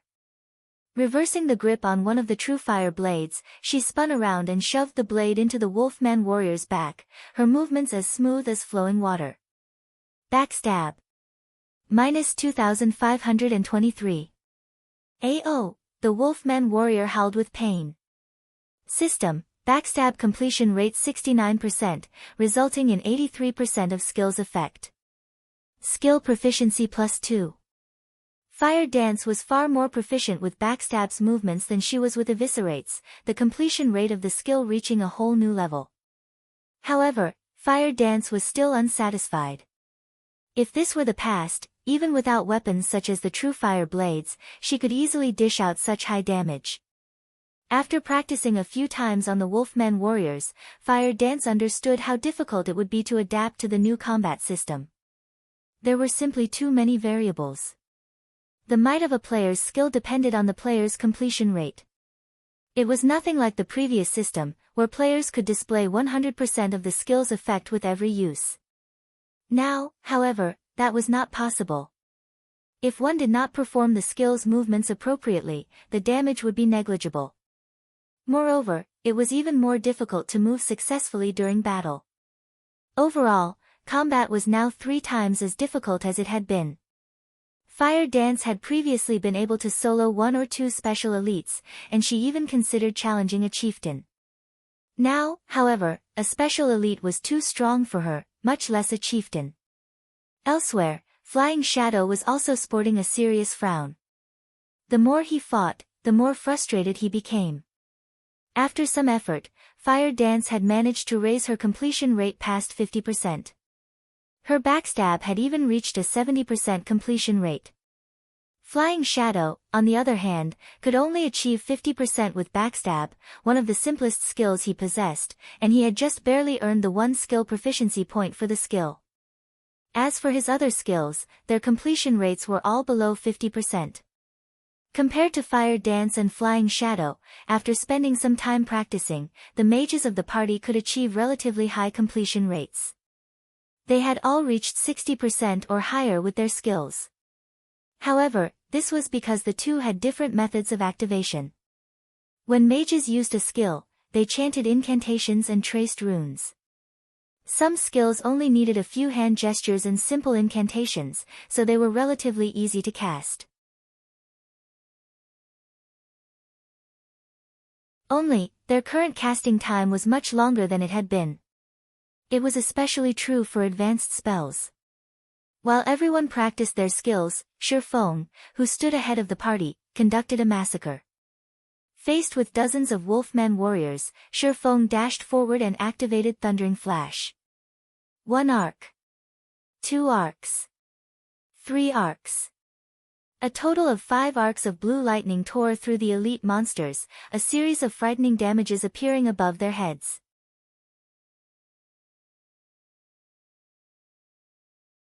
Instantly, the dozens of Wolfman warriors lost close to half their HP. Some that had received critical hits fell to critical lows. In addition, due to the damage amplification debuff of Thundering Flash, they would receive an additional 30% damage from future attacks. And yet, the damages were nothing compared to Thundering Flash's completion rate. System: Thundering Flash completion rate 83%, resulting in 97% of skill's effect. Skill proficiency +3. Immediately after his attack, Feng leaped into the air. As he raised the abyssal blade high, the power of lightning and fire emerged from the sword. He then slammed the weapon down towards the gathering of Wolfman warriors. Boom!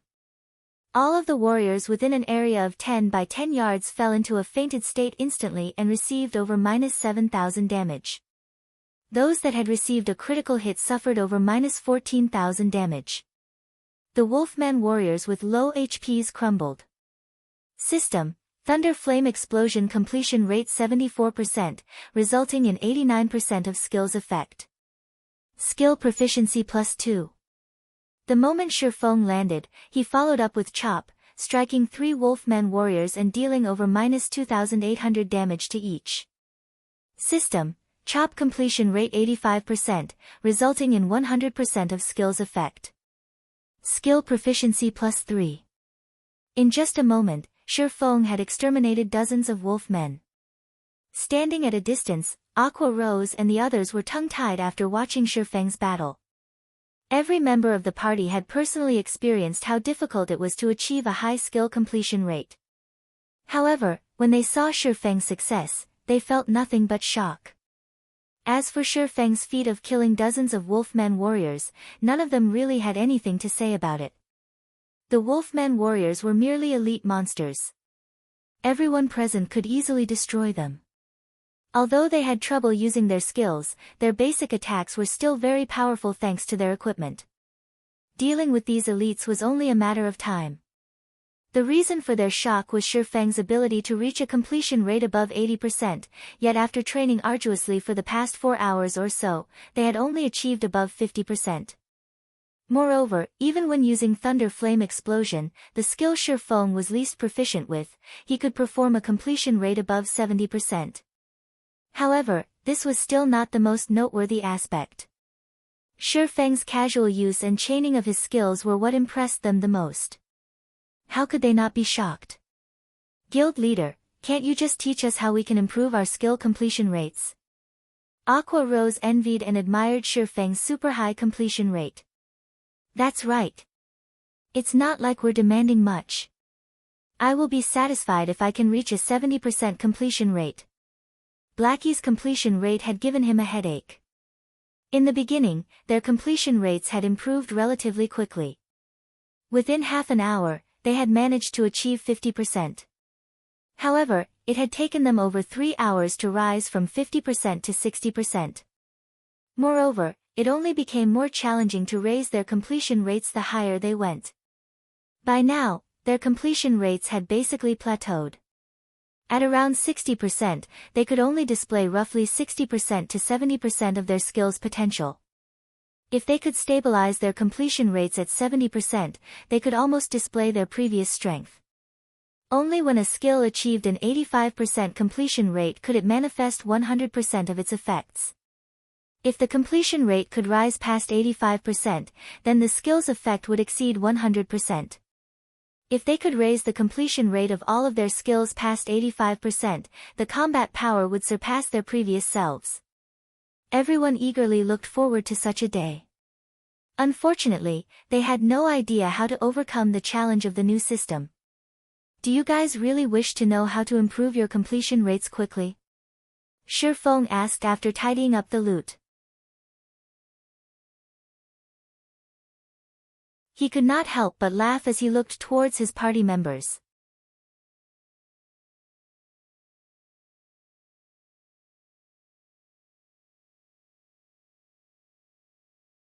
Chapter 444, Path of an Expert. Aqua Rose and the rest of the Zero Wing party nodded passionately in response to Shifeng's question. If they could quickly raise their skill completion rates, their strength would also rise to the next level. Naturally, this was the goal. It's really simple, actually. Think more, train more, Shifeng said frankly. Think more, train more. The team rolled their eyes at their guild leader. They had been doing exactly that all this time. However, they had almost reached their limit. That's right. Think more, train more. There's no other way. In God's domain, every skill movement has its own purpose. First, figure out why such movements are required, then carry them out. You guys have been trying to draw a tiger by looking at a cat. You cannot improve if all you're doing is mimicking the tutorial videos. Feng was aware of the enthusiasm filling his companions' hearts. However, one could not become more proficient overnight. After the second evolution of God's domain, players would experience a slump for a relatively long period. Experts were no exception. Many players struggled with the sudden weakness, falling from glory. However, it was precisely because of God's domain's second evolution that the difference between ordinary players and experts had become more distinct. Previously, a player's strength relied on their equipment and techniques. After the second evolution, however, a player's strength mainly relied on their skill completion rates.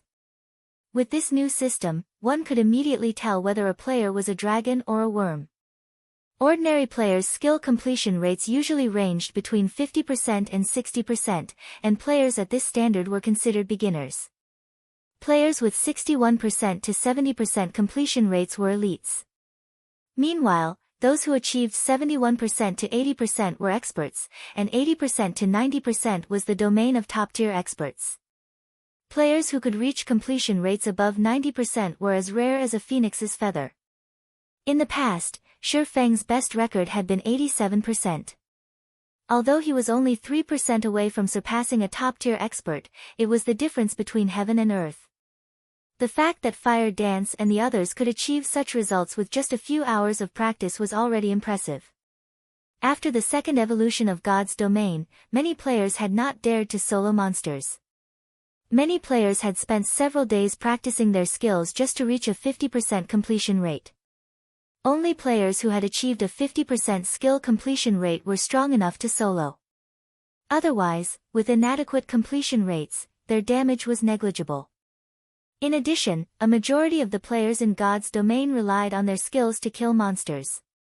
Hence, without sufficient completion rates, players would only find death if they grinded alone.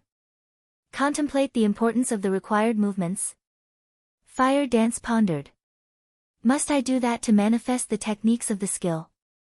Fire Dance recalled her previous uses of backstab in battle. In the past, she would always think of ways to strike her opponent from behind, never considering how she could use backstab more efficiently. However, in the tutorial video of backstab, the player would first dodge the opponent's attack, reverse the grip on his weapon, then circle behind the opponent with a spin and stab his weapon into his opponent's back. The entire process was smooth and efficient, and was much faster, more vicious, and more difficult to dodge than her previous attack method. Thinking up to this point, Fire Dance searched impatiently for another Wolfman warrior to experiment on. This time, however, Fire Dance did not enter stealth. Instead, she waltzed up to the elite monster. When the Wolfman warrior noticed Fire Dance, it howled and slashed its greatsword at the assassin. Fire Dance did not immediately try to dodge the oncoming attack. Instead, she waited until the Wolfman warrior's greatsword reached its maximum speed before moving. Fire Dance took a step forward before sidestepping, dodging the greatsword at the last possible moment. Reversing her grip on the Truefire blade, she then spun and shoved the blade into the Wolfman warrior's back. Due to her body's rotational power, the radiant sword's speed had increased. Even Feng could not avoid such a fast attack, much less the Wolfman warrior. Hua! The Truefire blade pierced the Wolfman warrior's back, a damage of -2,736 appearing above its head. System: backstab completion rate 76%, resulting in 90% of skill's effect. Skill proficiency +2. Fire Dance's eyes shone upon seeing this system notification. As if she had found a path through the darkness, her confidence suddenly skyrocketed. Hence, she continued practicing backstab on the Wolfman warrior. When the skill's cooldown finished, she would begin again. In the end, the poor Wolfman warrior died after Fire Dance toyed with it for 5 minutes. Sister Fire Dance is amazing. That last one even reached 78%. Flying Shadow's admiration intensified when he saw the final backstab Fire Dance had used on the Wolfman warrior. After watching Fire Dance's performance, as if realization had dawned upon them, everyone hunted down their own targets to practice with. Meanwhile, Shifeng continued to search for the exit in silence, not bothering to comment. Excessive guidance would lead to Fire Dance and the others to believe that his way was the only way.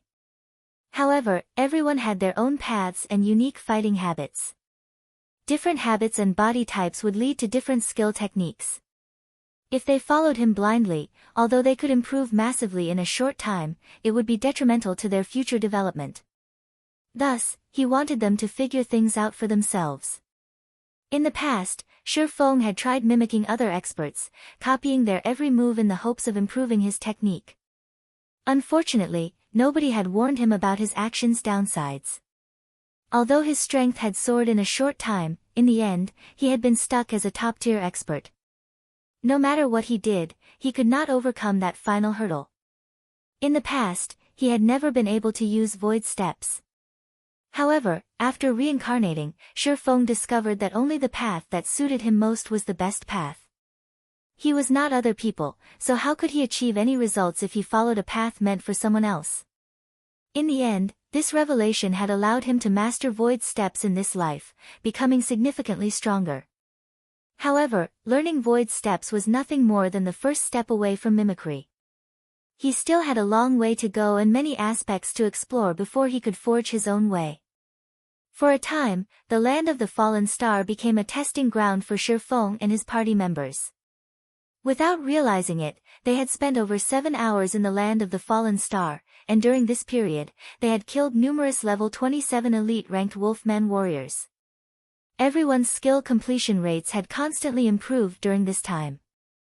Although they could not consistently achieve 70%, they could still manage above 60%. The party had also mined over 1,300 pieces of starfire ore, their mining far more efficient than when they were outside this crystal cavern.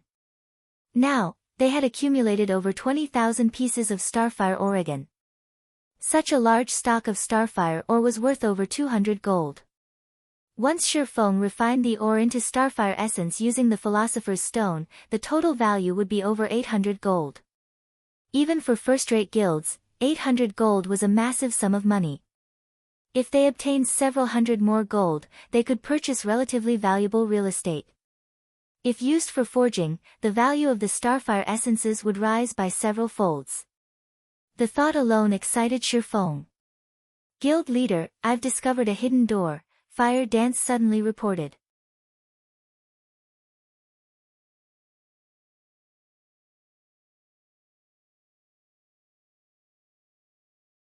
Chapter 445, Golden Stone Tablet. Silver flames engulfed a stone pillar. Everything within 10 yards of this flame had been incinerated, transformed into a field of white ash. Guild leader, the hidden door is inside this flame, Fire Dance said as she pointed towards the silver fire.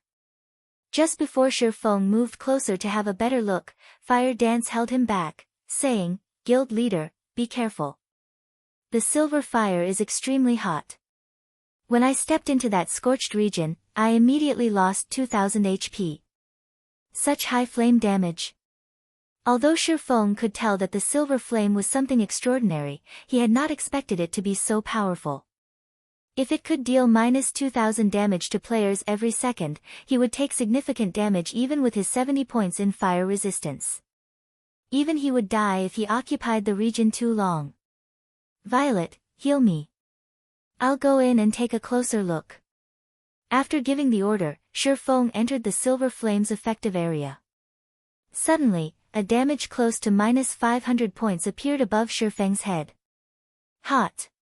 Shifeng felt as if he had dipped his feet into a hot spring the moment his boots touched the gray-white land. He was even wearing the flame boots, which lowered the temperature his feet felt. If he had equipped some other shoes, he would probably have had to skip and hop constantly while inside this scorched region. Following which, Shifeng approached the burning stone pillar. The closer he got to the stone pillar, the higher the temperature became. Similarly, the damage he received also increased. When Shifeng was roughly 2 yards from the pillar, he lost over 1,000 HP every second. Even though Shifeng had long since recovered from his weakened state, his HP returning to over 8,400, he would only last 9 seconds at most. Fortunately, he had a powerful healer, Violet Cloud, supporting him.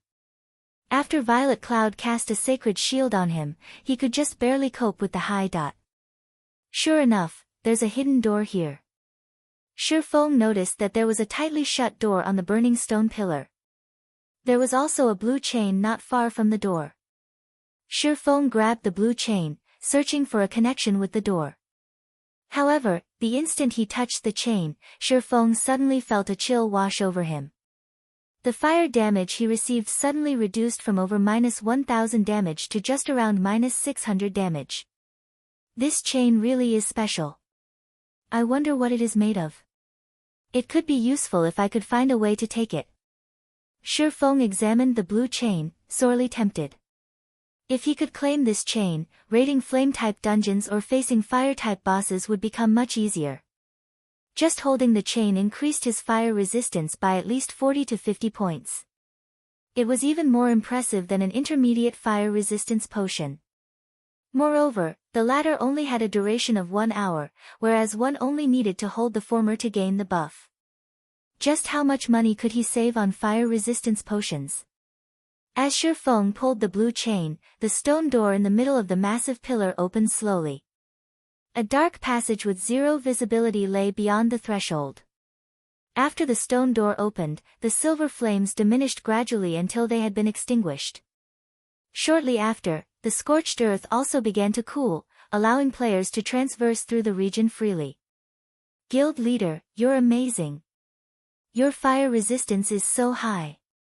No one else could reach and open the door, even if they knew about it, Blackie laughed. Although they had obtained a bounty from this land of the fallen star, it would mean nothing if they could not find their way out. Let's go. Shifeng unsheathed the abyssal blade and the purgatory's shadow as he crossed the threshold cautiously. The passage beyond the stone door was cramped, and engravings of ancient texts and drawings decorated the walls on either side. From the looks of them, these texts and drawings seemed to originate from an ancient era, and not even Shifeng, someone who was very familiar with God's domain, recognized them. The passage allowed, at most, 3 people to walk abreast, so it would be extremely challenging to coordinate their attacks.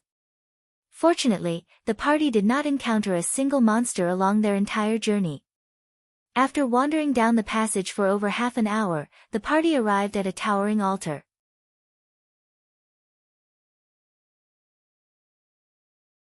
Massive statues of wolf-headed men guarded each side of the altar, and the silver flame dancing on the altar was the same flame Shifeng and the others had seen outside the stone door. A short distance to the right of the altar, there was a teleportation magic array. A stone tablet emitting a golden glow sat to the left of the altar.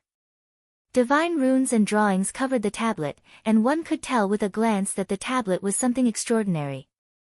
As the team walked up to the altar, they suddenly felt an extraordinary pressure weighing down on them. It felt as if someone pummeled them repeatedly with a sledgehammer. Guild leader, look, over there, Blackie said as he pointed at the space above the altar, goosebumps covering his skin. Everyone shifted their gaze to where Blackie pointed. A figure hovered above the altar, but due to the poor lighting around the altar, they could not see it clearly. However, they could feel an intense threat of death emanating from this figure. Shifeng could not get a clear view of that figure either. However, he could feel this figure looking down at them. Shifeng then activated omniscient eyes and observed the figure. The results were shocking. Anubis's Gatekeeper, Great Lord. Level 30.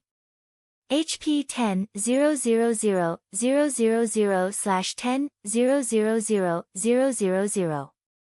Great Lord? Shifeng muttered. Others might not realize how powerful a Great Lord was in God's domain, but Shifeng knew full well what one was capable of. Their party of 6 would not even be enough to fill the gaps between this gatekeeper's teeth. It was especially true for such field Great Lords. Although their HPs were far lower than Great Lords in dungeons, field Great Lords were more powerful. Even a team of several thousand level 30 players would be no more than cannon fodder before this gatekeeper.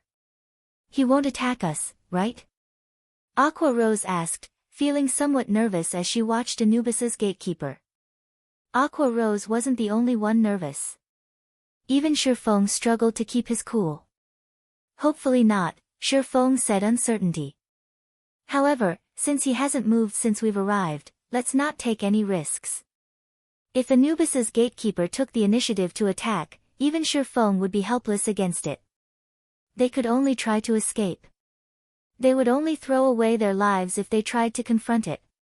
Attempting to find some trick against it would also be suicidal. Powerhouses such as Great Lords wouldn't afford players such a chance. According to the tiers of God's domain, a Great Lord was the equivalent of a Tier 3 class. A Tier 3 class was as powerful as the city lord of an ordinary city. After Shifeng and the others silently examined the area, they faintly understood their situation. That gatekeeper should be a monster tasked with guarding the golden stone tablet. So long as we don't touch that thing, the gatekeeper won't attack us. Shifeng had experimented with the gatekeeper. When he approached the golden stone tablet, the gatekeeper's killing intent would intensify. As for the teleportation array on the other side, the gatekeeper had not reacted when he had approached it. Aqua, you guys activate the teleportation array. After some thought, Shifeng said, I'll grab that tablet. Guild leader, that's a great lord. Fire Dance said, horrified. Although none of them had ever seen a great lord in action, they could tell that, compared to this great lord, the Crimson Shadow Wolf they had previously faced was a joke.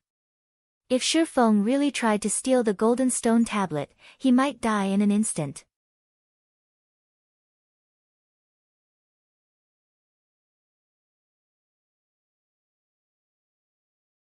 Chapter 446, Silver Flame. Everyone promptly agreed with Fire Dance's opposition. They acknowledged that Shifeng possessed frightening combat power. He was so powerful that he even suppressed the rare lord-ranked Crimson Shadow Wolf in a direct confrontation. They, too, had previously thought Shifeng might be able to oppress even a great lord by force, and that by the time they arrived at the ruined shrine in White Fog Canyon's core, they would have a chance of defeating the level 25 great lord there. After all, a great lord's loot was simply too tempting. It was especially true for a level 25 great lord, as the level 25 equipment it dropped was precisely what the core strength of the various guilds needed right now. If they could obtain an epic item, both the guild's strength and morale would improve significantly. However, now that they stood before Anubis's gatekeeper, they suddenly felt very tiny. A great lord and a high lord were from different worlds entirely. Escaping a great lord's wrath would be a miracle, much less defeating it. Admittedly, a treasure hidden behind a great lord would be precious. However, if Shifeng tried to snatch the golden stone tablet, there was more than a 99% chance that he would be throwing his life away. This was simply not a worthwhile trade-off. Moreover, Heavens knew if the teleportation array would still work after Shifeng stole the stone tablet. On the off chance that it didn't work, they would all die here. Guild leader, why don't we come back after we've grown stronger? It's not worth risking your life for an unknown treasure, Aqua Rose advised. You guys leave first. I'll try it by myself. If it really isn't possible, then we'll come back in the future, Shifeng said, shaking his head. Although what Aqua Rose had said was logical, none of them knew the significance of the golden stone tablet under a great lord's protection. In his decade of adventuring in God's domain, the treasures he encountered that had been guarded by great lords were at least epic rank. Obtaining an epic item was definitely worth dying once. If he came back for it in the future, there was a possibility of someone else claiming the golden stone tablet. After all, the land of the fallen star was not particularly hidden. When everyone heard Shifeng's determination, they had no choice but to obediently head towards the teleportation array and prepare to leave the land of the fallen star. However, just as Aqua Rose was about to activate the teleportation array, her hands suddenly froze as cold sweat began to drip down her forehead. Even the others at the teleportation array with her wore grim expressions. It was as if they were preparing to welcome a great enemy. That cold and intense killing intent felt like they had been dunked in ice-cold water, and they suddenly struggled to breathe. Guild leader, if we activate the teleportation array, the gatekeeper will attack, Fire Dance whispered as she glanced at Anubis's gatekeeper hovering in the air. We really have no options, Shifeng laughed bitterly. He currently had omniscient eyes active, so he felt the gatekeeper's chilling gaze as well. As soon as Aqua Rose activated the teleportation array, Anubis's gatekeeper would strike. It usually took close to 20 seconds to activate a teleportation array. If the person activating the array moved during this period, it would automatically shut down. 20 seconds. That was enough time for a level 30 Great Lord to kill hundreds of players, much less a measly party of 6. As this place was unique, they could not use return scrolls to leave either. In other words, if they wanted to leave, they needed to survive the gatekeeper for 20 seconds. Either that, or they could level here until they died or simply die now and lose some EXP, skill proficiency, and a piece of equipment. If they did not wish to lose any equipment, they could remove everything they currently wore.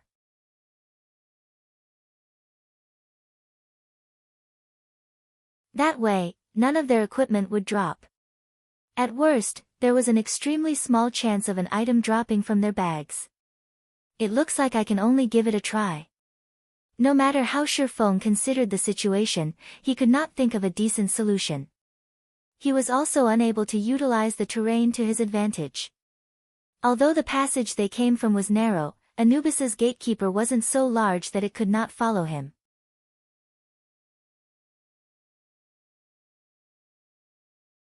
Now, the only way the team could leave safely was if he lured the gatekeeper away. Otherwise, with the strength of a Great Lord and his extremely wide splash range, no one would survive. Fire Dance, get ready to activate the teleportation array. If the Great Lord's splash damage affects you, use Vanish or Wind Steps to block it. As long as you do not move, the teleportation array will not shut down. I'll kite the gatekeeper first. Focus on your timing, you guys. With that, Shifeng activated Windwalk and dashed towards the golden stone tablet. Anubis's gatekeeper immediately shifted his sight to Shifeng. When Shifeng was only 10 yards away from the stone tablet, the gatekeeper suddenly vanished from above the altar before immediately reappearing in front of the golden stone tablet. Instantaneous movement. Aqua Rose gaped at the gatekeeper, disbelief filling her gaze. A Great Lord that knew instantaneous movement. Could any player escape its slaughter? Such a powerful aura. Fire Dance's expression turned grim. Anubis's gatekeeper had initially been 90 yards from the party.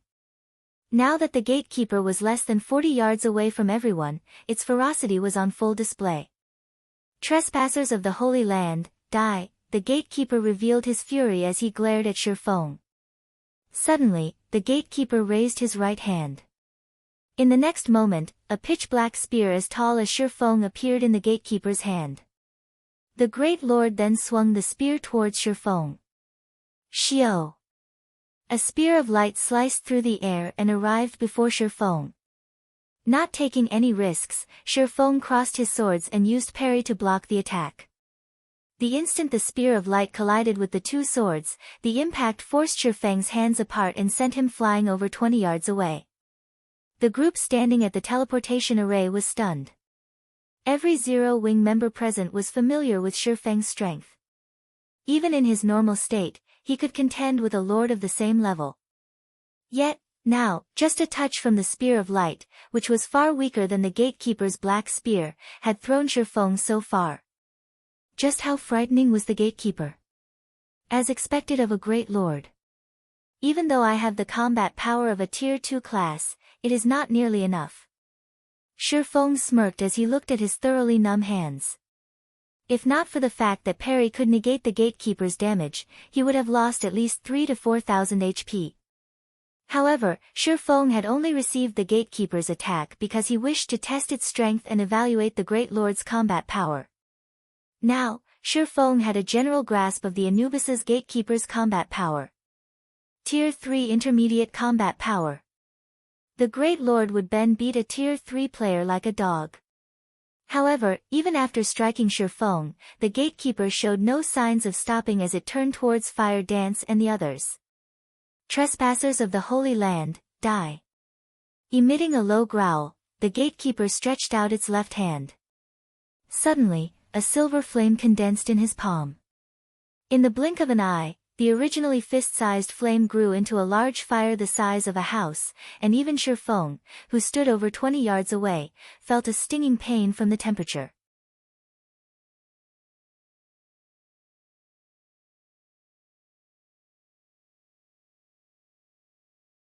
Chapter 447, Contest of Strength. Just as Anubis's gatekeeper was about to unleash its silver fire on Fire Dance and the others, suddenly, a black barrier appeared around the gatekeeper, containing the Great Lord. Following which, the flames gradually dispersed. Close one. Violet Cloud released a sigh of relief as she wiped the cold sweat from her forehead. Every Zero-Wing party member shifted their gaze to Violet Cloud. Fortunately for them, Violet Cloud had managed to interrupt the gatekeeper's attack. However, before everyone could calm their pounding hearts, the Tier 1 spell, Black Coffin, burst like a popped balloon. Impossible. Violet Cloud said, her voice filled with disbelief. Black Coffin was an advanced Tier 1 spell. Moreover, she was a Tier 1 Astromancer. Black Coffin should be able to trap even a High Lord for a few seconds, yet the spell had not lasted half a second against Anubis's gatekeeper. Trespassers of the Holy Land, die. The gatekeeper waved his hand once more, collecting a larger and more intense silver flame than before. The silver fire also appeared faster this time. As the gatekeeper was about to bombard Aqua Rose and the others with his fire, a blood-red glow struck the Great Lord, dealing -5021 damage. Although the damage was negligible to the monster, the gatekeeper froze and turned towards the attack's origin. Immediately, he discovered Shifeng, the ant that he had sent flying earlier. The tear suppression is too powerful. Shifeng grimaced. The move he had just used was the additional skill of the blazing meteor, Flame God's Fury. The skill allowed him to deal 900% damage to the first target the blazing meteor struck. Yet, even with such power, his attack had only dealt around -5000 damage to the Great Lord. It was not even 1/3 of the damage the skill was usually capable of dealing. Although Shifeng possessed the combat power of a Tier 2 class, his character was still a Tier 1 class. A Great Lord was the equivalent of a Tier 3 class. With a difference of 2 tiers, the damage he could deal to the gatekeeper was significantly reduced. This was also one of the reasons why Shifeng had not attempted to raid the level 25 Great Lord in the ruined shrine. Not only would tier suppression significantly reduce a skill's effect, but it would also significantly reduce one's potential damage. Moreover, this was in the event that the difference was only a matter of 2 tiers. Currently, Overwhelming Smile didn't have any Tier 1 players. Fire Dance, activate the teleportation array now. Shifeng urgently shouted in the party chat as he returned the gatekeeper's chilling gaze. Knowing that time was of the essence, Fire Dance did as she was told. Immediately, the teleportation array Fire Dance and the others stood on shone with a dark blue glow as it started gathering mana from its surroundings. At this moment, Anubis's gatekeeper paid no attention to Fire Dance and the others. Instead, he suddenly disappeared, reappearing in front of Shifeng. Raising his spear high, he swung the weapon down on Shifeng. The gatekeeper's attack was different from the spears of light he had casually sent out before.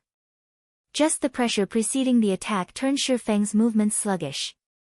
Shifeng hurriedly activated Defensive Blade to defend himself. However, Anubis's gatekeeper showed no intention of ending his assault after one strike. In quick succession, his spear darted towards Shifeng again and again, searching for an opening. Peng! Peng! Peng! In 2 short seconds, Defensive Blade had been exhausted. Although Shifeng had tried to counter the gatekeeper's attacks during this period, the pressure from the spear was simply too immense. His sluggish body could not keep up with the black spear's speed. Aqua Rose and the others were similarly shocked as they watched Shifeng fight for his life.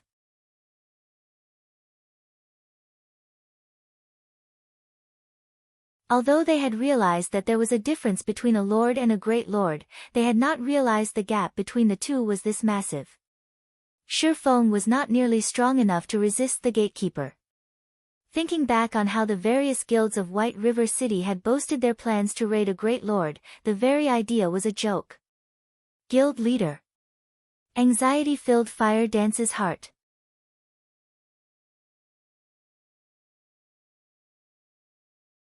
She struggled with her desire to charge forward to help her guild leader, but the teleportation array was their only hope of leaving this place. If she moved, she would waste all their efforts.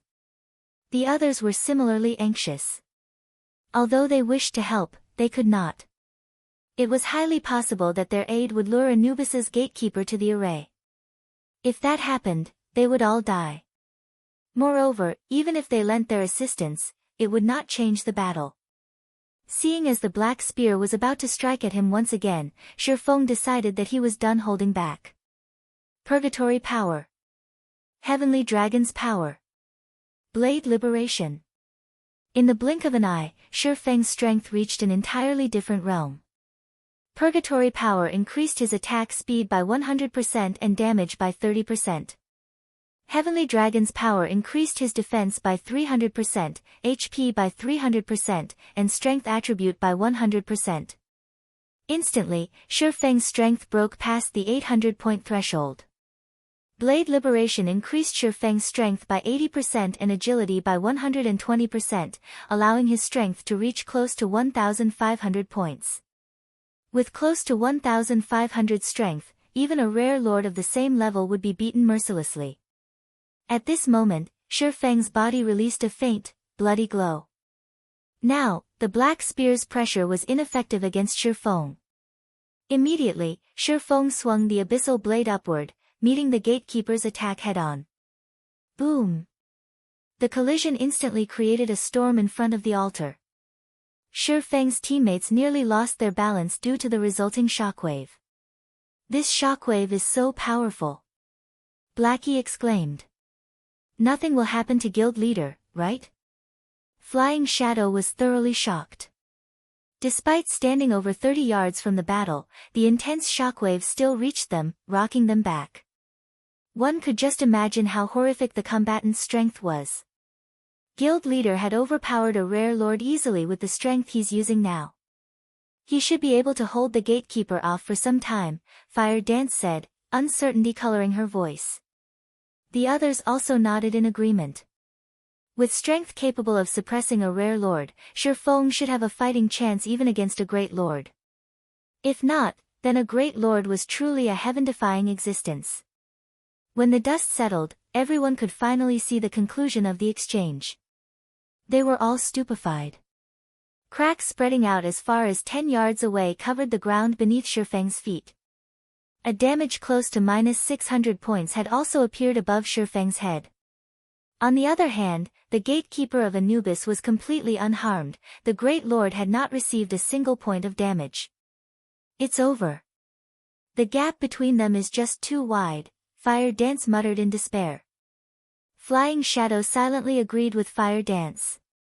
Shifeng had received nearly -600 damage doing nothing more than defending himself with his own weapon. Mages might not understand what this meant, but as melee classes, they knew full well the significance of the gap between Shifeng and Anubis's gatekeeper. Trespassers of the Holy Land, die. The gatekeeper growled once more as it continued brandishing its black spear. The Great Lord thrust his spear towards Shifeng in an unending barrage.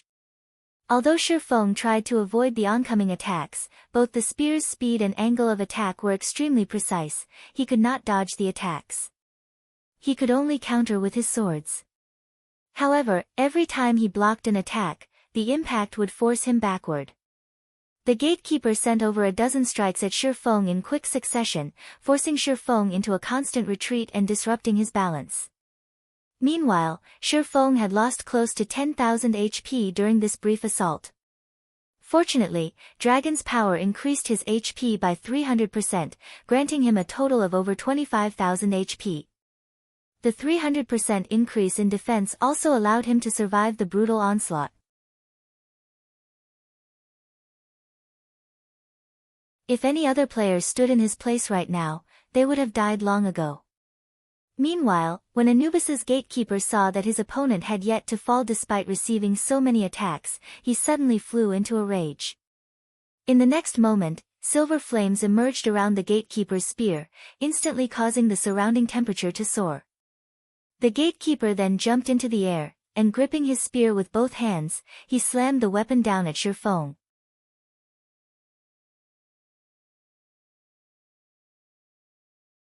The black spear was like a giant flame serpent as it spread its jaws, intending to swallow Feng with a single bite.